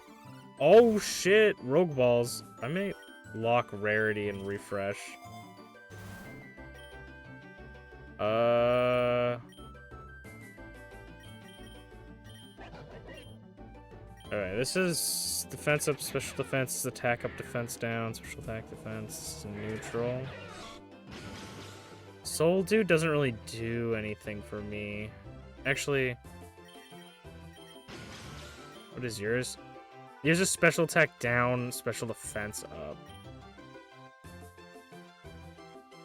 Oh, Let's Go moves have really stupid names. Hence why I could hence why I thought it was a Let's Go move. Unfortunate. Probably should have taken the rogue balls in hindsight, but if we got something really cool, that would have been... It would have been a good investment. Damn, Oinkalone.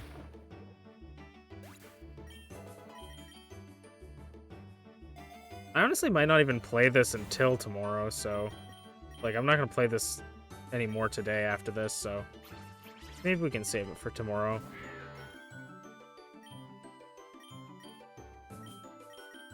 Draining Punch. I feel like he's gonna live, yeah. But at least that one goes down. This multi-lens is so crazy.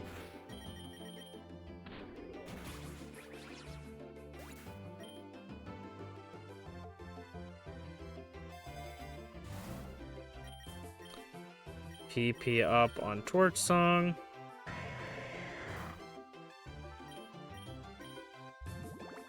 Don't touch me. Dude, imagine if he coveted and could steal... Yeah, maybe I won't want Terrifier then. Because he might be able to covet and steal my, my multi-hit move.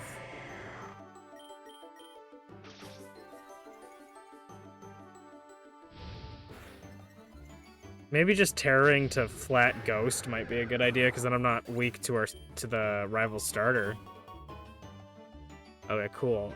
I'm gonna go Grassy Fields.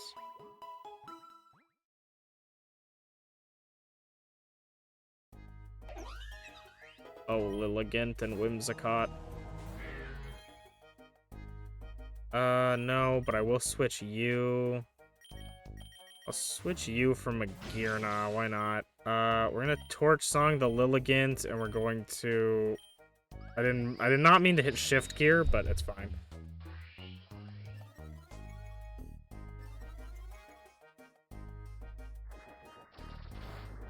We're running physical Magearna.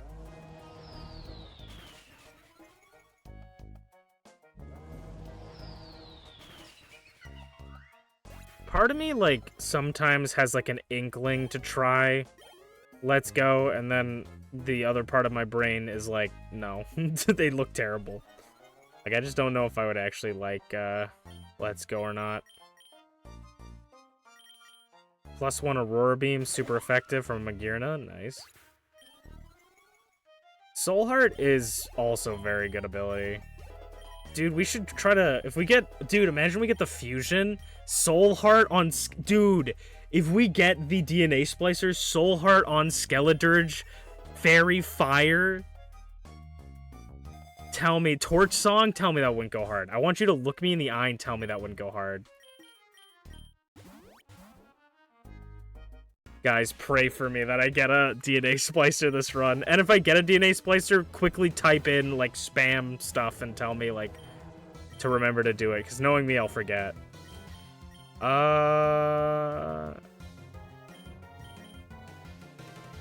We don't keep our plus, and we're fighting a water type, so I think Seismitoad, probably. We don't have any fairy type moves on Magearna, unfortunately. If we can get a Memory Mushroom, that'd be good. To get, like, Moonblast or something.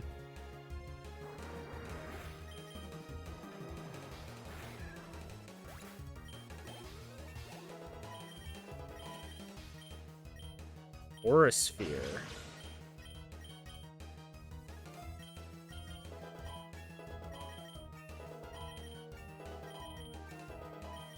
Dude, I'd actually lose it if we got the DNA Splicer. I don't really know what it's planning to go for, but I feel like it's pretty safe to go into Dirge.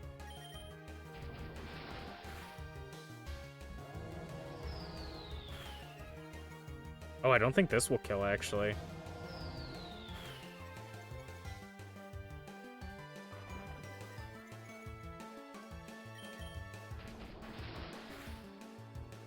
But if I was a fairy, Outrage wouldn't do anything.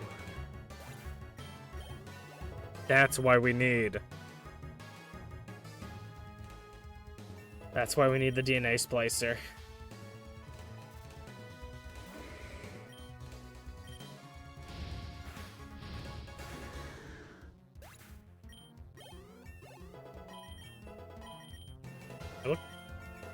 something got 14. I think that might be Skeledirge now. It actually has 14 candies. It looked silver, so I'm not sure. Hyper Potion you. We'll Hyper Potion you, and then I'll give the Lumberry to Dirge.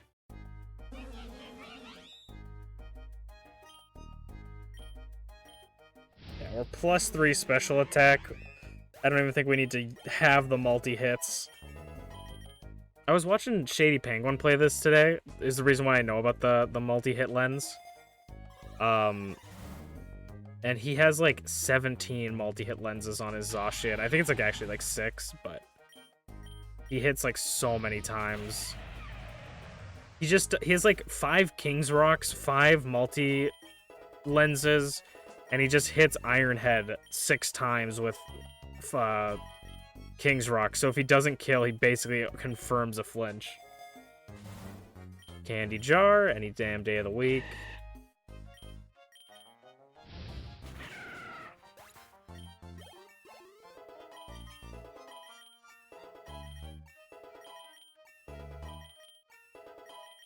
And Shady was also talking about how this game is like the perfect just play along game, and I have to agree. Like everybody's just playing it together. It's super fun. I'm gonna Seismitoad on this defense. We'll see. Part of me kind of wants to get to 100 because I just looked over and we have hit over 4 hours now. We're actually 10 minutes over 4 hours for the stream. When I said I was only gonna go 4 hours, but now I'm kind of like, maybe we're almost to 90, which means we're almost to 100, right? That's how math works.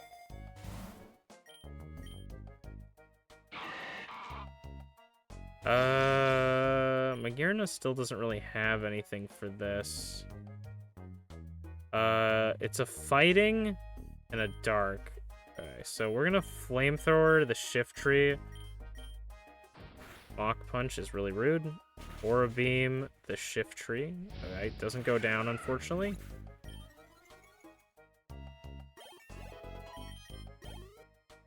The only thing with Magearna's Soul Heart is in the Eternatus fight, it's kind of useless because Eternatus doesn't die. So you would never get the Soul Heart proc. Unless, does Soul Heart also work if your teammates die? Is it just anybody? Because then maybe it does work.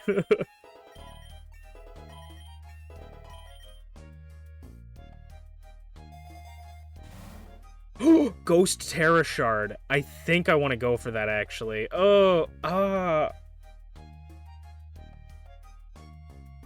if I do find a DNA splicer now, then maybe I don't. I don't know if I want that. Because if I find a DNA splicer, I want him to be fire type for the stab.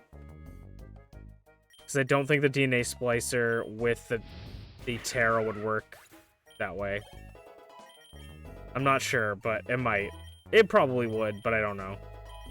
I don't want to risk it. Another candy jar? Sure thing. Yeah, I was like, this thing's gonna sucker punch me. Just got that look to him.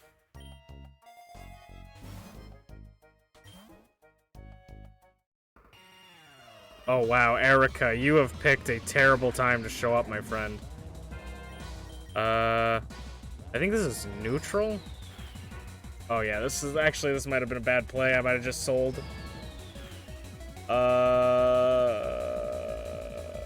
Don't kill. I'm gonna go double Torch Song again if this is a kill, I think. Oh, we do have Blaze now activated, I guess. Okay, if we can outspeed everything on our team, this will be really good. Jump Bluff definitely outspeeds me. I eat Giga Drain, though. I eat Giga Drain for breakfast. That's right, I eat Giga Drain for breakfast, baby. Yeah, Blossom out of here. Tangela, see you later. Victory bell. Don't let the door hit you on the way out. Skeledirge sweep.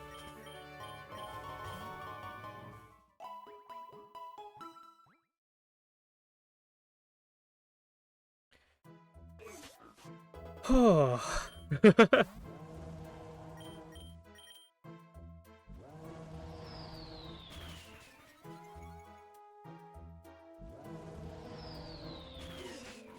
That was actually kind of scary, because we don't really have a ton of grass counters other than Skeledirge.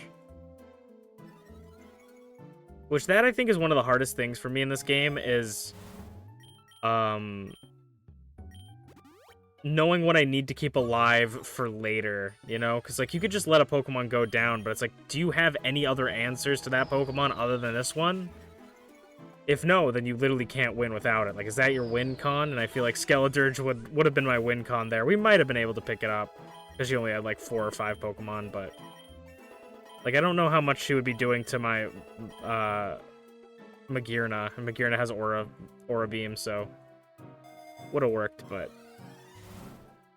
I can't even re-roll if I wanted to, so I'll just pick up the Rogue Balls. No, but we'll swap out Seismitoad. Flamethrower into left, Mudshot into the right. Even Ninetales outspeeds us, that's crazy.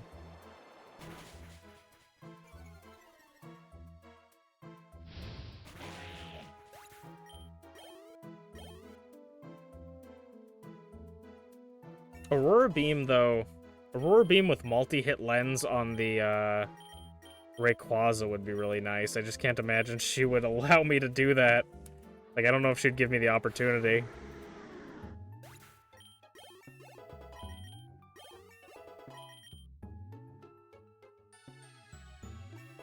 So no point in putting it on the Magearna yet.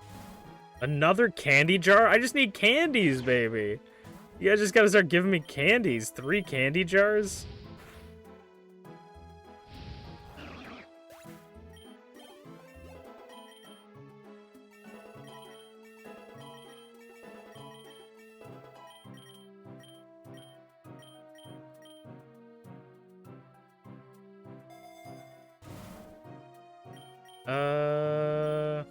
We'll go X speed, I guess.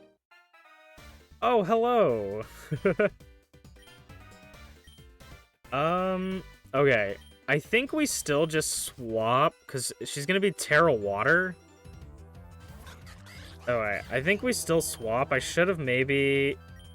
We could swap to Magearna, but Magearna doesn't really have anything for him. She still swaps. It's so interesting that she swaps on Quaquaval every time. She must just think that Tyranitar can handle my Skeledirge more than her Quaquaval can. This is the second time she did it.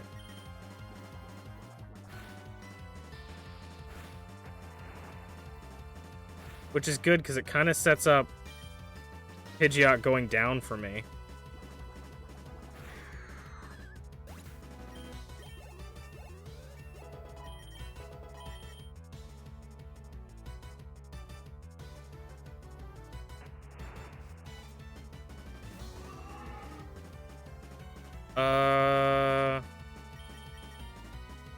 He could very well be going for a Dragon-type move. Trying to think of what they could go in to with this, because they have Quaquaval, they have... they still have T-Tar. They're not going to go in on T-Tar. I don't know what they go in on this. Quaquaval, probably, I guess. They kind of have to. It's resisted. Lowers attack. Nice. Flash Cannon, not very effective. Is Aura Sphere effective? I guess it would be, yeah.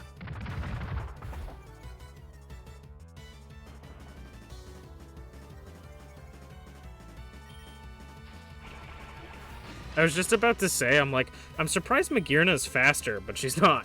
She was not faster. So it outspeeds that, so it's probably gonna outspeed Skeledirge, so no point in trying to go into Skeledirge again. I think we'll go into Seismitoad and Bubble Beam.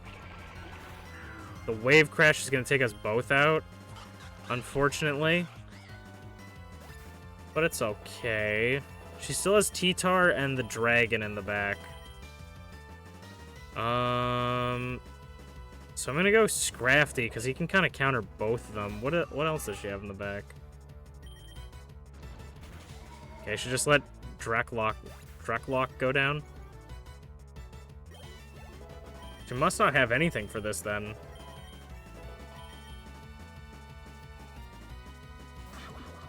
Oh yeah, she literally doesn't have anything for this, is Bruxish.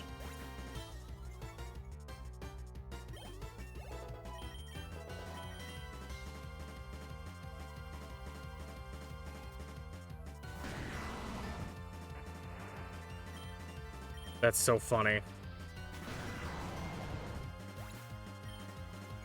Scrafty just removes the rest of her team.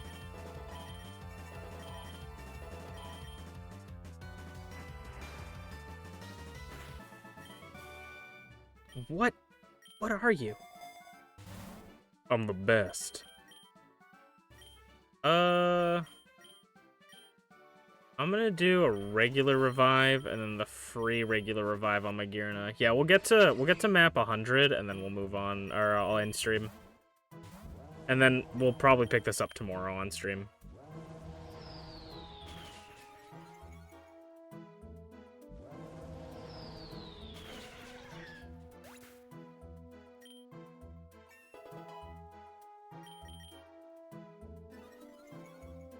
I want a rarer candy that just gives us +3 to everybody. Nugget's fine, I guess.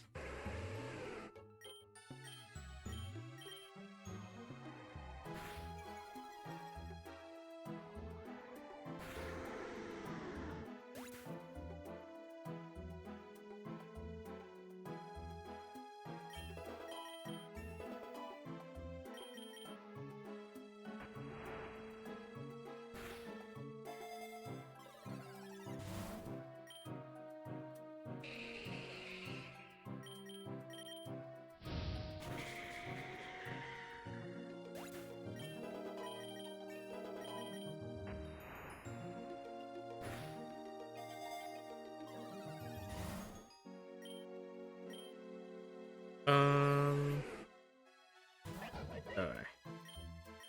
Don't swap you, swap Seismitoad in. Seismitoad and Skeledirge have been carrying my last 2 good runs on Classic. Skeledirge might be a good Endless Mon. We might be able to run all of my shinies in Skeledirge. Did we try that earlier? I don't remember. No, I think we tried that on Spliced Endless. That's why I'm remembering that.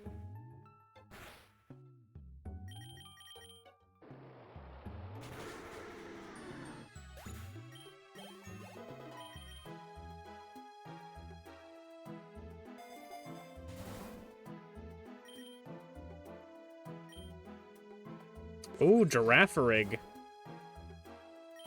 I almost was like, I can Shadow Ball it. Normal type, by the way. Ooh. We eat that. And we still outspeed. Very nice. Zap Cannon on Magearna, I think we're alright. We got an EXP Charm and another Pokeball. Let's go back to the forest, because we're Fire type. But we've made it to 101. I'm gonna end off for the stream tonight, I think, because I'm too tired to even continue. It also doesn't look like there's anybody online, so unless other people have a request for a raid, let me know if you guys know anybody online. Other than that, thank you guys all for hanging out with me. I had a lot of people in the stream today just chilling with us, and then tomorrow I might probably continue this and then maybe do something else or just continue this. I don't know. But I had a lot of fun bringing MPW back. I hope you guys are excited for Season 2. And I hope you guys have a fantastic rest of your night. Sleep well and sweet dreams. Bye. Matane. Bye-bye.